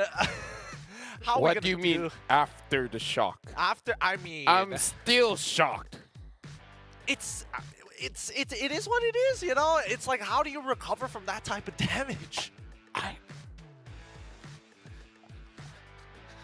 Even my mom texted me and be like, "Yo, don't say nice things about mom anymore." I don't want to hear it from you. You specifically. It's like, forget I have a birthday. Oh my goodness. I mean, if anything, if you guys want to be part of the craziness to watch some of these qualified teams play for the Challenge Finals, please, I'm begging you, buy some of these tickets for 10,000 IDR. It's only 3 ringgit in Malaysian currency. You can buy now at esl.gg/MLBBTix-N or scan the QR code if you're lazy to type in the URL, but I think this is more than enough justification. Let me give you a cheat code. You don't buy 1. You buy 3, right? You buy 3, you get 2 friends. And then you make a bet with them. Bet with them. I bet you CFU will beat Team X. And then they're like, bet. And then you bet each of them 20,000 IDR. Ah! You get a profit. You get a profit. You've cracked the code here. You've cracked the code. If you watch all of these matches, you know which teams are at appropriate level, right? So just buy extra, bring your friends, or bring your enemies.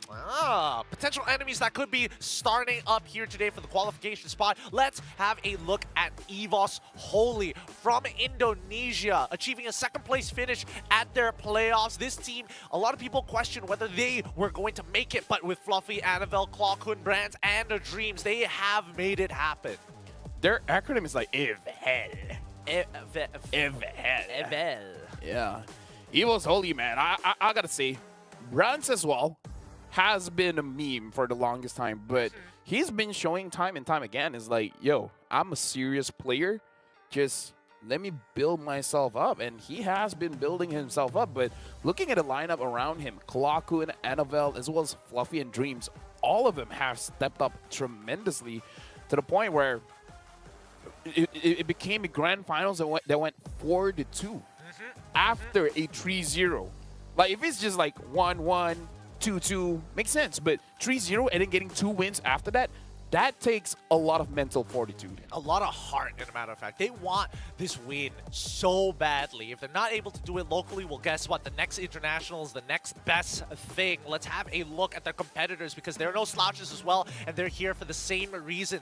They themselves didn't get a qualification spot for MSC. Give it up for RSGPH because they are going above and beyond to win the SPS. It's Nabor, Demon Kite, Aqua, Kusei, and Light. Light in particular, bringing up a Beloyski special in the Hellcurt yesterday. Oh, did Light turn off the lights? Uh-huh. He went against his IGN. He's like, the darkness tremble. Dark Night falls. And then he comes in with the play. He's not level 4 here. He's not level 4. But you can generally get the idea. I like the way that RSGPH approaches the game. But after the previous match, like it can go to anybody. I think this is going to be a lot more macro intensive between EVOS and as well as RSG. But at the end of the day, right, it's whether or not we see these power picks. Yes, I mean, Light has been an amazing playmaker. I remember the first time I saw him play, it was in Malaysia. It was during MSC. Yeah, MSC. During that time, he was crazy on the Franco. And now he's expanded his hero pool, having the Hellcurt as well. But do you know that using the Hellcurt has its risk? It does. If you lose, people will spam you Kau tu bukan baloy. Kau bukan baloy. Baloy has definitely made a name for himself, and I think people are trying to follow in suit, right? They brought the Hellcurt initially, and even successfully a backdoor because they were dealing with a Carmilla special from Evil. So I think that maybe unless we see the same situation happen again, where we see a Carmilla come out, maybe there's an opportunity for Light to bring out this Hellcurt once more. But it's time to put those questions to rest as we get into the drafting phase. RSGPH on blue side up against Evos Holy on the red side. You don't know how to deal with the Hellcurt? How do you deal with the Hellcurt? Hellcurt is all about the darkness, so you need to bring a little bit of light into the game. Dovaria? Rafaela. Oh. Right? First skill, reveal his positioning, and then like, oh no. Didn't think about it, huh? I was thinking whether or not it could go the other way around, where Rafaela just gets one shot by the Hellcurt when she's checking bushes. Fine, Uranus. Okay, all right. You know what? Let's stick with Rafaela with that one. Yeah, that's what I thought. Yeah. RSGPH already completed the first half of the draft with Fredrin, Farmis, and as well as Eden. Evos Holy looking to respond. Valentina and Roger already locked in, but they pair it up with the X-Borg. I like this a lot. So what? Ban Paquito, ban maybe even the Lapu Lapu, or just ban out the Natan. The Natan is still up. I feel like banning out a Natan is going to be pretty good here because Natans are traditionally very good against the X-Borg. Yeah, let's just say this draft has been pretty fast, right? Very quick first picks for Evos Holy. Very quick first picks for RSG Philippines, where looking at RSG Philippines, their lineup looks to be able to sustain a little bit more. But the same can be said for Evos Holy because that Valentina is going to get that Nether Realm. Or if Klakun is feeling frisky, he can take the Edith Primal Wrath and deal more damage. I mean, we've seen him do it before. I wouldn't be too surprised if they do it again. They ban out the Hellcurt. I mean, in Indonesia alone, when they're up against Geek Fam, they're like, it's Beloy again. Let's get rid of this Hellcurt. But this now applies to every other team. If you play Hellcurt, we don't like dealing with it. So it makes it so that Evos Holy, they have to deal with one problem coming up. Either going to be the Natan, the Paquito, because you really want this this export to do well, and they ban out the Natan, which makes complete sense. If they pick up the Roamer after this X-Borg is still flexible. It can be put in the jungle, where it will have an okay time going up against the Fredrin, or it can go up to the EXP lane. You think they're going to go with like a Carmilla jungle angle, Carmilla roam angle for Evos Holy, assuming that RSGPH don't ban it out? I just feel like, in terms of the combination, they don't have a lot of that. So I would prefer a more sturdy kind of roamer, something like a Grok. All right, 15 more seconds. Honestly, even the Tigreal will be fine here. Actually, yeah, you're right. Tigreal is actually pretty good. But then that means Edith is going to have to forcefully take a terrible matchup down by EXP, right? Well, they banned out the Boxia. I thought it was Grok first. Yeah, because he said rocks first. Oh, this is a Grok, right? I called the ban. It's like, okay, well, no. All right, Evos Holy, I was excited for that one. Evos Holy do have first pick on the second phase. And at this point, they need to start rounding out their composition. They could go for a flex pick, technically, if they really wanted to. But at the same time, you're already dealing with a team fight composition. You probably need a way to either disengage or actually approach the team fight head on. I'm still thinking about Rome, Grok, Tigreal. Rome, Grok, Tigreal. Yeah. Looks like they're going to go for the Tigreal. I'm insane. Yep. Let me just say, I called it during the bans. I'm insane, man. You did call it into the bans. I'll give you that. If I say the right things about the teams and they win, you know what? I'll take the trade. I'm good at the draft. I'm terrible at everything else. I'll take it. Hey, man, not everybody can hold all the Infinity Stones, all right? You only get one of them. Don't get greedy, okay? Now RSGPH looking to finish off their composition. They see the Tigreal. This... Claude? I mean... Claude is open. If not Claude, perhaps the carry again. It's probably the Claude, right? Because, again, against the X-Borg, it's a bit hard to actually walk up to the X-Borg, so you might as well have a little bit extra range. Claude or carry. Because, again, we saw that Philippines do prioritize it a little bit. So, I've been waiting for carry. Oh, and the Paquito. Again, called it during the ban. Either the Natan or the Paquito is going to get banned, and it looks like the Paquito is going to get picked. Carry here, I'm trying to figure out why carry instead of the Claude. Even though we see them favor it quite a bit, Just wondering why. I think it's a deterrent, right? It's a deterrent to say, hey, if your jungle is a tank and not this X-Borg, well, that's fine. And it allows for this Edith to actually have a better laning phase, potentially. Let's see. I mean, technically, Arlet hasn't been banned out just yet as well. Evo's Holy opted to go for Alpha. Alpha is online. I'm telling you, SPS, a lot of interesting picks, man. The Moskov was really popular during the Open Finals. Now Alpha showing pretty evidently throughout the Challenge season. Let me just say, all these players put the Pro in Pro Series, man. and every one of them puts the Dragon in Snapdragon. They put the Snap and Drag. They put a Snap and Drag. That sounds a little bit better. Rolls off the tongue. But here we go. Now that the draft is complete, we're going to be heading in towards this game, LaFell. What should we expect from both of these squads? What should we expect coming in from RSG Philippines is generally you want to play around the turtle because having Aqua as well as Light, having the Fireman as well as the Edith, you can do pretty well if Demon Kite sets it up for you, because Demon Kite, he can use the energy eruption to pull everyone together during those turtle fights, and then let Aqua have maximum amount of damage with the Ghost Bursters. When it comes to how Evo's Holy wants to play, I kind of feel having the Tigreal as well as the Valentina, you want to win your lane. You want to make sure that you prevent the enemy's mid laner to start moving around the map. So I kind of feel like Evo's Holy, try to slow down RSG Philippines. RSG Philippines, try to find a moment around the turtle. All right, it's about tempo. It's about finding and saying, well, honestly, calling the right shots here between both of these teams. It's going to be RSGPH on the blue side up against Evo's Holy on the red side if you're just tuning in to the Snapdragon Pro Series. And now, let's see how they're going to dedicate their resources. They started on the same side of the map. Emblems doesn't... Wait. Yeah. Oh, Impure... Huh. Impure Rage for Fluffy, but he opts to go... Oh, okay, of course. He opts to go for tank emblems. All right, that's fair. Yeah, as we can see here, Clockwood and Dreams is preventing RSG Philippines to really control what's going to happen in the side lane, so they really want this to be a clear 1v1.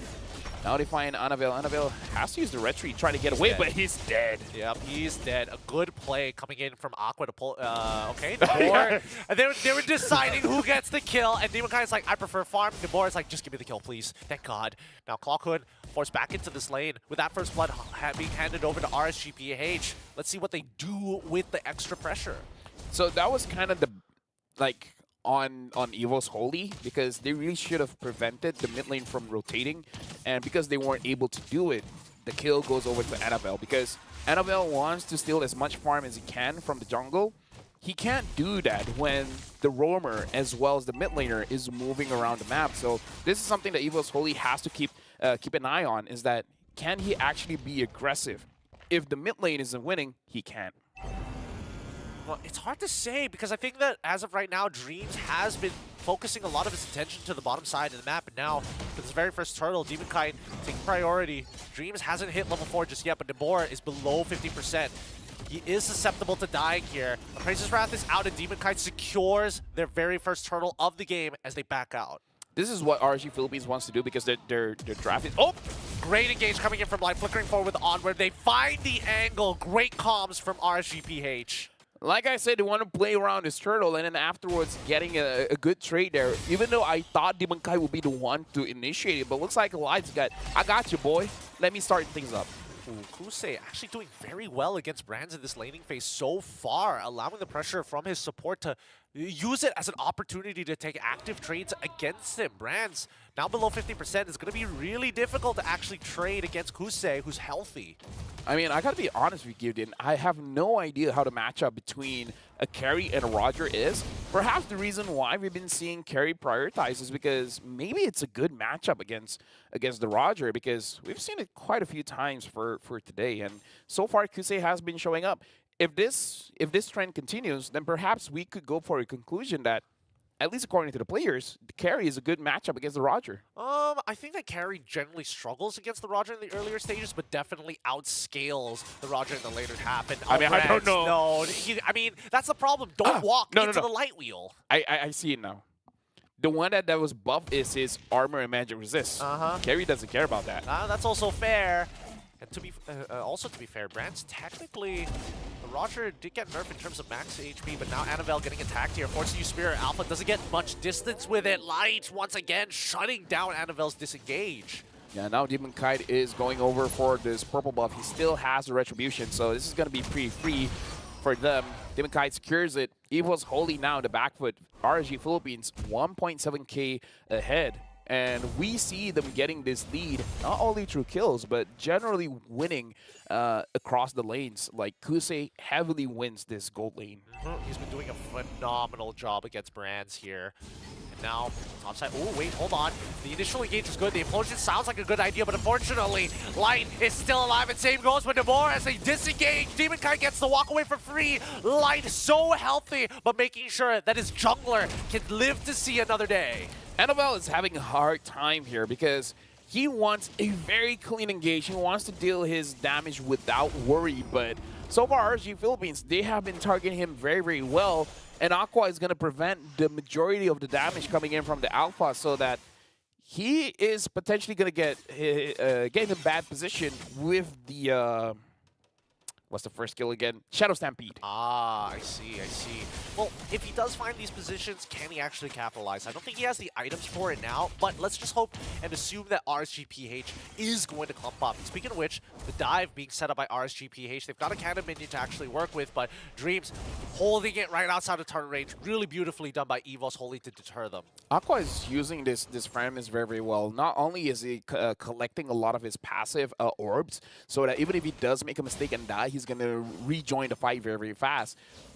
He's been doing quite a lot of damage where he's forcing Evos Holy to kind of like clump up together. So maximum damage on that Ghost Bursters. And I kind of feel like after he finishes his third item, Aqua is going to be a problem. Yep, and now they're calling the Cavalry just for this Tier 1. Down on bot side, they crack it open super early, and Demon Kite is able to net himself a Brute Force Breastplate. We're expecting to see the lane swap real soon from RSGPH, but that's an early tower. Oh, Nibor. Fluffy so far is pretty, like, the lane is not interactive, which is very insane, because usually we see the Paquito winning hard, right? So the fact that the X-Borg is fine, it means that Evos Holy, they're really not really losing the game, just because Fluffy is going to scale up like crazy. He will. He's going to be a legitimate problem, and I think that Nabor isn't going, is he going full damage? If not, he does opt to go, in terms of his emblems, he opted to go for the Quantum Charge, but it looks like he's building almost into a Sea Halberd. Yeah. At this point, Light finds a two-man knock-up with the Earth Shatter. Evos Holy reading in to the lane swap here. Where is the Roger? Oh, Branson's in the mid lane, actually getting the double wave. Aqua is going to zone him out as much as he can. Kwakun does have the Netherrealm.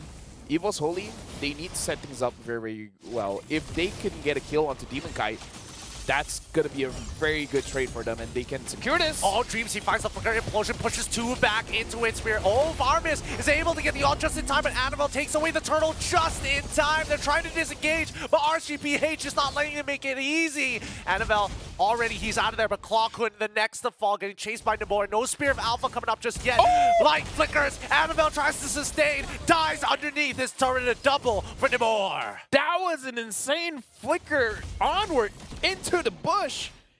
Like, if Annabelle was just standing like a few inches away, he wouldn't have gone caught. That was insane. And speaking of insane, Aqua is insane. Aqua is denying Evos Holy from doing whatever they want because Annabelle is 0-3-0. This Alpha looks bad when going up against Aqua on this Faramis. All of his damage has been nullified. Yeah, I mean, every single time you see Annabelle try to go for the all-in, Netherrealm comes up, and then he's just sitting there waiting for them to come back to life. He breaks through the temp HP fast, but he can't deny the time to respawn during the Netherrealm. All these rotations, though, it looks like they're trying to cut off supply lines to the top side of the map. Like, Aqua is getting real aggressive here. You got to figure out how do you take out the Netherrealm first, because they have a lot of birds coming in from Evos Holy that Aqua can just deny. So either kill Aqua first or make him use his ult. The thing is, you can do that if you have an assassin jungler where you can just all in onto him alone and force it out. I don't think the Alpha can do the same. Yeah, I don't think so either. Considering that he's like 0-3, he's also a level behind Demon Kite. In terms of items, I don't think he's fully kitted out just yet, but this is Fluffy losing his Faraga armor. Great engage coming in from Light's side. NetherRealm being popped by Evos Holy from the IMU. Primal Wrath coming in from Light as well to try and chunk out as many members as possible while Kusei is around, but they don't find anything. They back up 2 Battle Spell burnt for the side of Evos Holy. Brands is half HP from 1 Ghost Burster. That shows how much damage Aqua is doing, and he's not really doing any damage items just yet. He has the Enchanted Talisman as well as the Blood Wings, all for cooldown as well as survivability. It's not about the damage just yet, and Aqua is doing a lot. It looks like they got the Lord for free here. So far, this really just goes to show that the... I don't know. It feels like the meta really heavily favors towards magic damage dealers. But here we go. Clockhood, Fluffy Dreams, as well as Brands will defend this mid-tier 1 for as long as possible, even posturing towards Anavel's side so he doesn't get evaded. I really feel like power scaling is stupid. Yeah, it is. Right? It is. I mean, like, we saw the previous series, but now this series, Evos Holy is #2 in their region. Not saying they lost just yet, but it's 6-0. It's 6-0 right now. To be fair, I feel like they're at a disadvantage because the Alpha does not do well against what RG Philippines has, but yeah, power scaling is dumb. It's not fun. It really isn't fun because Evos Holy at this point in time, they're just trying to get to that critical mass and they found no advantages in the early to mid game. Anavel is struggling to deal with the boar who finds him and solo kills him underneath his own wave. This is not looking good at all. Evos Holy losing the mid-tier 1, probably going to lose their mid-tier 2 as well. Yeah, I feel like Evos Holy, they have to make a decision, either pick up the Baxia or the Valentina. RG Philippines read through it, banned out the Baxia, and then now, yeah, this Alpha is not it. It is not doing well at all. I would even say pick up the Hayabusa, maybe a little bit better there. Really? Hayabusa? You basically what the Hayabusa wants to do is that you quad shadow into Aqua, you try to force him out to use his ult, and then you get out. And then you get out. Exactly, Okay, yeah. yeah. It used to be the previous counter, right? Because Yeah, you want to like cut through the temp HP super quick, and then when they respawn, you're still in the Oki shadow kill. Let's look at the gold leaderboard so far, just to have a rough idea. And Nibor and Kusei, honestly, toe to toe when it comes down to gold. Oh yeah, I mean, like, to be fair, Nibor has been taking quite a lot of solo lanes, right? He got a solo lane, he got a solo kill, so I feel like that's kind of how he got a lot of his gold. But yeah, either way, this is a full damage item Paquito. Just letting y'all know, no brute force breastplate, no, not even an immortality. I feel like the only defense item he will have is probably an immortality. Honestly, he might even go for the brute force. The war axe this time around. He's already got the tomahawk. For all we know, it could be endless battle, but let's see in a little bit. As Evos Holy, interesting Spirit of Alpha, definitely to intimidate their opponents. And RSGPH, they're scared. They're intimidated. They're moving back. Let's see here. Bad news. Brands is not going for the Trinity build, so his scaling is not going to be as strong because the rule of thumb is that if you want a scaling Roger, you want to build those Trinity items, the Golden Staff, the Demon Hunter Sword, as well as the Corrosion Scythe. If you're going for an endless battle, as well as Wind Talker kind of form, you kind of want to last hit, you want to burst down low HP targets, but going up against Aqua on this premise, I don't think it's going to be possible. I feel like he should just go for a DPS kind of Roger. Trinity build Roger? I don't know. I think it's a little tough, right? Because at the end of the day, the spacing is really awkward for Brands. If he buys the Trinity build, he needs like a lot of sustain on top of it. And I don't think he has that because Aqua has just been melting him down. I would much rather Brands go for the Executioner style of build, go in and out of these fights whenever necessary because he's never going to be able to free hit in ranged form. Either ways, right now it's 7-0. Evos Holy needs to get a crazy engage. Dreams needs, I want to say, a 5-man implosion, but there's 2 Purifies on RG Philippines.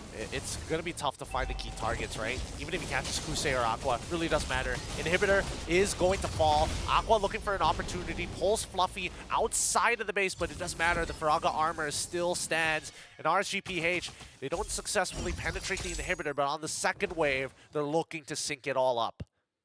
Right now, Second wave, all 3 waves are pushing in.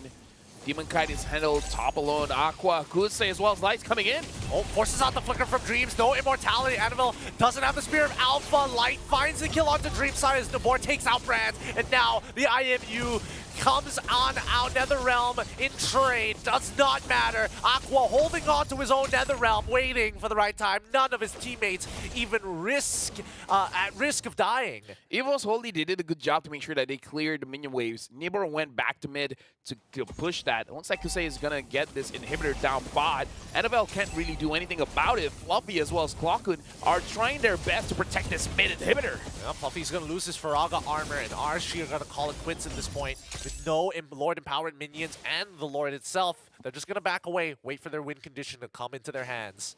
Very good discipline coming in from RSG Philippines. If only the Lord spawned a little bit sooner. It's gonna spawn in 1 minute. At this point, RSG Philippines need to establish good map control as well as freezing the lane, because you don't want to give any more farm towards Evil's Holy. For now, it's a 10k gold difference. Keep it that way. Yeah, this is a checkmate angle set up by RSGPH. It looks like Rose Gold Meteor and Immortality purchase from Nabor and as well as Kusei respectively. At this point, RSGPH is going to deny Evos Holy from ever walking outside of the base. So Fluffy really going to take his time, but they have to move his 5. Demon Kai goes in, finds Clockhood. And right now, Evos Holy, they just got a kite. They don't have any other options. And Annabelle already using his Retribution. I mean, like, it doesn't matter because by the time the Lord spawns, he's going to have Retribution anyways. But can he even contest for it? I don't think they can. I think it's really tough to walk up, and as you mentioned, like Dreams has to find an insane 5-man engage, and I don't think that's happening, right? Not with the Purify. Not with the Yeah. Purify still up, no.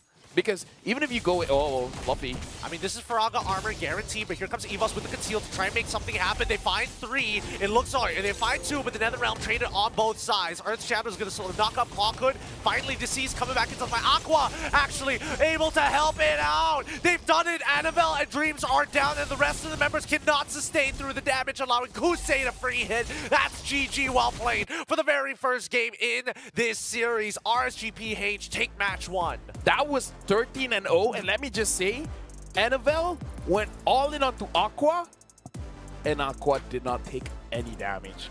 It was all Blood Wings. It was all Blood Wings, man. Aqua, so strong on this Fire Mist, never misses a timing with the NetherRealm, and even when Clockhood had a NetherRealm of their own, it looks like Evos needs to be more proactive to make RSGPH respect the space. Let's give a bit of spoilers. Let's talk about the damage numbers.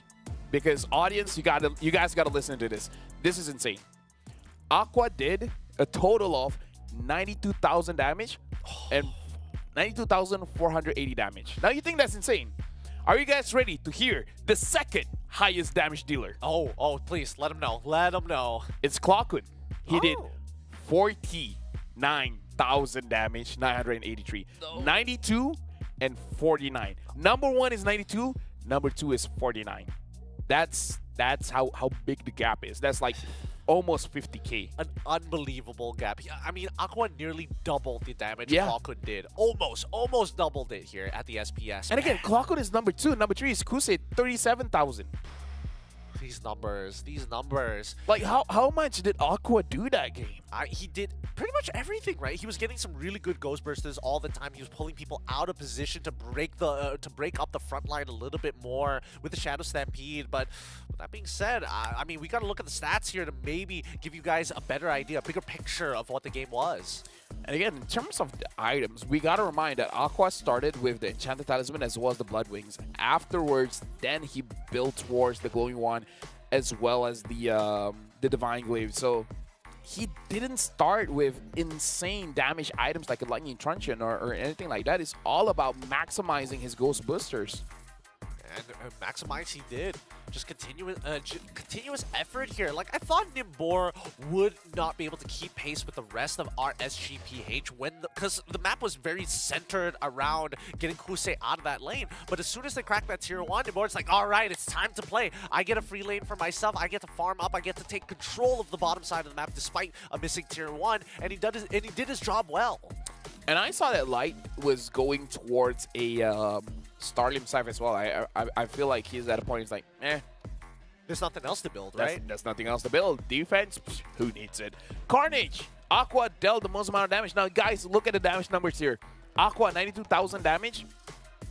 Nibor, 34,000. Demon Kite, 30,000. Kusei, 37,000. Looking at damage from Evo's Holy, the highest is Clockwood, 49,000. The rest, sorry to say, barely did anything. I mean, everybody else was just gets a participation medal, while Aqua and Clockwood really are the ones putting on the boxing gloves here. And I think overall, maybe EVOS Holy, they got to really change out their plans, because unfortunately, they cannot find the late advantage that they were looking for. Honestly, Aqua and Clockwood looked like they were in a JJK match. They were just fighting curses with curses. Yeah, it's true. Yeah, Valor with her own curse being able to dash twice. And then Aqua being able to become a ghost and then hitting multiple targets. Basically becoming immortal, like with his KDA as well. It makes so much sense, because when we look at the golden EXP graph, I mean, it is just a mountain to climb.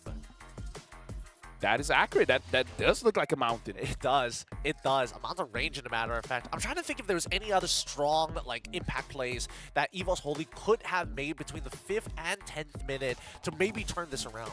I really feel as good of a pick Alpha is, it's just not a good pick to go up against Paramount. That's it. Like, you need DPS, and even the Roger is not DPS, right? You need some way or some form to deal with the Netherrealm, and no one is able to do that. No one from the lineup of EVOS Holy.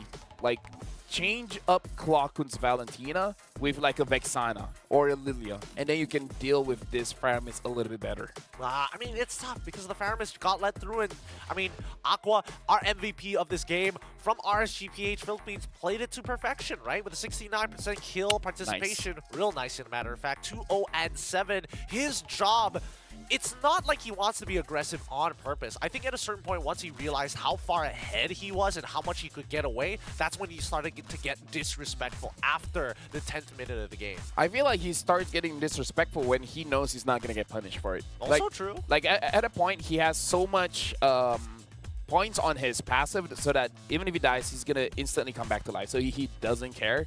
And look, he just pokes. And who's really going to catch him? Even if Dreams uses his Implosion, he always has his Purify. There was no point of this game where he felt like he was in trouble. And even for Dreams, right? These engages, he's only at max been able to find 2 people, no more than 2. And I think that RSGPH are just hyper aware of how close they need to stand together, especially in these fights, if they have to worry about the implosion. I feel like coming in for the next match, try to secure really strong heroes first, the priority heroes. I kind of feel like for this one, perhaps the X-Borg shouldn't be a priority, especially because it's very counterable with both the Natan as well as the Paquito. Honestly, if they want to opt for Lapu Lapu or Yuzong, they can deal with the Faraga armor as well. I understand that the X-Borg is a strong hero, but maybe just not prioritized. Maybe the order of picks was the issue, right? Okay, between these two teams, I don't doubt that they have what it takes to actually beat each other in the best of 3. And I think that EVOS Holy, they just need to come back a little bit stronger, right? Is there a possibility of changing sides to blue, though, for EVOS Holy? I feel like changing sides is perfectly fine because, like I said, you want to secure a priority pick first. But the thing is, going up against RSG Philippines, say you want to prioritize the Fredrin.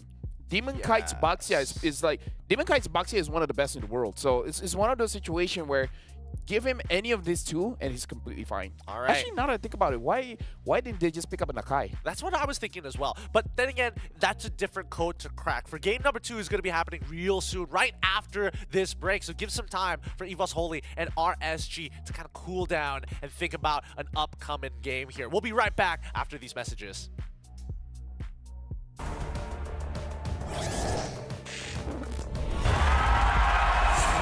Here we go!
girl that turns logic into utterance. Think you know it all, but then you let me get inside your head. Yeah. Steady jump design, think I know your kind. I'm about to break another code now. Pretty in disguise, bugging up your life. This is my syntax. 3, 2, 1, deploy. XOX cutthroat code. Run it again with it. XOX. And we're already here for game number 2 in this best of 3 series. Currently, as of right now, RSGPH on match point and ready to qualify for the challenge finals. My name is Gideon Q. This is LaFell here to cast these games with me for the rest of the day, because honestly, the way that we saw game number 1, Evos Holy was just not being very proactive, and now we're expecting to see a bit of a change in the draft. Yeah, I really feel that it is because of the draft, because again, Tigger is a good hero, and he was good against that lineup. It's just that the follow-up is not there.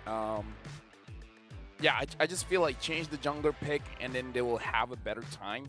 And maybe don't give Aqua the fairness, because it's pretty evident that there's gonna be a lot of non-team fights whenever he has that hero. Yeah, no, it's true. And I think, you know, this Edith has been quite a problem for a lot of these teams, right? This Edith buys like a solid 2 seconds of time just chain CCing one person down. And even that splash damage, in that Primal Wrath form, so much sustain. Yeah, this is a meta where if your roamer can deal damage as well, all the better, man, because damage is king. And if only the damage can come from the jungler as well, because so far we've seen when it comes to damage junglers, Roger has been pretty successful. Ling as well. The rest, not so much. Oh wait, Nolan as well. Nolan. I mean, they all have their own unique trait to make them relevant in these picks and bans, right? So let's jump right into the draft and see where their head coaches are currently thinking in terms of approaching this particular puzzle, because Evos Holy now take the blue side. They ban out the Loyin as well as the Roger. RSGPH on the red side, banning out the Chip and the Harith. Because they ban out Roger, I'm thinking of a very squishy hero for brands. I'm thinking I'm thinking more on the Claude. I feel like Claude or Natan is the one that they want to go for. If they early pick, not first pick, maybe the second or third pick, pick up something like the Yuzong, maybe they want to go for something like the Natan. To be fair, this could be a Moskov angle as well. Yeah, Moskov as well, yeah. I think that RSGPH might even consider to let it through just to give Evos Holy a potential for first picking it. It's tough to say, right? They got 20 seconds to deliberate on this. The thing is, if you let Moskov go, what do you get in return, right? That's why I kind of feel like the Moskov will get banned, and then forcing Evos Holy to pick something up. Now that I think about it, brands should probably pick up the Natan. Maybe this is a Natan first pick. Oh, Nolan gets banned. Interesting. With Nolan banned, Moskov is going to get locked in, right? And now RSGPH, they could easily lock in the Natan, no problem whatsoever. No. Fred? Oh, Valentino? Fred. Yeah, I feel like because the Moskov has been picked up, you can pick up the Natan third pick. I would say go for the Boxia. Oh wait, the Boxia might not be the best against the Natan, but the thing is, the Barats is bad against the Natan, and the Akai is bad against the Valentina. So I don't know. I kind of feel like just bite bullet, pick up like Boxia as well as Yuzong or Boxia Arlet. Something like that should be okay. I mean, they need something that threatens the Valentina at the very least to kind of push her out of position so that Aqua can't just stand right next to Demon Kite during these takes. I think that's the important thing right now for Evos Holy. 6 more seconds, and it's going to be Novaria. They're going to play around Poke, and they're going to have the Edith as well, so they have plenty of peel. Okay, so they might have the same problem as the previous game where their jungler is going to get focused down. I feel like... Okay. So, you focus down the jungler, but you can't see the health of your neutral objective. How do you retreat? Okay. Oh, okay. I mean, the fact that Helker got let through was interesting, but the fact that RSGPH, previously we were suspecting maybe this was good against the Carmilla, doesn't matter. Light's just ready to ball. After that Helker pick, my brain shuts down. Like at this point, I don't know where the draft is going.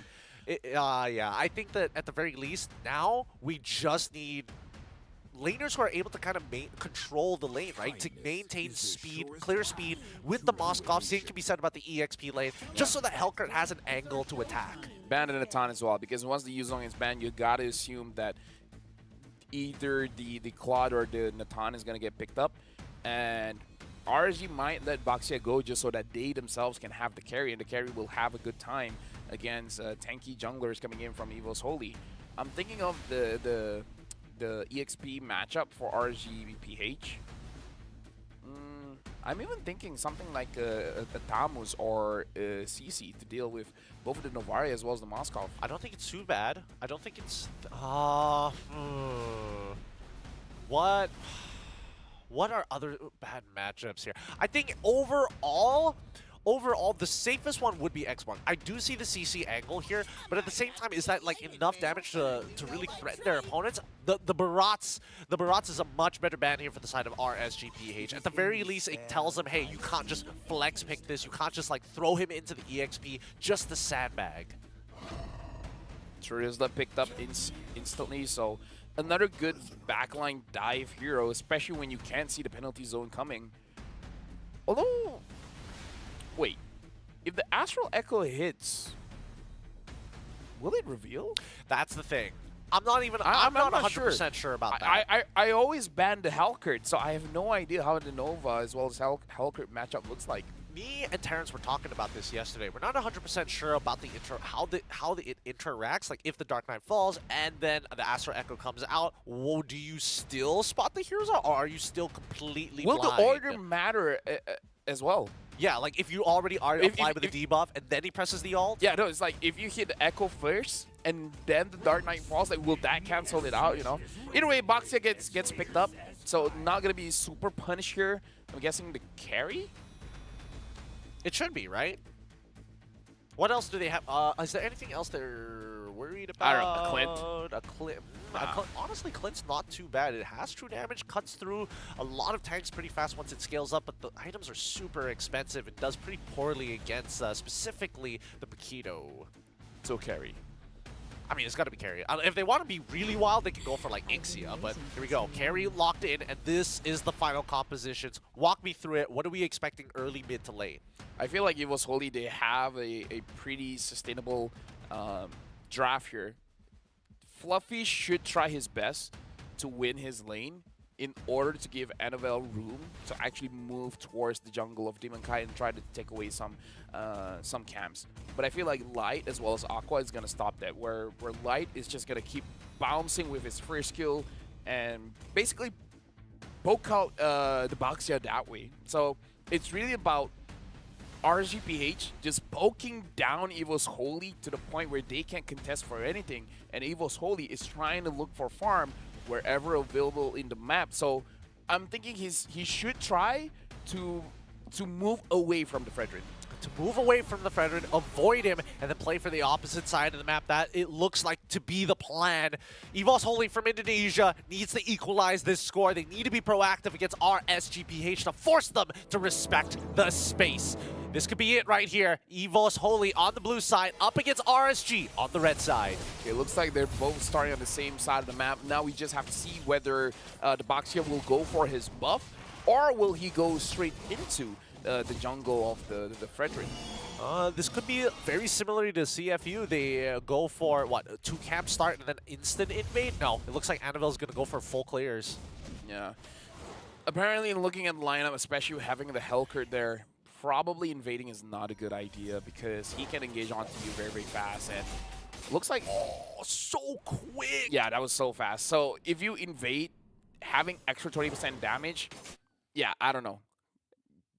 Maybe Helker is just one of those heroes where you can't really invade the jungle with. I suppose, but at the same time, I don't think invading right now really gets any benefits. I feel that at this point of time, At this point in time, Light is just supercharging the members, the side laners, or even the mid lane, right? For these like non-common objectives that you don't usually fight for, but at the very least you speed it up so it's a non-contest. NFL has the right idea. Try to let Fluffy win this lane, and it looks like Fluffy is not winning the lane, even though Nibor was the one that has a lot of his HP get traded down. Brands doesn't see Light here. Oh, he doesn't. Brands goes forward, gets the initial silence. Brands quickly using that Purify, afraid of the follow-up that could come after it. That's a free battle spell. That's a free battle spell. Fluffy is behind Nibor. Nibor doesn't know where he is, and probably for the better because multiple. No, be quiet. They don't know. Just be quiet, okay? Oh, that's so unfortunate.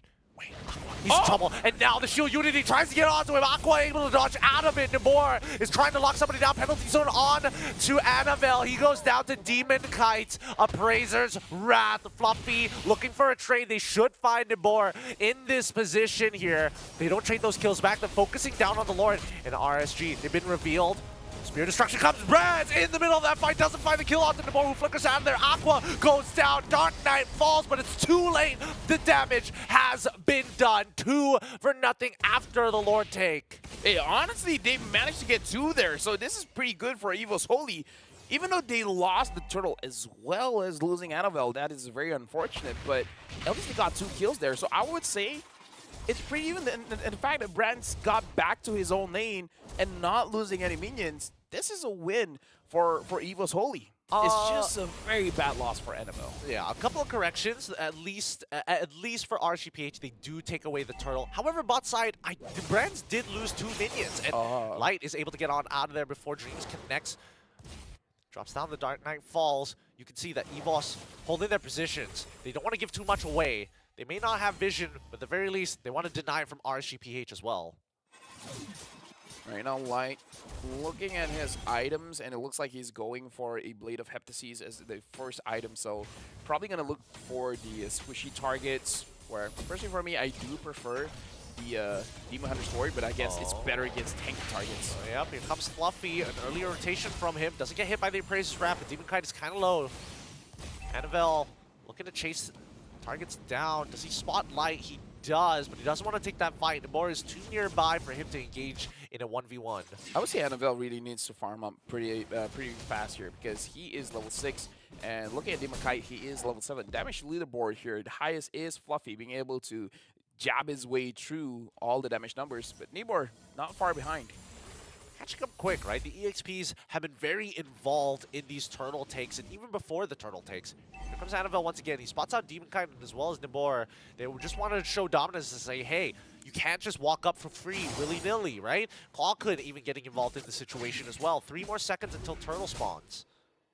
Right now, I would say this is a much even game compared to the first one.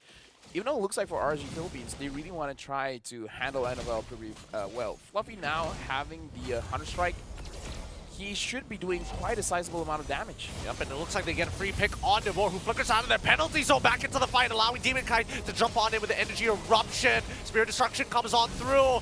Looks like Brands doesn't want to get involved. They trade 1 for 1. Nibor with no flicker, and Fluffy might be able to... Well, he actually zones out Demon Kite pretty well, but Light finds a pick onto Clawhood in the mid lane, and Annabelle wants to get involved and realizes, I don't have enough members. Let's turn it into a 2v2. Aqua now in trouble. He purifies out of there, is able to dash away. If only Fluffy was close by, he would 100% get both of those kills. And Kusei 1v1 against Brands. Finds the 1v1, wins the 1v1, and now RSG, PH have all the confidence in the world. They start walking, they're starting to regroup.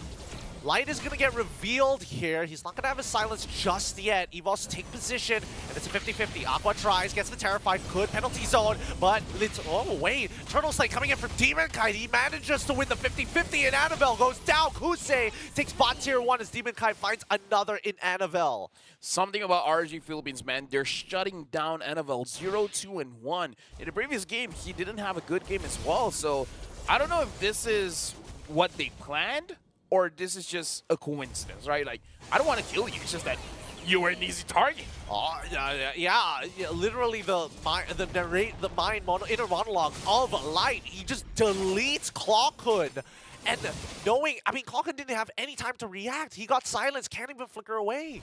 It's hard to react when the Hellcrit is not only unseen, but he has a Blade of Heptases as well. That's going to burst you down very, very fast. So first item, Lightning Truncheon, I can respect that. Having some cooldown, having extra damage is all good, but sooner or later, he's going to have to opt for a Blood Wings. He's going to need that. Penalty zone once again. A good gank. Lane gank from Kusei, but Fluffy tries to outplay, pushing Kusei away. Demon Kite, as insurance policy, secures, helps Kusei secure the kill and a top tier 1. Oh, this is nasty, man. Now, Brands, he really shouldn't go for this for too long. He doesn't see light like we do, but I don't know. Going for this turret is not going to be good because he has the defense reduction up. He has to wait for 1 minute before the defense reduction goes down. Up and Kusei and DeBoer once again splitting up the map, working together here. RSGPH looking to regroup on the top side of the map and realize all the members are back up. Let's just take position over the next turtle. 20 seconds until it spawns. Yep, and Light so far, he hasn't been even though his kitty is 3-1-1, it's not like he's really proactively trying to find all these squishy targets. All the while, he's just trying to farm up, trying to get some gold because he's a roamer, but he's like, what, 1, 2, 3. He has higher farm than the jungler as well as the mid laner of Evil's Holy. Put that into consideration. He's a roamer that has higher farm than the jungle and the mid. That's how you know that RSGPH are eating good tonight. And he also completes his Sea Halberd. Oh, man. Sorry, the Blade of Heptases. This is going to make it real difficult for Evil's Holy to come back into this game, especially if they're depending on some kind of spell vamp or lifesteal. Right now, RSGPH, they're just choking Evil's Holy out. And now that Light has the Sea Halberd, he is able to deal with tankier heroes as well. So even Dreams as well as Annabelle is not going to be safe. Annabelle at this point, like as a Boxia, you want a very good early game for yourself, but again, he doesn't have the opportunities. And this comes to the question, like, is he himself is not doing good, or is just the draft or the mid duels losing? Even I'm drawing a blank. It's a little tough. I think during these neutral takes, like, Light is a very big proponent as to why we haven't seen Annabelle win out on these 50-50 retry battles, even though it's pretty even in terms of, like, CC and size of Retribution. Here comes Annabelle, but doesn't opt to take the fight. He sees Aqua with the Primal Wrath, and he's like, I'd rather not. I think he shouldn't, because he's level 10. Even Aqua and Kusei are level 11, so really not a good situation for you to take the fight. This is one of those angles where you want to turtle up. You want to farm as much as you can. Maybe... Oh, I just noticed. Annabelle doesn't have even one completed item yet. Yep, he's trying to complete the Sky Guardian's helm, but there's not enough gold on the map, and it looks like they found Light. Light gets on out of there. Spirit Destruction into the back line, but it doesn't matter. Brands takes it, knocking away Demon Kite and leaving DeBoer by himself. Penalty zone finds 2, and here comes Aqua once again. They do get the initial stun. Aqua secures the kill with the help of Demon Kite. Fluffy trying to run away, but Aqua says, no, I'm done with this. No more heavy left hand for you. No more damage for you. I'm sending you back to the gray. Right now, it's 9 minutes in, 10-3. RC Philippines are in a good lead, 6,000 gold lead. Well, about 6,000 gold lead, and the Lord is going to spawn very, very soon. Light, I'm guessing this is a bit greedy, but I think he's going for a Blade of Despair soon. I don't think he will complete it. I think the game will end by that time. I think so too. In terms of like armor, there's not a lot of options for Evil's Holy considering their economy. So I think greeding out for this Blade of Despair is pretty profitable for him. Malefic Roar is the more cost-efficient item, but I think it's okay. Finally, yes, Annabelle, he gets the Sky Guardian helm. Is it enough though? It's not enough. It really isn't. Light gonna get chased down here. Annabelle, 1 pixel away from actually landing the stun. He finds Aqua instead, but Aqua terrifies him, and now the rest of RSGPH taking position down by the bottom jungle. Lord marching in. Neighbor can force this fight. Same as Aqua. Dreams and Breath. Breath is taking quite a lot of damage here. He's chipped out. They're trying to protect their inhibitor turrets here. They do successfully do so. The second wave is about to collapse, but they got to synchronize it. Yeah, looks like RG Philippines, because it's just a normal Lord. It's not a Luminous one, so they don't want to force it out. I can respect that decision, because looking at the EXP graph right now, it's so bad I don't understand it. All right, now RGPH, significant EXP lead. That's the bottom line, right? As mid inhibitor does collapse on the second wave of the Lord Empowered minions, Fluffy trying his best to survive. He does survive it, and he does save the top tier one. Sorry, the top inhibitor. This feels bad for Fluffy because I think he wants to go for full damage item keto, but he has to build a dominance ice because they need some kind of anti-heal. Even though Dreams has a dominance ice as well, it's not going to be enough because if no one's attacking, he's not going to hit. Oh, but Dark Knight falls, splitting up Brands and Annabelle, making the 3 on top have to deal with 4. Oh wait, this actually looks good. Spirit of Destruction actually comes out. Kusei might be the next to fall, but he wins some natures to survive the damage from Brands. Fluffy says no, flickers forward. I get to play the game now as they chase the rest. Dreams flickers forward, doesn't land the Earth Shatter. Light, he's waiting to jump. He doesn't have a Dark Knight fall. If Dreams walks up, oh, he wants it bad. Earth Shatter comes on through, and Annabelle looking to peel. Light survives this. He's trying to run away. No, he ends up burning to Annabelle. Aqua tries his best to peel, but it doesn't matter. Doesn't even get the Primal Wrath out in time. Excuse me, what just happened?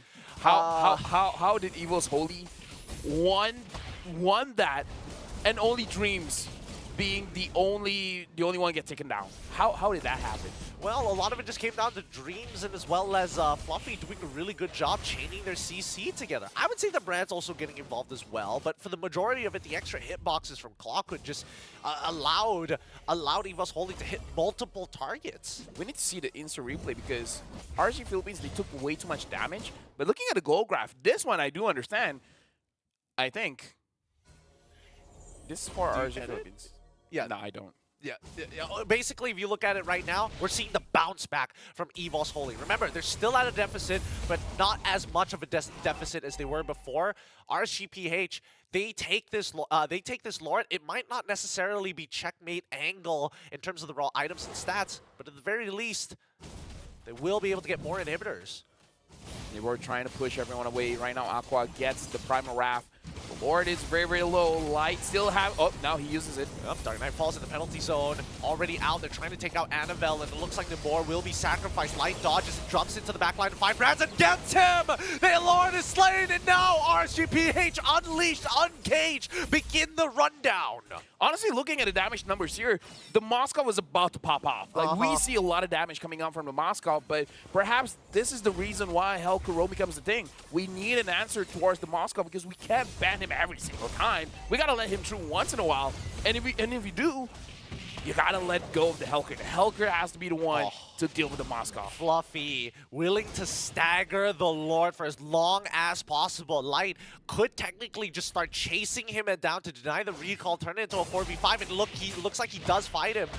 Light, he's low, but he doesn't die. He just wants to be annoying to deny Fluffy an opportunity to recall. Gets back into the fight. Dark Knight falls, dashes out of there, and now DeBoer says, hello, Fluffy. You wasted your time. Silenced and out of there. Light gets his revenge, denying the kill. That was insane by both Fluffy as well as Light. Fluffy made it look like, oh, I'm done. Not kidding. Gotcha. Oh, never mind. You got me. It's tough. I got myself. Honestly, considering everything... Oh, wait, penalty zone already on to Annabelle's side. Retribution committed by Demon Kai to try and chase them down. Looks like it's good, but Kusei can't get the free hits in the front line. If they walk any more forward, Brands is going to get free hits himself with the penetrating attacks. Looks like they back off here, and the defense is successful. Life sacrificed his life to just stagger the Lord, and it was more than enough for Evos to defend. If Brands is able to survive, it should be good. We got to look at his items now. He is almost full build. His last item he just completed is the Rose Gold meter. So 50 minutes in, full item build for Brands, despite being in quite a deficit, is doing quite well. RG Philippines, they got to be careful because this Moscow can 1v5. If for some reason Evo's Holy finds Light first, Light gets taken down, no one is going to be able to deal with the Moscow, and Evo's Holy should win the team fight. So that's the win condition right now. Take down Light. If Light is free, Moscow isn't. Speaking of which, Fluffy scouting out for him, and Annabelle ready to follow up as soon as possible. The Magic Sentry still spots out Light. He's going to get on out of there, but Demon Kai, he spots Fluffy. Not the main target. Backs away, gives up the space. No need to take this. I would say Fluffy, despite his KDA being 3-3-3, he has enormous map presence here because everyone from RG Philippines respect him enough to not engage onto him willy-nilly. And he is the reason why RG Philippines is having a difficult time trying to end the game. Yeah, and I mean, even RCPH, they recognize it, right? They're trying to take him out, but good game sense coming in from Fluffy. Not overextending, waiting for that wave to actually fall on in, but the rest of EVOS Holy now taking a position down by the bottom side jungle. Light going to be obnoxious as usual, encroaching on the space of EVOS Holy. I mean, he has one job, right? Take down Moskov, but honestly, taking down the Novaria is pretty good as well. As long as you deal with these damage dealers, RC Philippines will have a much easier time securing the Lord. The moment Moskov is out of the fight, RC Philippines can start forcing things. They can start forcing the Lord, they can start forcing any kind of team fights. Well, speaking of forcing here, RSG, they're going to have plenty of position on this Nudist Lord. They're going to clear out that mid wave. They see Fluffy. Dreams coming with Conceal. Dark Knight falls as well. Winter Truncheon by Annabelle. He tries the 50-50. Demon Kite still wins it with the Appraiser's Wrap. Demora trying to peel away backwards slowly, but they can't deal with it. Demon Kite finds 3 with the Energy Eruption, and Kusei is getting chunked. Forced out to use the Winter Truncheon, and it looks like, oh wait, Light finds Annabelle once again, making this into a pick.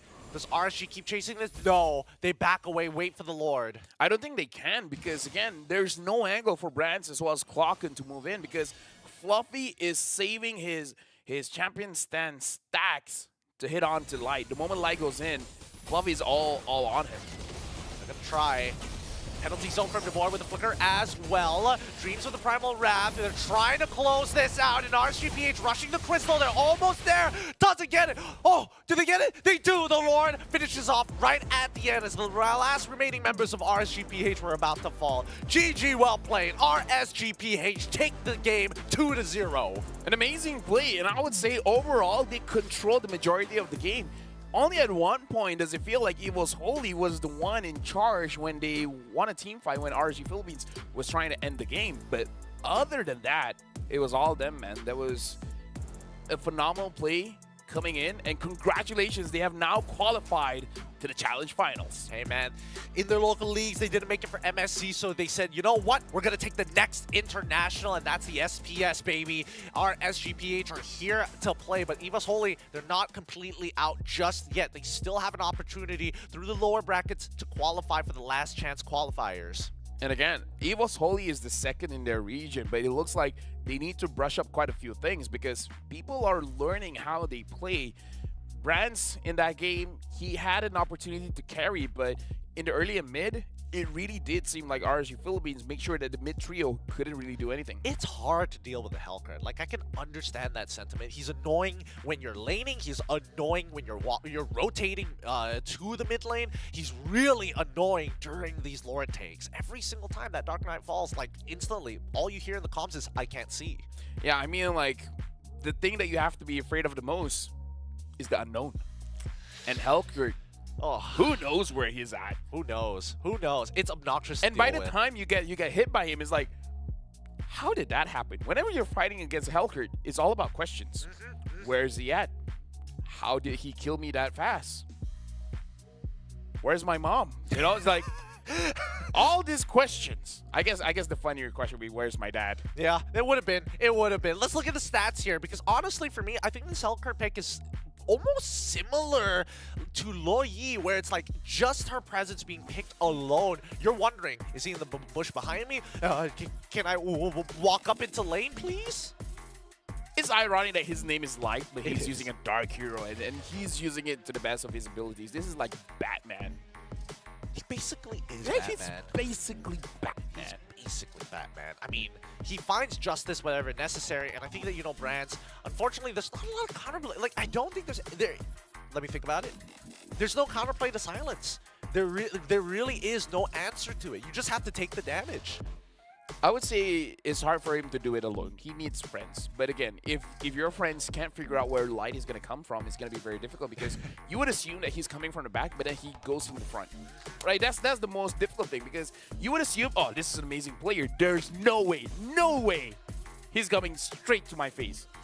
And then he comes straight to your face. Ah, man. He likes it messy. He likes it messy. He's got that dog in him, as we like to call it. But for the most part, 17 minutes, 43 seconds to 9-5 kill score. This game dragged out a lot longer. And EVOS Holy, it felt like they were trying to be proactive in this game. Like Dreams especially. He was trying his best to kind of get EVOS Holy over the lane to mid-game phase.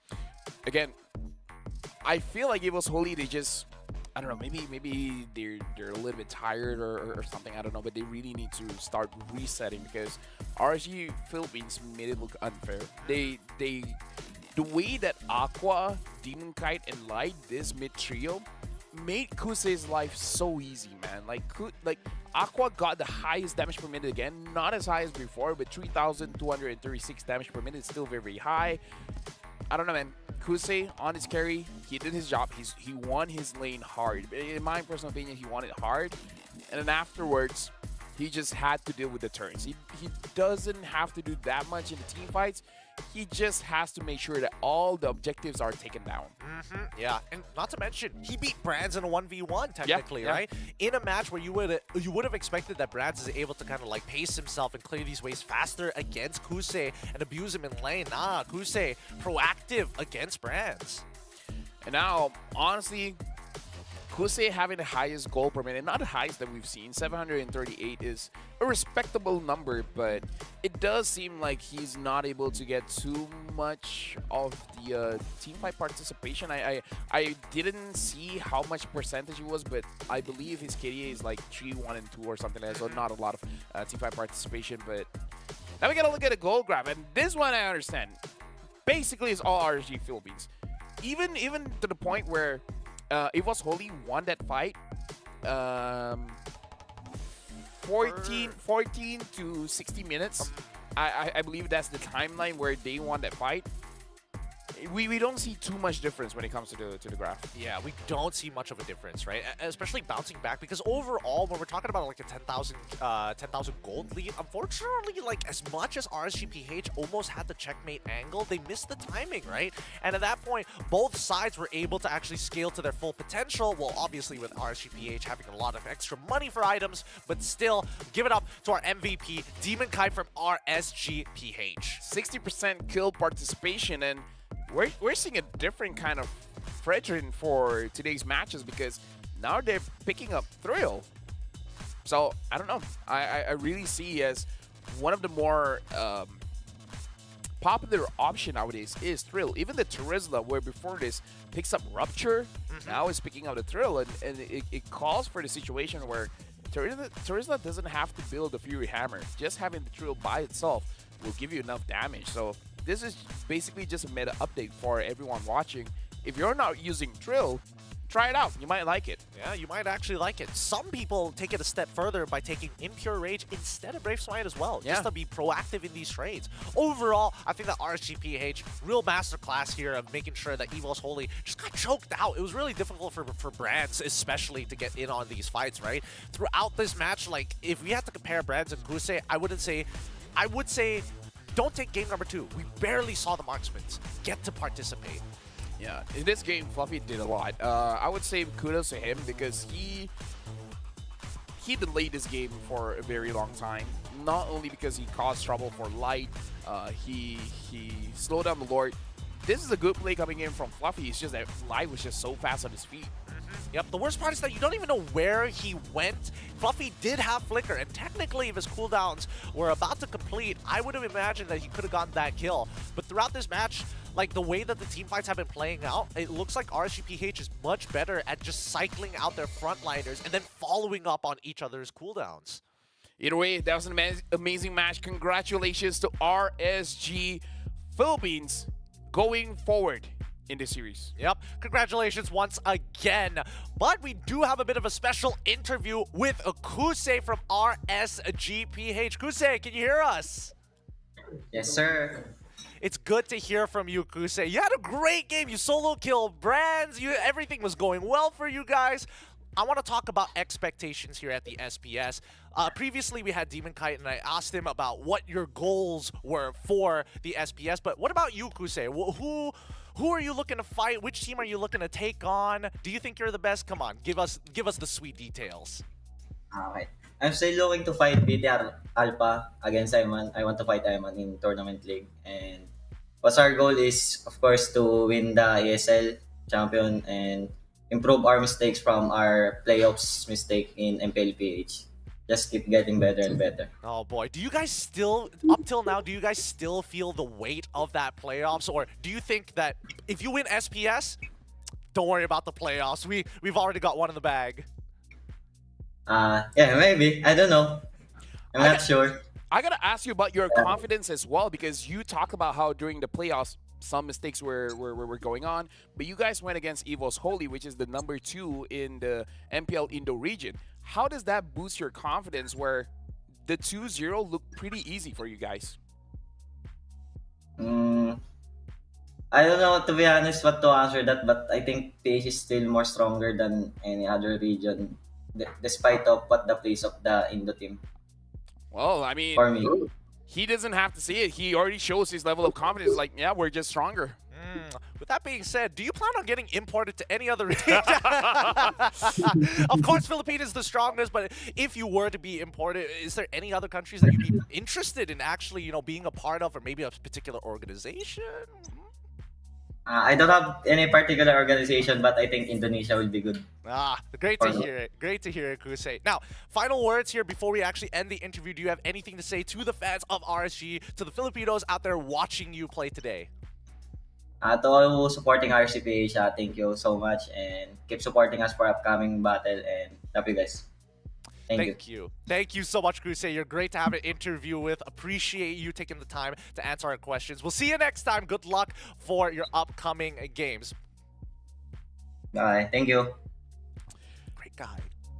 I mean, I just asked, does he feel confident? And he just straight up was like, yeah, we're just stronger. We're That's just better. that's how to answer the question without answering the question. It's like, how do you say that you're confident about this entire tournament without saying you're confident about the entire tournament? I think this is like, you know, because of new media, like Jujutsu Kaisen, everybody is just like, nah, I'd win. You know? I'd win. They give that attitude to everything, and I respect it a lot. With that being said, once again, congratulations to RSGPH 2-0, but now our very final best of 3 series today, another qualification spot to the challenge finals here. Yuta Red Giants YRG up against the Falcons to close things up here. Don't worry, LaFell, don't worry. We'll make sure that you're sanitized before we get into this. You know what? May the best team win. May the best team win. Good luck to both of our competitors. We're going to go on a short break, and when we come back, the conclusion of day number 2.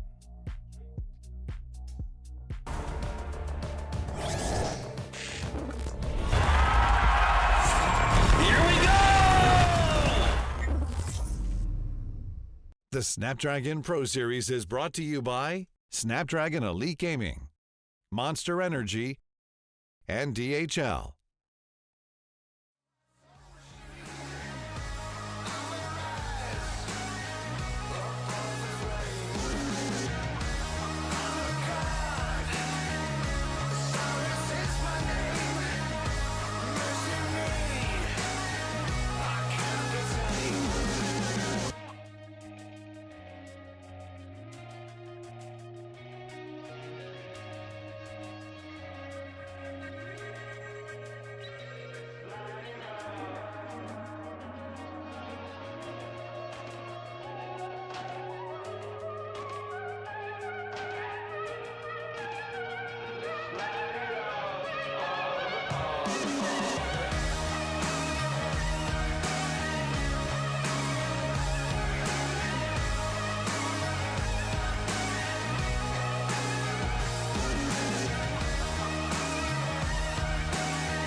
type of girl that turns logic into atoms. Think you know it all, but then you let me get inside your head. Yeah. Steady jump design, think I know your kind. I'm about to break another code now. Pretty in disguise, bugging up your life. This is my syntax. 3, 2, 1, deploy. XOX cutthroat code, run it again with it. XOX cutthroat code, run it again with it. Steady jump design. Think I know your kind. Yeah. Steady jump design. Think I know your kind. Yeah. Steady jump design. Think I know your kind. I'm about to break another code now. Pretty in disguise, bugging up your life. This is my syntax. 3, 2, 1, deploy. XOX cutthroat code, run it again with it. XOX cutthroat code, run it again with it.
Now, before we conclude today, we have one more best of 3 to finish things up. It's YRG from Malaysia up against Falcon Esports. This is not going to be an easy one. Falcon came from the Open Finals, and they're looking to show the world that they deserve a spot in the Challenge Finals. Let me just say I'm excited for this match for multiple reasons. But either way, this is definitely going to be an interesting one.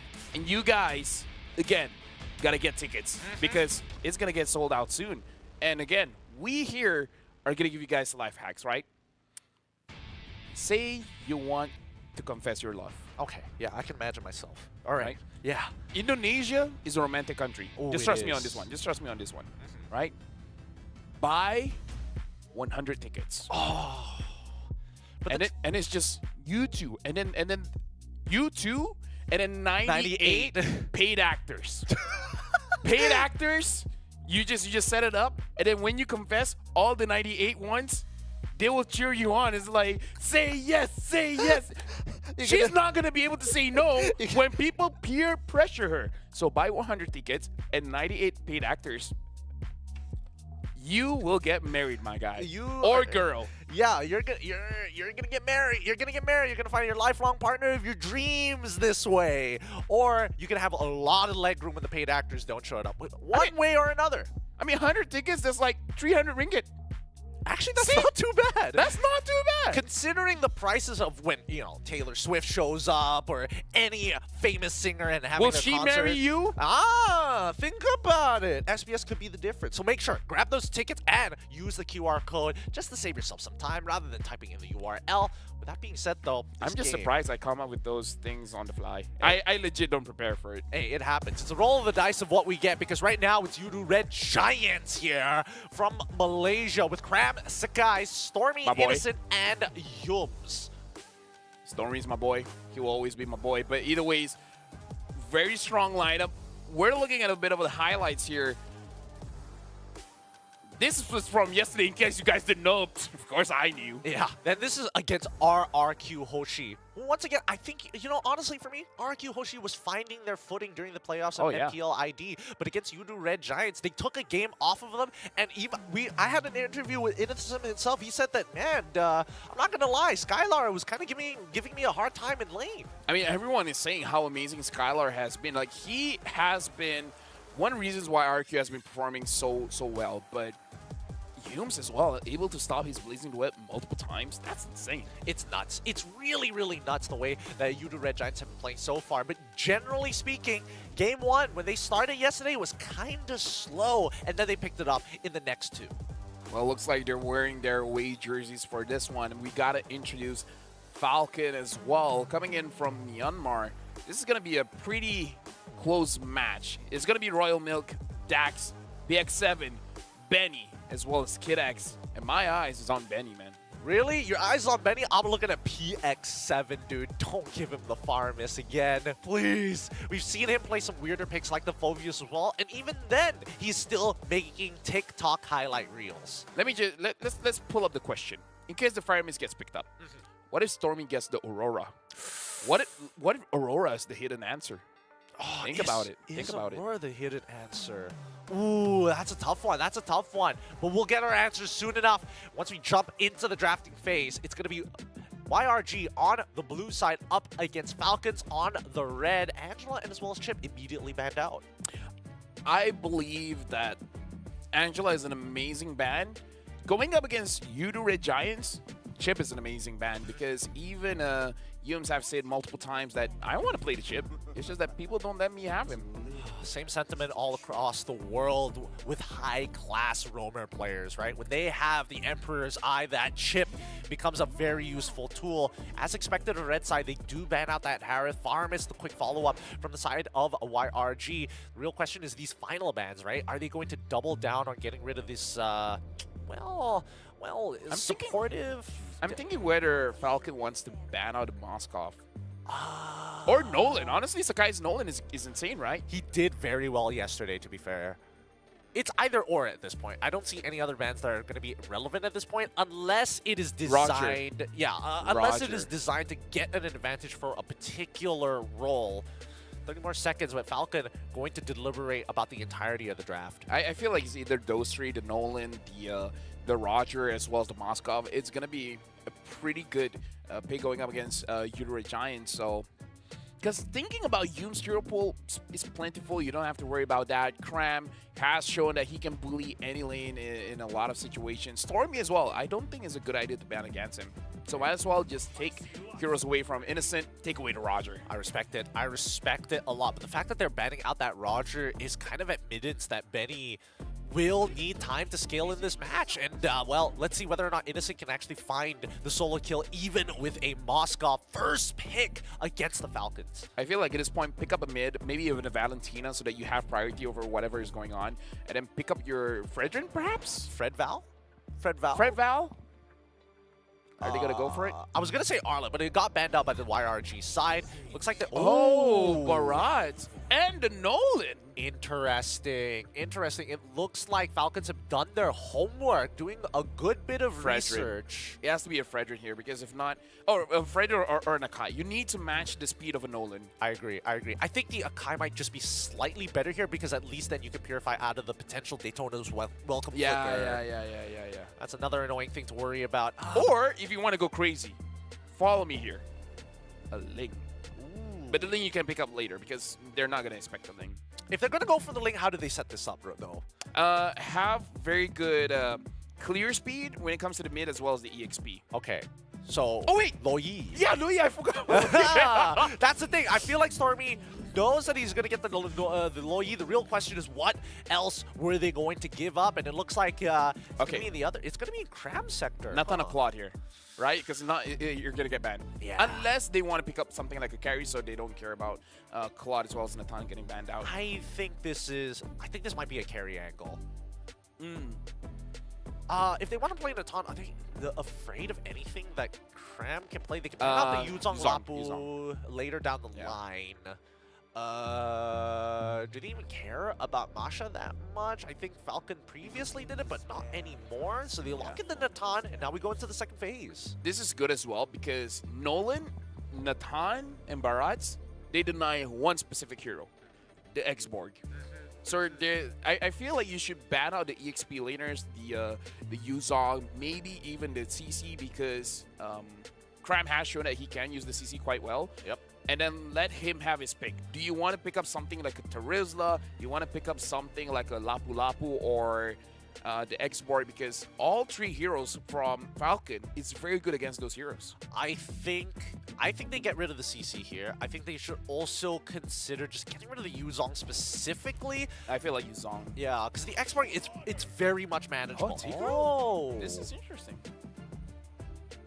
Do they want to team fight in that way? I wouldn't have expected Nolan to be that, like, worried about. I thought if you're gonna ban a roamer, Uh, you would ban the Lolita. Yum showed that he can use the Lolita. Lolita Grok even? Maybe, honestly, No, I would say Lolita, man, because you have the talent. You don't want to go up against a Lolita. that's also true. That's also true. I was also thinking, like, along the lines of, like, Grok Cho potentially Yeah, as well. yeah. Both do well. Both have ways to actually deal with the Daytona's welcome during these neutral takes. Novaria ban coming out for the side of the Yudu Red Giants. I feel like Vixana will get banned out as well, Uh-huh. because I feel like Vixana is good against their comp. They're banning out the Grok. So this is going to be interesting. I'm really looking at Yums. I'm thinking of two. Either go for the Matilda or the Lolita.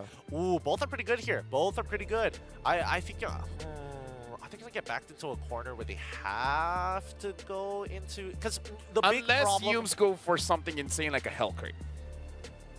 I'm thinking Matilda or Lolita. I think that as of right now, a lot of teams are straying away from the Matilda. I think that a lot of the rotational speed really just comes down to how fast you can actually clear it. Right now, based on what we're seeing, if Vixana is still up, I would imagine that Falcons, at this point of time, would contest the mid. If they ban out the Vexana, they might force... Valentina? Oh, Minotaur instead. I guess the Valentina is okay. It's just that you're not really showing too much what the Valentina can take, right? Yeah. I'm thinking whether or not Edith might be the pick here. Yep, Edith is going to be the pick for the side of Falcons. And now you do have to figure out, like, okay, they're good at peeling backwards. They can also access our back line if we don't have good coverage. Is it bad just to pick up Lolita Yuzong here? Honestly, I don't think it's that bad. I think it's honestly pretty decent. Lolita makes sense. The Yuzong, I think the Yuzong might change for X-Borg, maybe. Nah, I feel like Esmore is a bit difficult here. Oh, wait. There's still CC. Yeah, there we go. A Vengeance user. And Cho, huh? I mean, if it's Yums on the Joe, we can definitely trust him on it. And he can definitely slow down the Nolan enough. I feel like so far for Udare Giants, this is a pretty comfortable draft for them. It does look very comfortable indeed, but Falcons, look at them. They're all Valid gathered or together. Vexana. Yeah.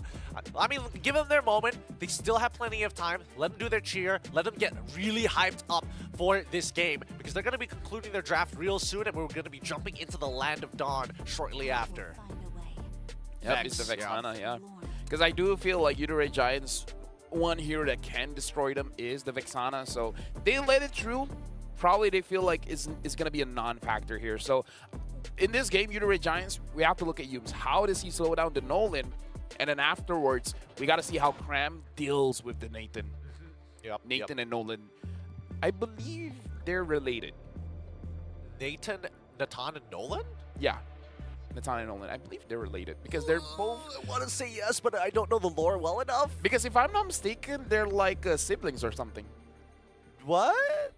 Or uncle or something like that. I think if they were brothers, that would You know make a what? little more sense. Because Natan is, I mean, to be fair, Nolan goes between dimensions and Yes, Natan yes, is from the yes. future.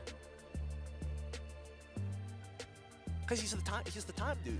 I forgot how they're related, but I believe they're related. Maybe they kissed or something. Who knows? Udare Giants up against Falcon Esports once again here. Match number 3. Let's kick this show on the road. I'm interested to see how this game is going to play out because, again, the early game is going to be highly contested between both sides. And the real question is whether Yums can actually find the cracks between the chinks of armor. YRG on the blue side up against Falcon Esports on the red side. They're going to take their time with this. Purple start for Sakai's. Dax immediately clearing off his orange buff. They're going to be ending up on the same side, which is going to be towards EXP. Okay, you know what? The lore is so long. It's complicated, isn't it? You know what? Forget it. Oh my god, I'm still scrolling and it's still going. Maybe it repeats itself at a certain point because Dax is getting attacked and it looks like Yums managed to slow him down just enough the G could do. Cram finds first blood. I mean, like, I was talking about how he's going to slow down the Nolan. I didn't thought he would straight up kill him. I mean, to be fair, Nolan did not have a lot of energy and realized he was way out of position. Lethal Wanderer will fall into the hands of YRG for the time being, and Stormy, he's got to take a recall. No mana to support his laning. This is the thing, man. Something about Udare Giants, they keep winning the lane. Innocent is winning lane hard.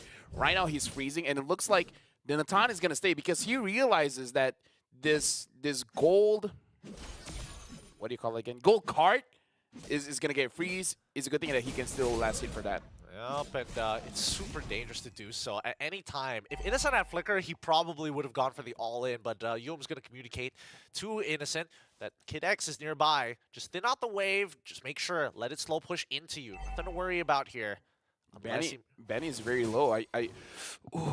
I'm sure Yums in his heart, he's like, oh, I really want to go for that. His finger is already above the Flicker. He's Yeah. baby, give it to me. Let me get it. Let me get this one. All right, now Royal Milk taking quite a bit of damage, but he's going to hit level 4. Looks like PX7 is about to hit level 4. Crime and Stormy his level 4 now.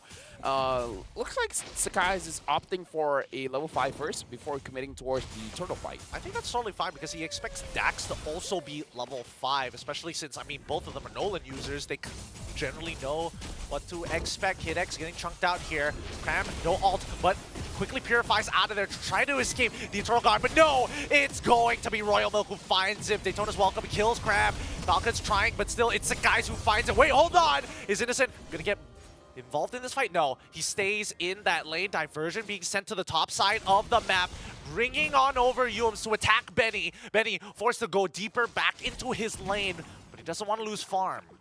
Yums is amazing at zoning people out because during that lore take, he kicked Dax far away from the turtle, making it so that he can't use his retribution, giving a lot of space for Skies. I would say he might have kicked him a little bit too soon, but still, it worked out for his team, and this is the kind of chemistry that the Udare Giants have to make sure that they have a very good track record when it comes to securing these turtles as well as lords. I think the worst part about it is the fact that Dax, he just took his purple buff before walking over to that neutral fight, so now he's going to be without it for a while. Cram helping out Stormy to make sure that the mid is cleared up. Looking at Falcon Esports, I'm really thinking, like, where are they going to attack? Like, which lane? Let's find out, because it looks like he's getting right on top of Kidx. As of right now, Eternal Guard and the Fear already being used. Kidx can slowly start chunking them away, but without that Primal Wrath, looks like YRG are more than happy to just take that.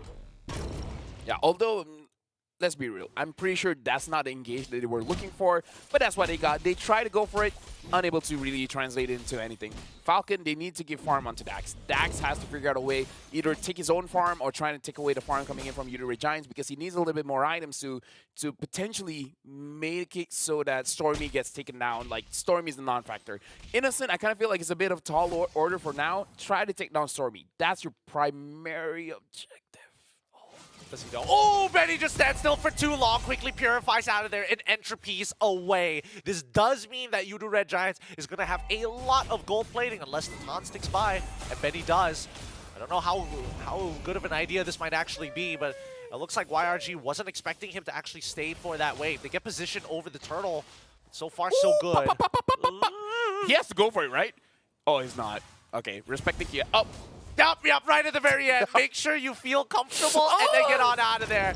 Wait, he's in trouble. Primal Wrath is going to kill him. He ends up trading Innocent, loses his Purify for it. Kidx still sustaining, but Dax, he finds one, and Stormy is able to splash damage the other.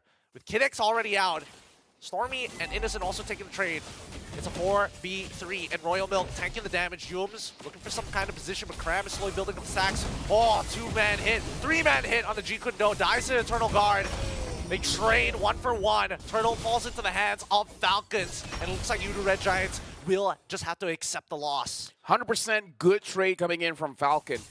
If only it was communicated between Innocent as well as Stormy. Stormy letting him know, it's like, dude, you don't have to go for this kill. I got you. I'm in range, right? If that mistake didn't happen where Innocent didn't jump in, Innocent would 100% be alive. I think even Stormy would have been alive because Stormy doesn't have to stay for that long. And this is where I'm saying PX7 on his Vexana is a big problem for Udare Giants because they want to clump up. Well, they don't really want to clump up. It's just that by design of how they move as a unit, going up against something like a Vexana kind of counters how they want to move as a team. Absolutely. I mean, they want to run down their opponents. However, that does kind of put them in a uniform line, which is unideal, especially when you're in these choke points. But so far, Kidx taking a lot of damage from the Praise's Wrath. Yums is able to zone away Benny as another tier 1 on bottom side collapses. I mean, Udare Giants having both tier 1s in top and bottom is very good in the state of the game. Falcon Esports, we saw that Dax has enough damage to kill Stormy. So I feel like get as much farm as you can, for sure, but you're already in a good spot. Now you want Benny to get into a good spot, let him get his Holy Crystal, and then you're going to be all good. Falcon Esports, they're going to be fine stalling this out. The way that they can stall this out is Dax can target Stormy. Well, speaking of which, it does mean that if that is their game plan, that means YRG need to speed up the tempo so they don't get to that point. They're trying to threaten this tier 2. Even through the protection, they're doing a significant amount of damage. Sakai's tanks the damage coming in from Dax. But they quickly diverges into the mid lane just to find the pick onto Royal Milk. He goes down. Udare Giants so proactive. I don't know how they thought about that, but I guess they saw him there when he's clearing the minions or something. I wasn't looking at the minimap, so I have no idea how they had vision on him. Maybe they didn't even plan on it. They're just like, yo, let's just go mid. It's like, oh, well, Royal Milk is here. Might as well, right? To be fair, I was paying attention. Royal Milk was trying to clear up that mid lane, trying to like soak up the EXP so nobody misses anything. But now Innocent 2v1 Purify as well. I don't think he's getting out of there. And yeah, that's killing spree from Dax. Cram looking to trade backwards as Stormy uses the diversion to get into range of Kidx, who is trying to proactively attack Stormy, who keeps on generating shields. What? Look at the size of his shield. Why is it that big though? He just completed his Blood Wings. How is it that big? To be fair, That's what she said, by the way. That's a low E thing for sure. I think that like half of that was from the Blood Wings. The other half was just this natural passive, right? Yeah. So guys, with the Oracle already, Cram is having the time of his life. Look at him disrespecting PX7, forcing him to use his Purify underneath turret. Cram is a lane bully, man. Like, and he makes everything look like lane. Jungle lane. Lord Pit lane. Like he looks at everything as an EXP lane. He's like, I'm an EXP laner bully. It's so true. And look at the amount of gold he has. 1.3. Wait, oh my god. That's some good splash damage. But so far, the backline getting attacked is Yums. He goes down. Eternal Guard. Royal Milk still holding on strong. Sliver of health. He should go down. Cram finds him as he engages. That's a 2-for-1 trade in favor of YRG. We don't talk about Cram a lot, but he's dancing, man. He's tangoing between opponents. He's very, elegantly swooshing his yo-yos. I don't know if that's how you want to explain how you attack with yo-yos, but he's swooshing his yo-yos. He's got that swing, you know what I'm saying? He's got that swing back and forth. At this point of time, like Falcon Esports, it looks like they don't have a direct answer, but they are responding accordingly, right? They check the tri-brush down bottom side, and Yums opens up the map a little bit more so that Stormy can get involved. The X7, still, it's going to be a big problem for Udare Giants. The moment he drops his Eternal Guard, it's going to stop any kind of engage. Falcon Esports, looking at the items here, VX7 now has the Bloodwing, so able to tank a little bit more damage. Looking at Benny, he is going for his Holy Crystal, but it looks like it's going to take quite a while. So Falcon Esports, as long as they protect their tier 2s... Oh, one more! Yeah, as long as they protect their tier 2s for, say, another 3 minutes, it's all good.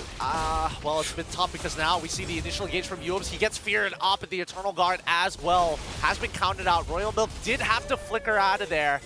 At this point of time, knowing that the Way of the Dragon is down, and even Cram committing his ult as well, Falcon Esports might actually have a chance here. They're trying to get the space, but Cram making it impossible. He is just dancing around them. They can't even get a hit on him. Now Yums looking to zone. Dax slowly taking space. EX7 waiting in the flank. Royal Milk can only take a certain amount of harassment, but Dax wants to get back into the fight, maintains his energy high. Innocent pushes Royal Milk away as Kid X. He needs to use the Primal Wrath sooner rather than later, but it's too late. The Lord is down, and Falcon Esports forced to back up. Dude, something about Cram, man. Like, he's dancing around Falcon Esports, and looking at the lineup here, even though they have the Edith is having a tough time trying to, slow him down. Cram is a man that can't be moved, pushed around, held down, held hostage. He can't be locked down. He does not negotiate with terrorists. That one. Yeah, I think that's the best way to kind of describe his current situation, right? Falcon Esports is like, maybe we'll get innocent this time. We'll hold you hostage and make sure that you stay in place. And Cram is like, no. We don't negotiate. I'm going to take you down one way or another. But first, it all begins with the mid lane, right? Eternal Guard already being used to try and clear the wave. It's not enough as Sakai's cuts them off. Oh, can't do anything. Even getting the Earth Shatter canceled. Yums wants to go for a kick, and they figure out where Dax is as well. Falcon Esports getting corralled and pushed back into a corner as Benny on the top side just trying to get the Holy Crystal. He finally accomplished it, but is it too late in this game? No such thing as being too late, Gideon. Even if you're 50 years old and you just completed your Holy Crystal, it's enough. I did it, guys. I got the Holy Crystal. I got the Holy Crystal. It only took me. Wait, now that I think about it, that might sound wrong. But either ways, the Holy Crystal has been built. Benny's only 0-1-1, and I feel like even though they're down by quite a bit, by like 5,000 gold-ish, I think it's still fine. I feel like it's still fine because they have a very good, they have a very strong front line with the Barats as well as the Eternal Guard and the Edith. So I feel like it's completely okay. As long as the Eternal Guard is able to drop onto Innocent, I believe the damage coming in from the Nathan is going to be good. The only bad thing is that Cram can hyper-focus on him. So if they find a way to deal with Cram, it should be good. And the reason why Cram is a problem is because not only does he have the War Axe, he now also has the Malefic Roar. So a lot of penetration there. Yep, but now we see Cram getting attacked by so many people, even the Eternal Guard, everything thrown at him. Primal Wrath comes out, but it doesn't matter. Innocent is being able to hit multiple targets at once, even if Stormy isn't able to connect the yin-yang reaction. The thing is, he was caught. He was supposed to die there. The reaction time coming in from Udare Giants to prevent his death is amazing. That's the reason why he was still alive. But again, his own personal skill. This is a good adaptation by CC players, knowing which game you can use your vengeance and which game you got to go for the Purify. I feel like that kind of experience coming in from Cram, I don't know how many hundreds or thousands of times he's used this hero, but it's very, very scary because it looks like he spams it a lot. He understands at which time is a better spell to pick up. Yeah, and better yet, he knows exactly when to Purify. If he Purifies too early, the follow-up CC probably would have gotten him killed, so he waited until necessary to use it. Once again, Cram being obnoxious as ever, chunking out Royal Milk. He has lost all of his health. Where did his health go? Royal Milk, please. Oh, you gotta dude. get out of there. If not, he's dead. Dax can't even walk in on the pin. Is innocent, and you zone him out. Well done, you do, Red Giants. Oh, it's not over. It's not over. It's not over. You want to go for it? No, they're not gonna. Magic? No. Magic Sentry? Oh. Unless Okay, Yums. they see it, Okay, yeah. okay. I thought maybe Yums was like setting up to go for Flicker, Jikundo, Shinpo, Flicker, third hit of Jikundo, and then maybe get a kickback. Yeah. Again, the damage coming in from Cram, that's what happens when the current call is hitting onto one person with the War Axe and then having the Malefic Roar as well. It doesn't matter if you're a prehistoric lizard, you're going to get taken down. It's a tough spot to be in for Falcon Esports. Feels like everything they've done so far has led up to this moment. Even the diversion into the middle of the crystal. Eternal Guard summoned early on, with the kick coming in from Muse with the flicker in towards Innocent side. Royal Milk, he's stuck out of position, dies straight away. Inhibitor turret is already gone. Flicker's being committed by Stormy as well. They want to end this game, and they want to end it right now as Falcon Esports. No, unfortunately for you, the Red Giants, there's no minions. Midwave is going to start first. Falcons, they need to do something about it. Kinex still has the Primal Wrath. Locking down PX7. Dax is dead. Innocent untouched with a double kill. And that is game. Triple for Innocent to close things out. Red Giant convincing a victory, making sure that they control the game all throughout. And I got to say, highlight player for me for this one is definitely Cram. He made sure that, hey, Falcons, you don't get to move forward. They don't get to play the game at all. And this is one of the few times where I see a CC just wanting more and more damage. I see the Fury Hammer in his inventory. He wanted more, baby. Dude, let me just say, watching that kind of play makes me want to play the CC. Because, It does. I don't know, like, even though Paquito is the one that fights with the hands, but CC feels like she's the boxer, man. She does. I mean, Right? it feels like Dodging she's a the butterfly.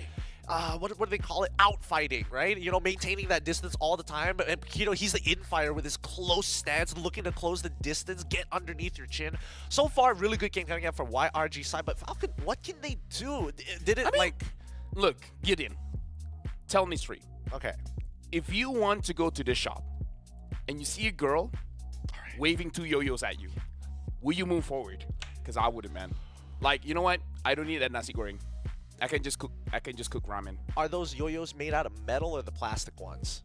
The yo-yo is at least 50 kilograms heavy. Hell no! Those Nah. yo-yos are made out of tungsten or something. No way! Adamantium. That's gonna shatter my skull. No. I'd rather not. I'd rather not deal with the blunt force trauma. But yeah, imagine if each yo-yo is like 50 kilograms. Shout outs to Kilo. But yeah, 50 kilograms. 50, like now it's 100. Oh, and it doubles the amount of auto attacks. It just works out really, really well. But so far, Red Giants have been doing a phenomenal job, right? Let's see how good they actually did in this game. Let's look at the stats, because I'm curious to see where Falcons are at in terms of damage department. It felt like they had a couple of good ideas, but just couldn't execute the plan without the numbers. It's just about not being able to utilize your draft. Not because it's necessarily their mistake, because the Nolan, you kind of want to overpower your opponents in the early game by stealing away their farm, out leveling them. Say you're level 7, they're level 5. That's where the Nolan really shines. But if the early stages of the game you're losing in terms of levels, you're losing like half of your power potential. Well, that's a good point. That is a good point. Now, I've noticed a couple of things in this matchup, right? Like Dax in particular, he feels like he has a lot of presence, right? But as soon as the first, wait, was it the first or second turtle? I'm pretty sure it was the second. No, actually, it was the first turtle because they were looking to hit level 5. The moment he lost that purple buff, that section of the game for the next, 2 minutes and a half, we didn't get to see Dax have a lot of that presence, and that's when we saw YRG really take advantage of the situation. This is the difficult thing when you want to play an assassin, is just that the game basically has to be perfect for you. Because as an assassin, the way that you want to come back from a difficult game is really through the macro play, right? You want to win those split pushes. That's how you get back into the game.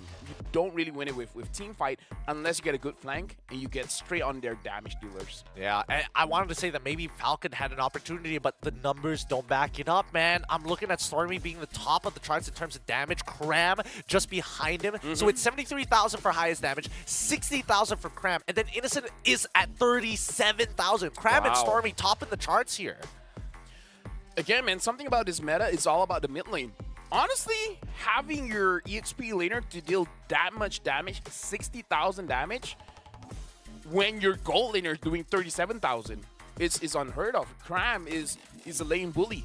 It's just that, according to him, everywhere is a lane. The base is a lane. It doesn't matter what the shape is, it's basically a lane. It's a lane. Looking at the gold and EXP graph, yes, that's exactly when it happens, right? Between 5 and 10 minutes, you can just see all those X's just compiled into one place. That's where we saw the big advantage coming in from Yudu Red Giants before they snowballed that lead past the 10 minutes. Yeah, and again, the dip does show. I believe this is where Innocent died, Stormy died, so that's the best point for Falcon to start holding the game. But Skies as well as Yumes and Cram, especially Cram, making it so that they can't move forward. So they want to expand their advantage by going inside the jungle, blah, blah, blah. They just couldn't do it. Yeah, they really couldn't. Let's give it up to our MVP of the game. Coming up from Yudu Red Giants, it's Cram, of course. 75% kill participation with an almost perfect KDA for 1 and 8. Yeah. Cram, again, this game, he's doing his job as an EXP laner and a little bit more. He zones people out. He did that very, very well. He dealt a lot of damage, which isn't really in his job description, but he did that pretty well as well. And the thing is, the third thing, that it is his job trying to bait out a lot of things, right? Yeah. We've seen multiple times when he's positioned himself way further ahead than he really should, and everyone just drops everything on him. This is like Thanos dropping a moon, a planet onto you, and he's like, dude, I can do this all day. Yep. I mean, Falcon Esports literally sacrificed half the population to try and blow Cram's Purify. And I think it just goes to show that given the space and time and a good matchup, Cram can really double up on your investment. Yeah, this is just Yudu Red Giants, I believe, winning in terms of the micro mechanics as well as the macro, because we see whenever they get some kind of victory, they translate it to the side lanes. The moment they control the mid lane, Cram handles the lane up top, and then Innocent handles the lane at bottom. Like, basically every single time they win one thing, they got to translate into 3 different objectives. And it looks like, the way that they push their advantages has been really effective, right? Yeah. They managed to get like 3K worth of gold off of one interaction. And it can be a very small interaction sometimes. Let's not even forget the fact that Innocent was getting a majority of the structural gold from top and bot side. I mean, they just farm better. I mean, at the end of the day, that's how you win the game. Just farm better. And they continue to do so, right? But what about adjustments? If you're in Falcon's position, how do you deal with YRG? I feel like going for an assassin is a very risky play. If you Okay. want to double down, go for it. Just perhaps have a little bit more aggressive mid-roam duo as well. That might just be the solution. Aggressive mid-roam duo might just be the play. Only one way to find out. We're going to be jumping into the draft right after this break here at the Snapdragon Pro Series. We'll see you in just a little bit.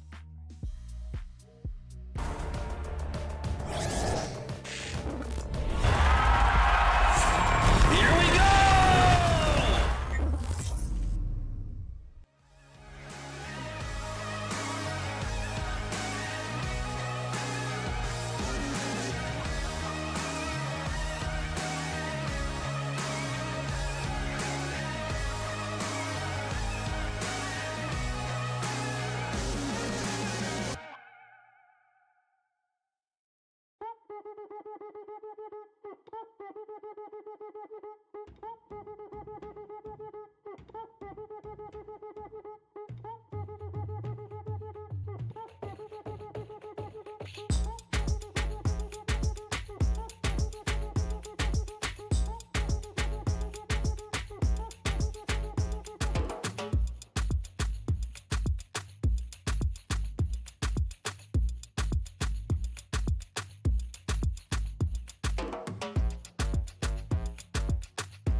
type of girl that turns logic into atoms.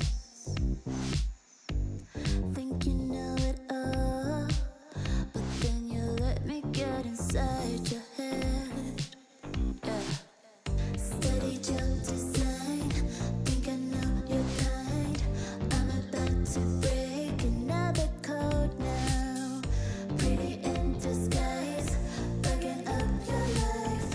This is my syntax. 3, 2, 1, deploy. XOX code, run it again. XOX code, run it again.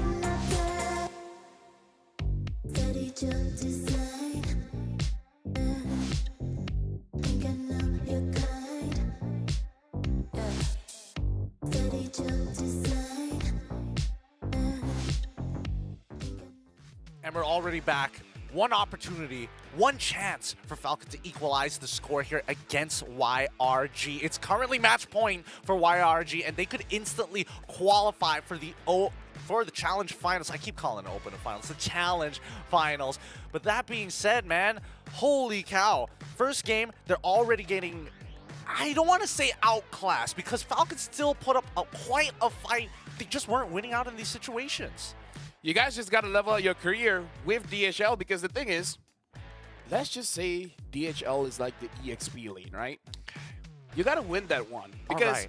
now that I think about it, YRG, they use the Asus ROG Phone 8. Maybe that's why they win the lanes. Falcon, they just need to win the lanes. Just win the EXP, just win gold. It's not that hard. Yeah, it's probably not that difficult. Just hit the opponent more than they're hitting you. Thoughts, shower thoughts for sure. And that's something that Falcons got to be thinking about, because they did not have that space in game number 1. YRG did. And now Falcons decide to be on the blue side to get a priority pick. They first get rid of that Loi out of there, followed up by the chip and also the Arlet from Falcons. Actually, like, during the break, I thought about it, right? I said that they need to have a strong mid trio. Now I think I want to take that back and actually strengthen the side lanes, because looking at the gold as well as the EXP, they lost hard. And it made it so that their mid trio doesn't really have to help them out. Just leave them on an island. So maybe if Euro Giants, they want to leave the side lanes by themselves, just get a winning matchup. I see.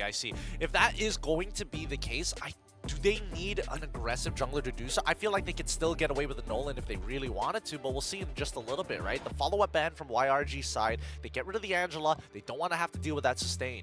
I mean, if you want to pick up something like the Nolan, then make sure you pick up side laners that will not lose the lane. Like, if you're really good at Yuzong, pick up the Yuzong.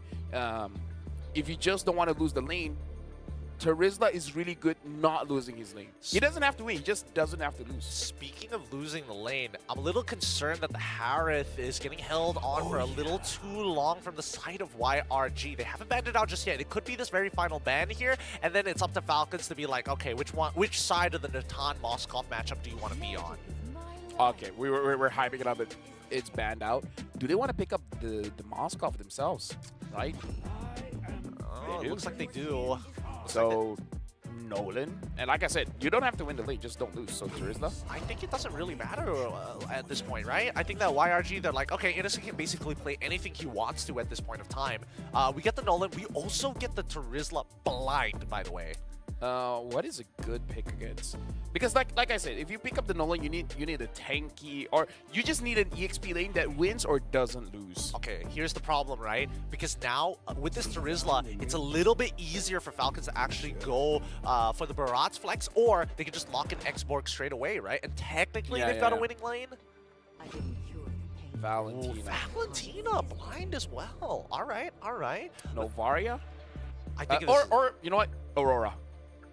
So early on? Going up, look, if your name is Stormy, you could first pick the Aurora, it doesn't matter.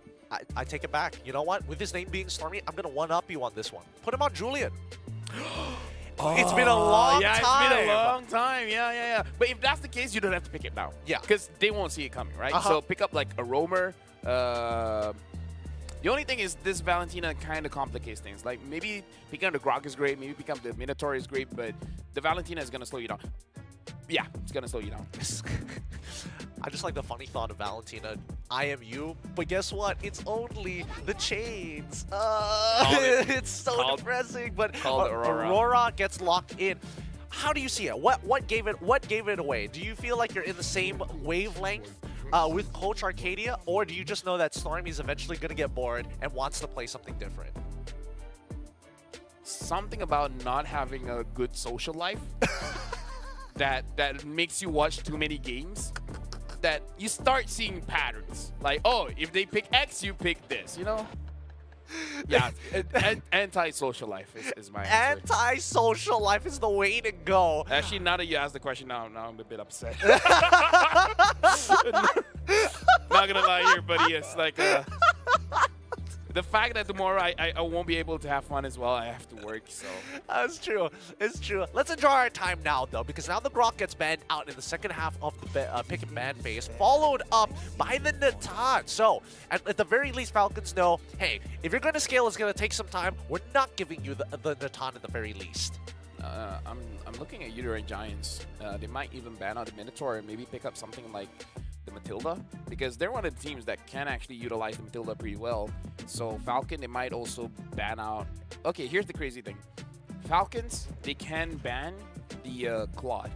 The thing about Innocent, he doesn't do this a lot, but he can use the CC goal lane. You're right. Yeah. He can use the CC goal lane. Okay. Let me think about this, right? I don't think Falcons know, because it only showed up like one time during the regular season. I think they won't take that chance. They won't take that chance? Like, if you ban out the CC, he's just going to pick up the Claude. Okay, so Minotaur ban, called it, so they're probably going to ban out the Claude. Or they want to go for a different angle. They ban out the carry instead. I think you get rid of the Claude, right? Because there's a lot of like somewhat mid-range to short-range overall heroes from the side of Falcon. And I think if they get rid of the Claude, it means they want to play a little bit more backline. If they get rid of the carry, they want to have more frontline, right? So this is going to be quite the indicator. Unless Falcon say, you know what, we're not going to ban any of the marksmen and go a different direction. Innocent, I'm really looking at CC or the carry if he wants to go even something crazier. I don't see anything too crazy that they can pick up here. Because they've got the combo components for it, right? Lolita. This is interesting. Why ban out the Lolita? I mean, like, I guess Moskov can have a hard time against the Lolita, but hey, it just goes to show that Benny has a voice in the drafting phase. He's just like, what's one thing you don't want to deal with? Lolita, the very back. All right, picking up the Edith here. Let's see. Is it crazy to pick up?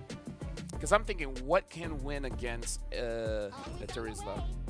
Okay, so they themselves pick up the Matilda, not Uterine Giants. So they're going to have Yuzong faster rotations? I mean, they could go for the Yuzong if they want to double down on their plan to play around Benny. I mean, they could go for Xborg if they wanted to, but it looks like, yep, they want to access that backline. They're confident they can at least make Innocent sweat. I'm really looking at a Claude. Claude or carry. Anything else is kind of rough. Weird. Yeah, it would be kind of rough. Brody struggles, Ixia struggles. You know what? Yeah, Who thought it was funny? You know what? Who thought it was funny? I think it's funny. I'm so No. mad. Listen, this is the item list, all right? Feather of Heaven, Demon Hunter Sword, Golden Staff, that kind of build. I thought this is good. This will be interesting. Do you know why I like this pick? Why do you like this pick? I know for a fact Terrence hates this pick. So if Innocent uses it and Innocent wins, it crushes whatever he thought. Look at Graham! 50 kilograms of yo-yos. Wait, no, this is 150 kilograms worth of yo-yos. Zipper, how much time do you have on your hands? How did you come up with the graphics so quick? Sheesh, brother, man. All right, let's get right into the land of Dawn here. You do Red Giants currently in match point against Falcon Esports. Let's kick this off. This is for a qualifying spot in the Challenge Finals. It's going to be Falcons on the blue side up against the guys on the red side for you to Red Giants. can I just make my point here to say I'm not biased for Red Giants. I'm just biased for Chang'e. I just want to see Chang'e win. Yeah, that's it. I just want to see Chang'e win. Honestly, if we do have an interview later on, there's a lot of questions to be had. Did they decide to get the Chang'e because Lolita was banned out? It's like, you fall into my trap. And now we got to look at the emblem set here. Looks like Mage Weakness emblem, Finder. Swift, Weakness Finder, and Master Assassin. If you want to play this hero, well, there you go. PX7 taking quite a lot of damage, and now Sakai's is stealing away a jungle camp. Kidx, not level 2 just yet. They can technically fight this. Oh, he missed. Wait, did he get it? Sakai's got it. Yeah. Sakai's got it in the end. Sakai's had just enough energy to get build up for 2 dashes, at the very least, guaranteeing safety. But right now, Stormy is having the time of his life in the mid lane. PX7 looking to struggle, getting outranged by the true Ice Queen herself. Rarely do we see Valentina actually losing the lane, but yeah, Aurora is one of those heroes that can, just because you have a lot of range. And the damage from the first kill is actually quite a lot. Looking at the jungle here, Dax has to deal with Yumes. Okay. I mean, Innocent was thinking about responding to it, but Yumes told him, "Hey, it's totally fine." And Innocent, this is such a late matchup. Dude. Chang'e is winning against Moskov. I mean, Moskov can't really do too much until he has items, right? Chang'e naturally is going to have the base damage to threaten him. Has a skill shot that outranges him entirely. Wins per auto attack as well. Yumes now getting attacked once more in the mid lane. PX7 gets the Terrifier. This should be a guaranteed kill here for PX7, who steals away the Primal Wrath. Will get some gold plating as they rotate down towards Turtle side. Right now, Dax is still level 4. Skies is level 5. Looks like Ray Giants, they will contest for this. Cram still has his, oh, look at this, Black Dragon form used. Wants to go directly onto Skies. Up and they spot out Sakai's. They know, Falcons know for sure that they've got this turtle in the bag. Cram gonna commit with the penalty zone on towards Royal Milk, forcing him to use the Furious Dive. PX7 slowing down Yumes in as well as Stormy, just making them really have to work their way and lose a bit of HP to get back to the lane. Okay, so I changed my mind about Falcon Esports needing good side lanes, but it looks like, no, we heard you. We need a good trio mid. And that's what they do. They get onto Yumes, make sure that he gets his level 4 much later than he's supposed to. And just by that, they're actually winning quite hard. For how long, though? Stormy still has his passive. He doesn't mind getting terrified here, but Sakai's and as well as Yumes are very nearby to back him up. Stormy still maintains the passive. 72 more seconds until the next turtle spawns. Is it a weird question to ask? Who skills better, a Moskov or a Chang'e? Honestly, I would like to believe it's the Moskov overall. But at the same time, considering if we are going with the on-hit Chang'e build, which, yes, Feather of Heaven is already complete, I think the Moskov outscales. Royal Milk instantly gets engaged on by Cram. I thought Cram was going to freeze his lane, but looks like he's going to shove it through. Skies wants free access to go inside of the jungle. Yeah, I suppose. I am curious about Innocent's last 2 items once he's got the cores, but here comes the rest of the Falcons. They're punishing Skies. He can't get out of here. He just wanted to help Cram, and now he's got the full force of a Black Dragon form and 2 extra members affecting his EXP laner. YRG look to push out that mid wave, but PX7 really just making it tough for Yumes. Right now, honestly, Falcon are getting good trades, but they need to start converting into something a little bit more. Getting those kills is amazing, but what else do you get? Yep, PX7 he still has that Primal Wrath. Yumes engages on him, but Innocent doesn't unleash anything onto him just yet. They are going, oh my goodness. Well, that's a lot of damage. He only has Feather, and now, with the ult already popped, Stormy is still alive and looking for a trade back. They find Royal Milk in the engagement. That's the next to fall. Sakai's could chase for PX7, but no, it's already too late. He's got his eyes on the prize, focused on the objective. Okay, I want to see if Innocent uses his ult to steal away the buff. Tells the guy straight to his face, I know this is what you want, but no. Wait until he cracks the tier 1 first, so Okay. he's on the opposite side of the map, and I think that's what is going to happen. Wait, is the Spear going to connect? It lands onto 1, but surprisingly it reveals 3 people there with an early lane swap as expected, for actually a lot of these teams have been doing these really early lane swaps. Looking at items for Moskov, he has the Corrosion Scythe. Probably going to go for a Golden Staff after this. So it's going to take a while for him to start the fight. Conceal being used, but Falcon sees this coming. Yep, Dax. Wait, hold on. He's hugging Yums. They've already got the guiding pins out. Sorry, this Circling Eagle, but Royal Milk doesn't find the kill on towards Stormy's side. Kid X ends up dying regardless, trading his life for Yums. Yeah, I feel like it's overall an okay trade, but it really should start to translate. Hey, penalty zone. 1v3. Cram is going to get chunked out here. Shot Residue Petrify as well, going to guarantee this kill onto Cram. Royal Milk trades his life instead. So guys, 2 levels ahead of Dax, but Falcon Esports, they took this fight really early on just to make sure that Benny cracks open the tier 1 top side. And Innocent will try to punish, but at the very least, he's unlocked from the bottom, so you might get your wish about him using the Meteor Shower on the purple buff later down the line. Yeah, looking at items here. Oh, he's going for a Blood Wings second item, so he's not actually going for the Demon Hunter sword just yet.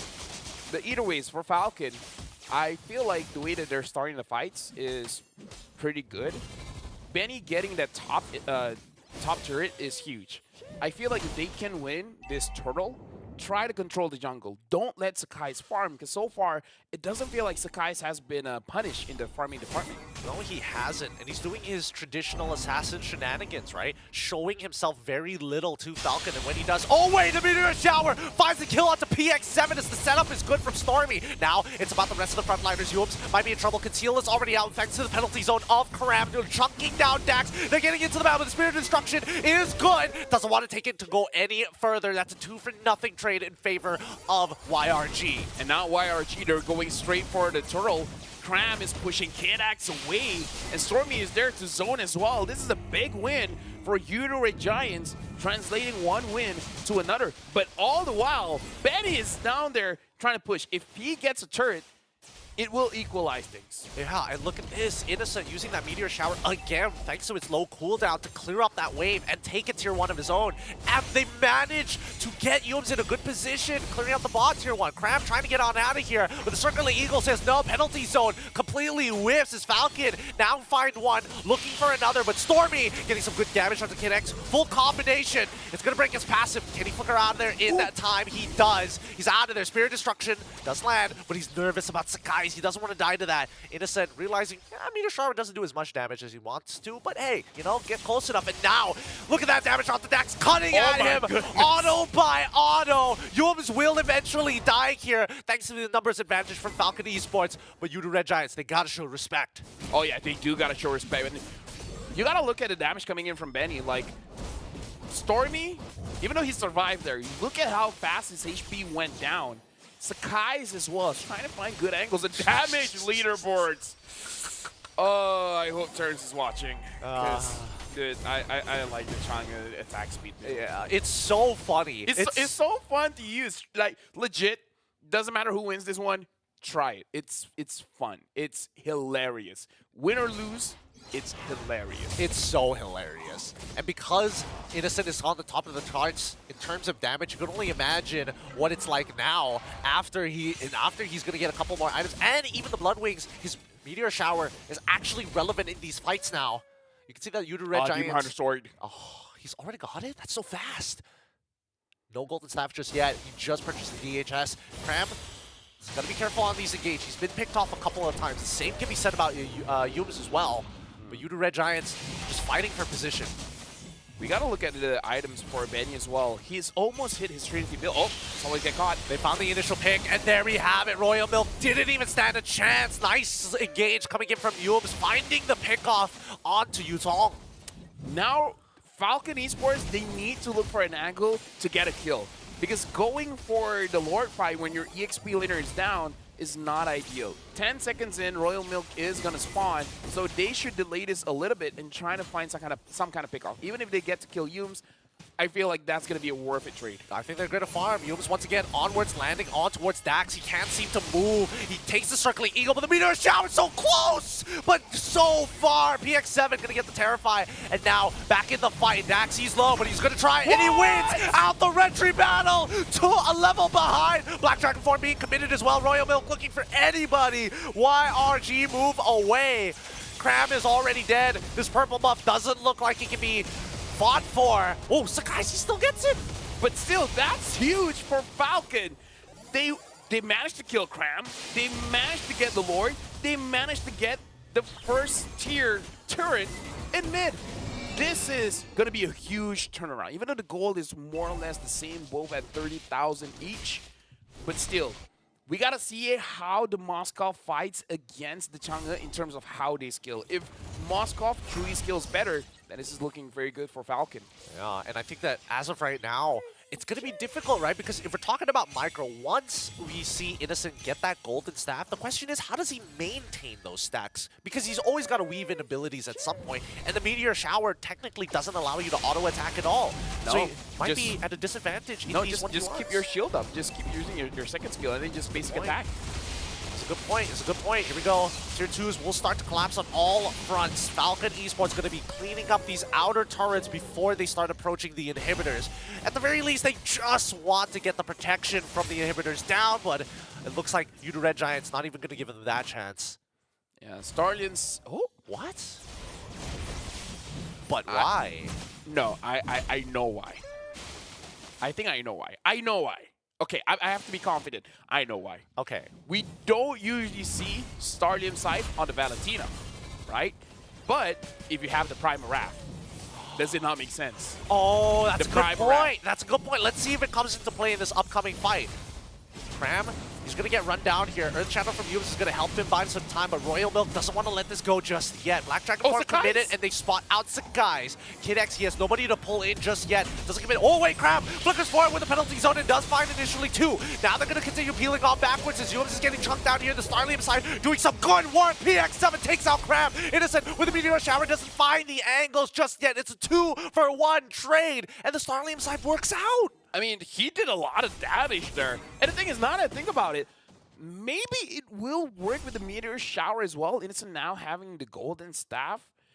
Like, if he takes away the Meteor Shower, I feel like PX7's Meteor Shower will hit harder than the Innocent. Right now, we're looking at the EXP graph for Yudu Red Giants. Looks like there's a big spike after a kill on the 10-minute mark. And now it's looking pretty good. But looking at the gold graph, it's stabling. It's stabilizing at the very least, right? I mean, Falcon Esports, they've taken the lead finally against Yudu Red Giants. A huge equalization moment.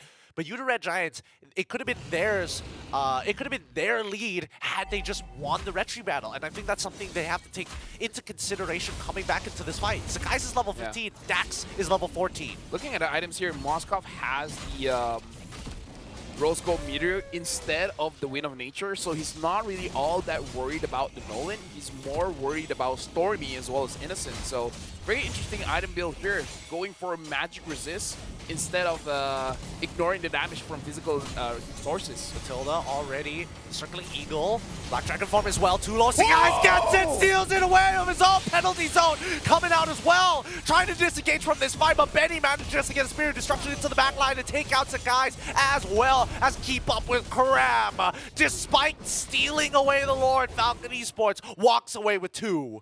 Around 7,300 damage was dealt by Benny, and that was before the Malefic Roar. Now he has the Malefic Roar.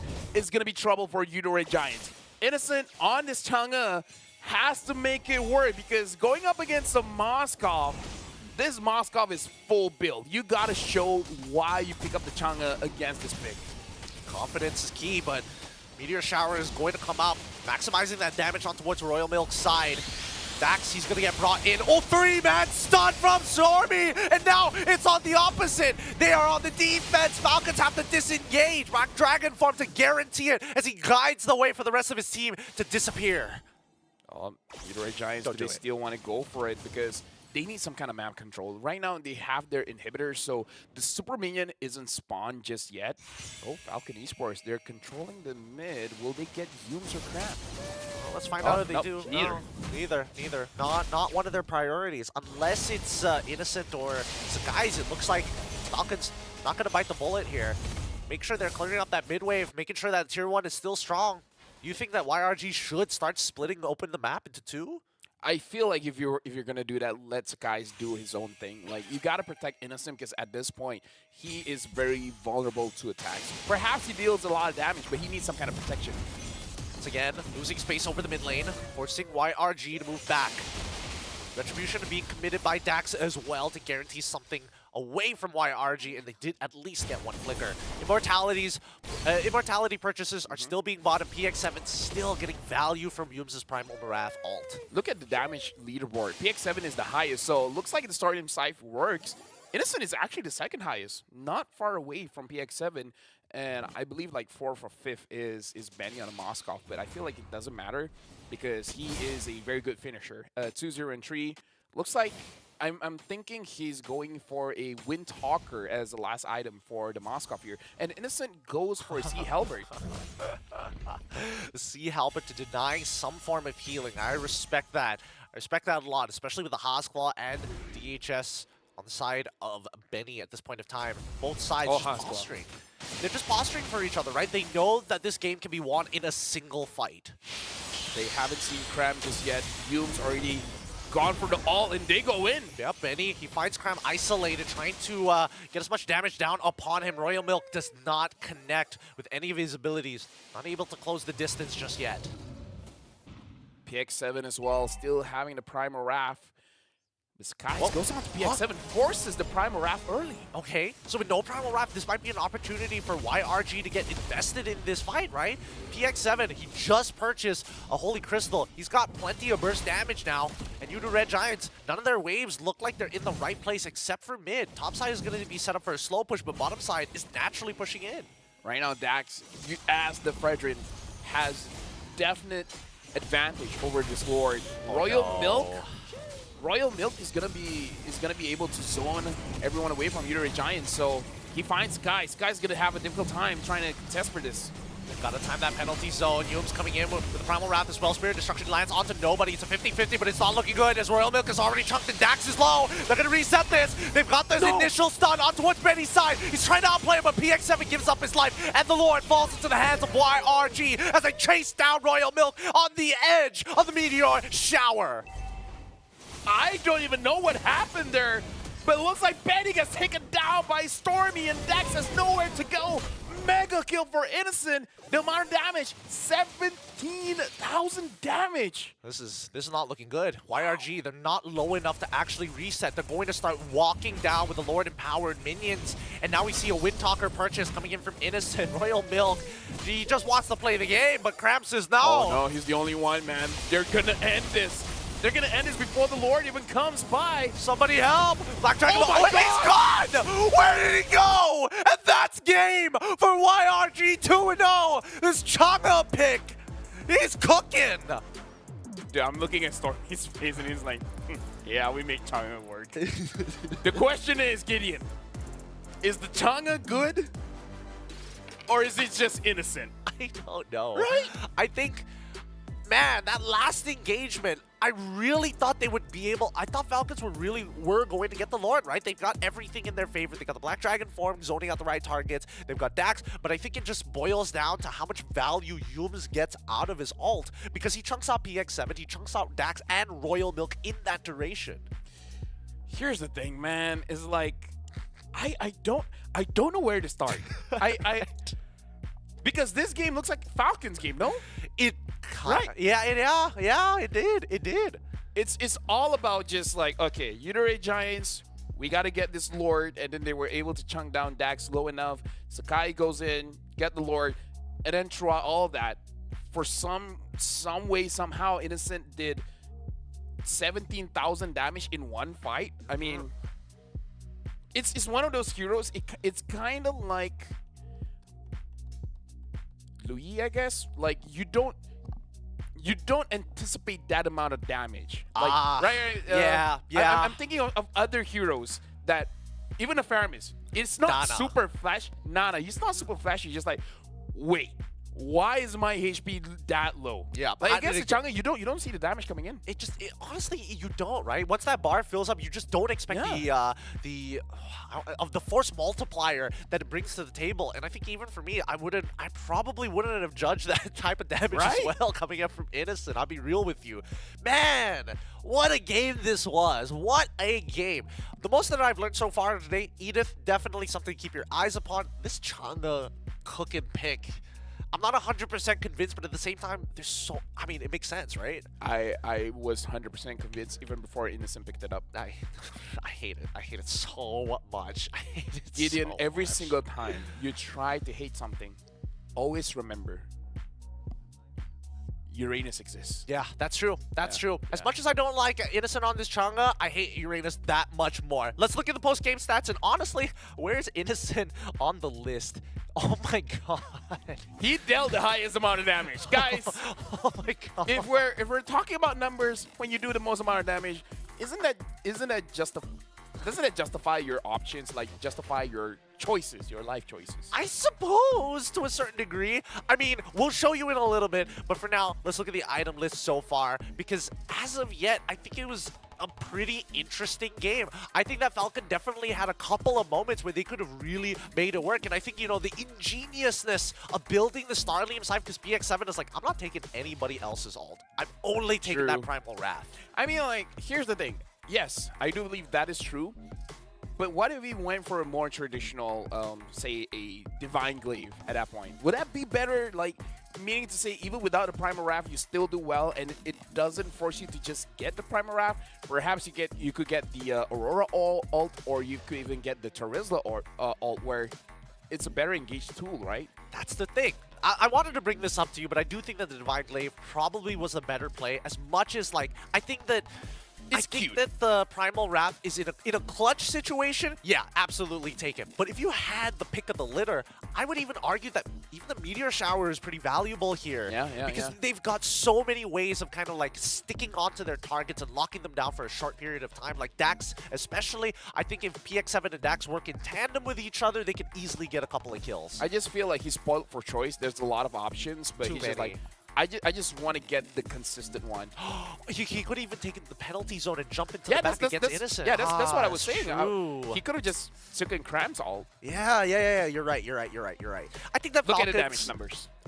Yeah. Here it is. 74,000 damage, top in the charts here, and just behind him is PX7 at 69. Benny is 40,000. So does this mean Changa outskills Moskov? Don't. 74,000 to 40,000. 34,000 difference. So maybe Munson should just get rid of the golden Okay. staff as an item. let me just make it this way, right? Okay. Innocent and Benny, difference 34,000. Okay. Royal Milk did 28,000 damage. Uh-huh. So the difference is more than even one hero. So if you put Benny and Royal Milk together, the damage is not higher than Innocent on one Changa. When you outdamage a Moskov and a Yuzong at the same time. This is the one situation where I'm genuinely curious whether we can have a breakdown of the damage from specifically Innocent. How much of that damage was from his abilities, and how much of that damage was from just autoing? I would like to know what the number difference is. But looking at the golden EXP graph, it's up and down. Yeah, we can really see a big difference after the 12-ish minute mark where it's all Falcon, right? They were able to get a few kills, and then they basically just snowball out of control. It's only at the end, legit at the end, around the 18-minute mark, when Sakai's was able to get the Lord, and then they basically won the entire team fight where things turned around. So Udare Giants, they just waited for one moment, and that one moment mattered a lot. Yeah, like I said in the cast itself, one good fight, they could easily just end the game, and they found that one fight not too long afterwards, right? Let's give it up to YRG's gold later, Innocent, our MVP of the game, of course, having the nicest kill participations, but GPM of 745 despite being on that Chang'e. Just notice his emblem setup as well. Master Assassin, he wanted a bully. I mean, like, he did, right? He bullied hard. I don't know if it's the bully aspect, that's why he picked up the Chang'e. Because you would assume if he wants a bit more damage, perhaps he would go for a Weapon Master or a what? Bargain Hunter? Yeah, Bargain Hunter, just so that he gets his items that much quicker. But yeah, I also want to know, is it the basic attack? It has to be the basic attack, right? It's got to be, right? But to be fair, I did see a lot of meteor showers throughout this game, and you just notice, like, Innocent in this position, he's just standing still. Auto-wing, auto-wing, auto-wing. Now, when he backs up, launches the meteor shower. That's the only time he stops auto-wing. I wonder if this is the easiest hero that he has ever used. I feel like it is. After having an entire 6 weeks of playing Roger, I think this is a vacation for him. He just wants to re-innovate. Like, it's like, okay, you can, like, he can't say he's the first Roger because someone else has used it, but he can say he's the first Chang'e. Either way, this is the fight where Dax was chunked down so low, and even though the Lord got resetted, Sakai still secured it for himself. Wow. Benny was in mid. He was trying to push it out, but look at Yums as well as Stormy. Both of the mid duo go directly onto Benny, and the fact that they were able to take Benny down, that was GG's. Yums and Stormy, because they were invisible, the Moscow couldn't use his second skill. Yep. He couldn't sandwich them together, and congratulations to Udare Giants, a 2-0 victory over Falcon Esports.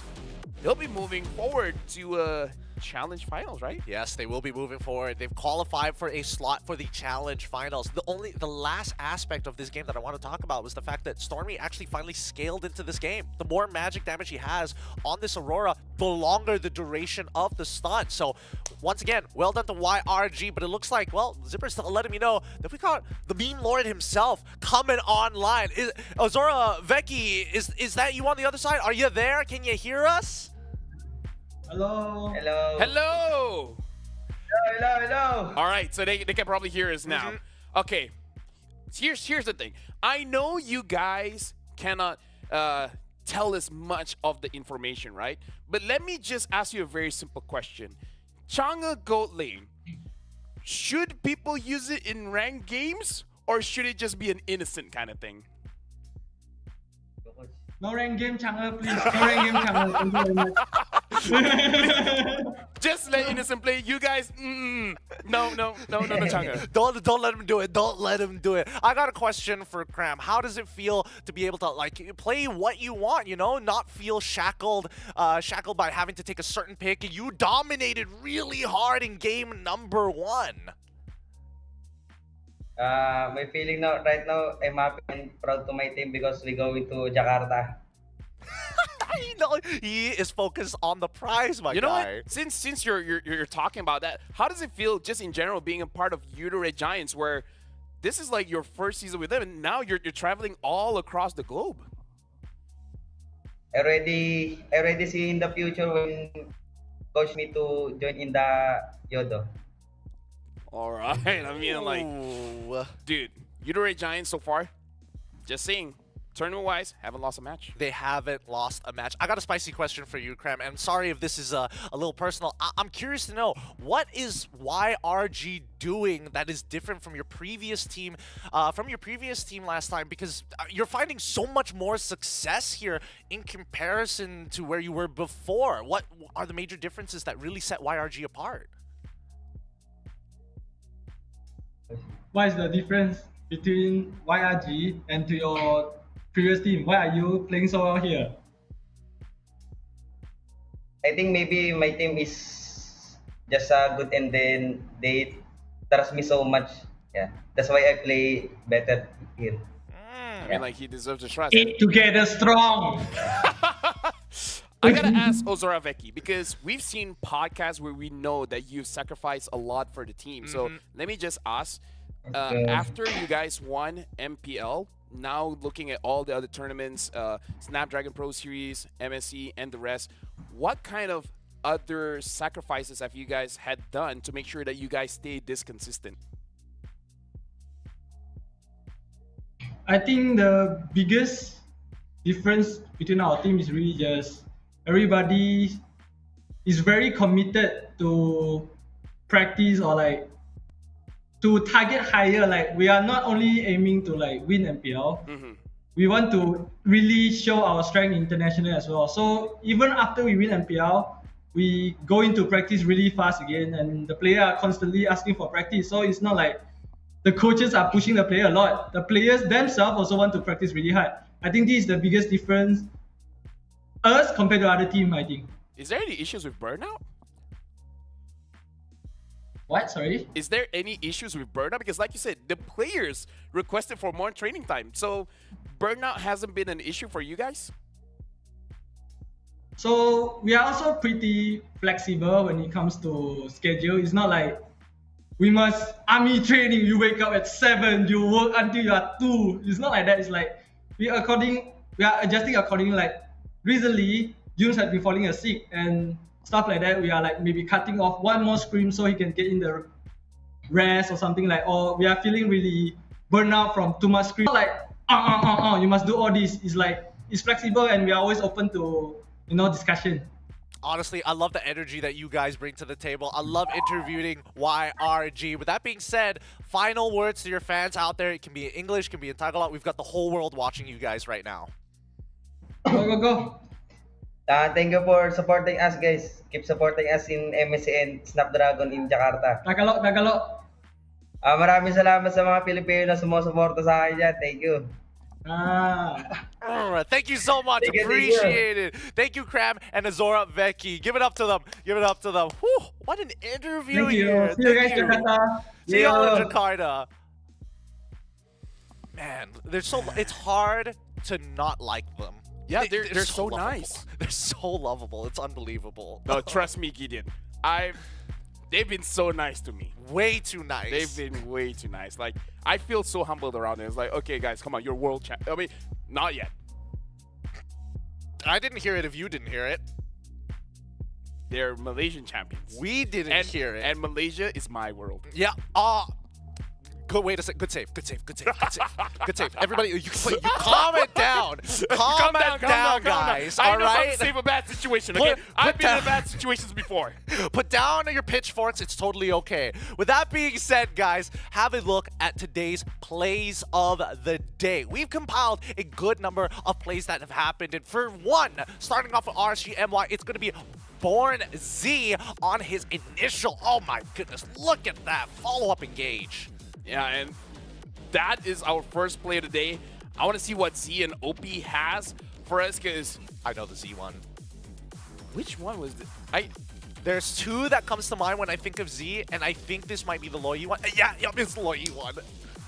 Look at that. It's the TP getting that kill automatically. He's going to do it again. Oh, what's up, Carl TZ? Oh.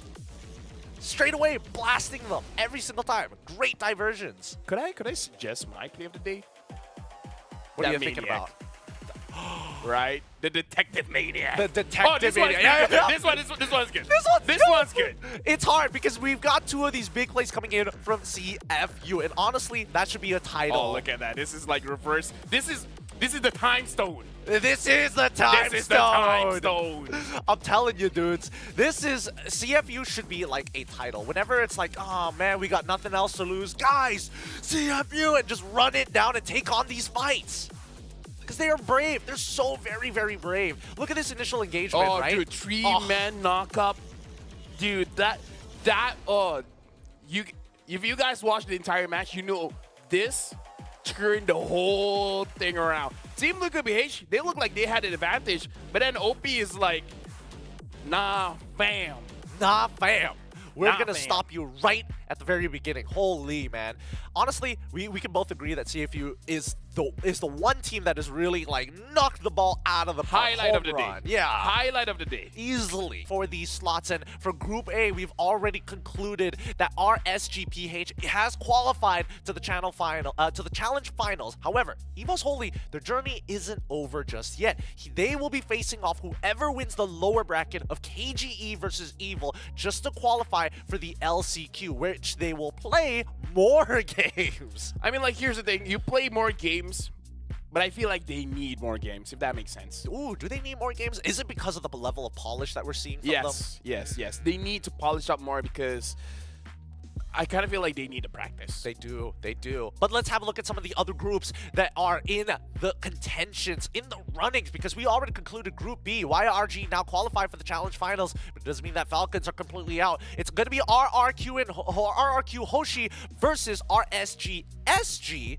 This is the RSG from Singapore, by the way. Just giving you a heads up. Okay, thanks. Once whoever wins that will face off against Falcons Esports to qualify for the LCQ, or the last chance qualifiers. Honestly, when I look at the lower brackets for both groups, I do feel a little bit nervous because, yeah, it's actually pretty close.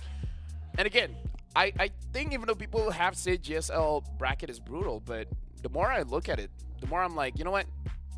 I think this is where you have an opportunity to become champions just because you've been through the ringer a little bit longer than everyone else. Yeah, I think it's definitely the necessity of it. I mean, the GSL format works because we don't have that much time compared to the regular leagues. Let's look at Group C while I explain this, because now we are curious to see whether or not BTR Beta has what it takes to make it to the challenge finals, but all they gotta beat is CFU. And then the lower brackets, we have RCMY versus TLPH. What a sight to see. Who would have thought the LPH would be in the lower bracket?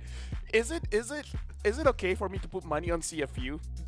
I mean, like, I need to make a profit. You know? I'll tell you what, you can't put your guest coins in there if you haven't unlocked the exclusive Cho skin. But overall, just let's look at Group D, because we actually haven't seen any of their games, and these games are going to be played out tomorrow. It's MV versus Rebellion, BTR versus Omega. This is Bigatron Alpha, which we heard from RSGPH.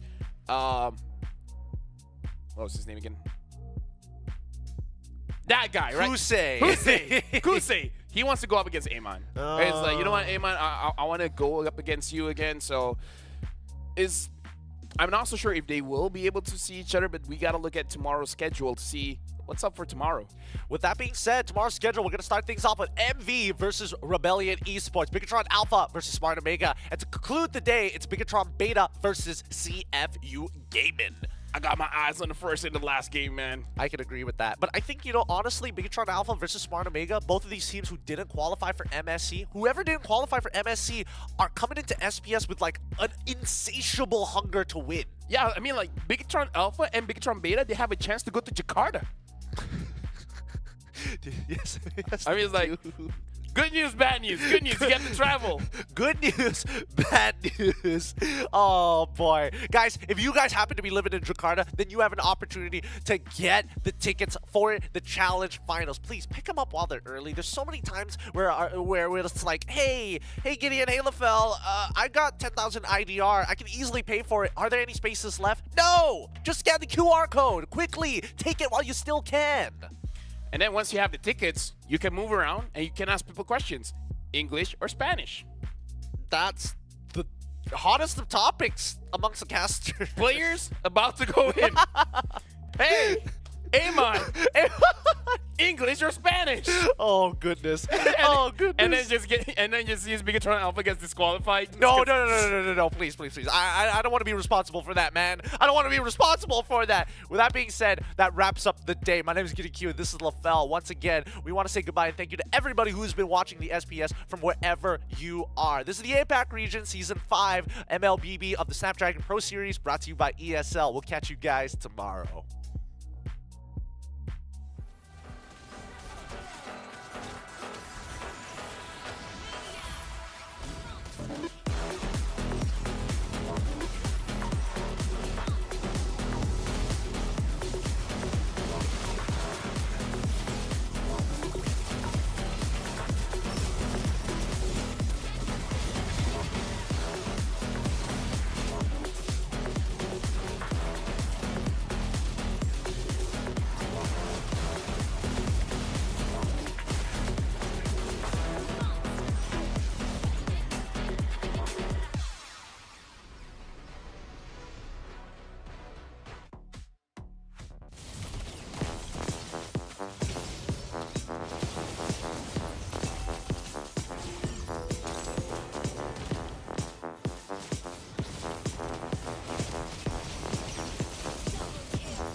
Looks like the players are ready. Here we go!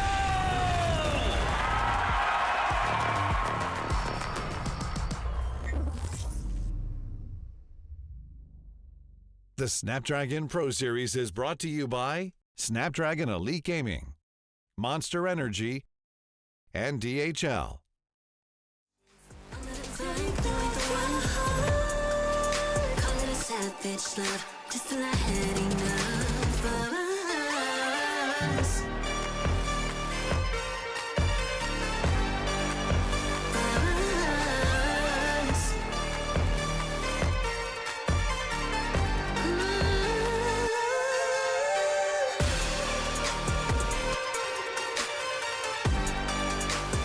Take back your heart.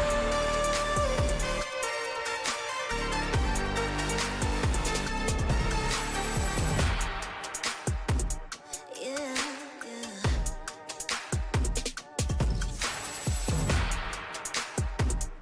Ooh.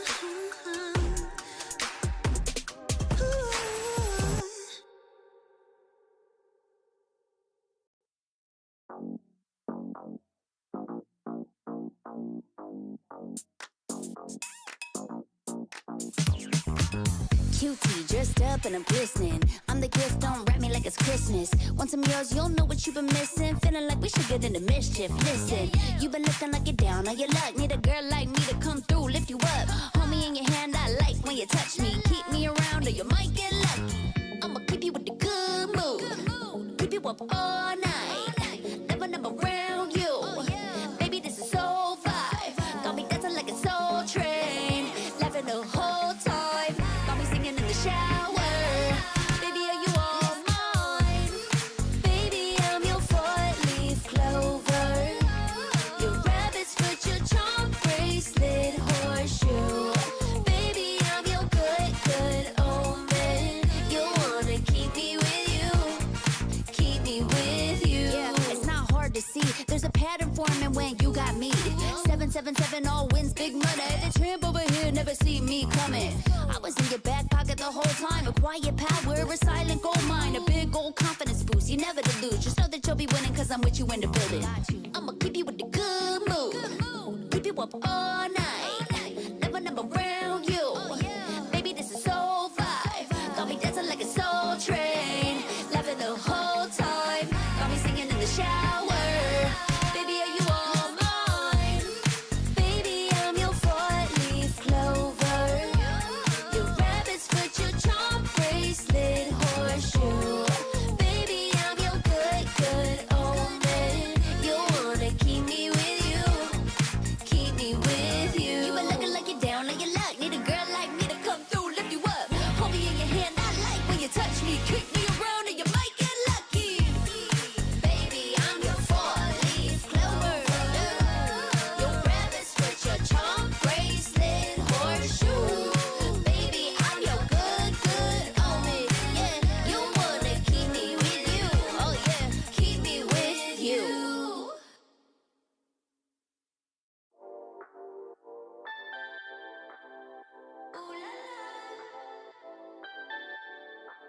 Let's go. Put it in motion. Baby, we're going faster, faster, faster, faster. Seizing the moment. Baby, keep going faster, faster, faster, faster. Speed up, make that thing rough. Foot on the gas till you got nothing left. Let's drive to the top of the mountain and see the view. Let's vibe, looking back on the journey, just me and you. Ain't nobody wanna go slow. Yeah, I was chilling in the past, I was solo. Now that I got you in my life, I'm like, go, go. I be living for the thrill of it. Whoa, whoa. I hear you like to gamble. Let's take the road, let's travel. No, I'm a lot to handle, but I wanna go fast with you. Think we could go the distance, although I know we're different. Together we both fit it, so I wanna go fast with you. Put it in motion. Baby, we're going faster, faster, faster, faster. Seizing the moment.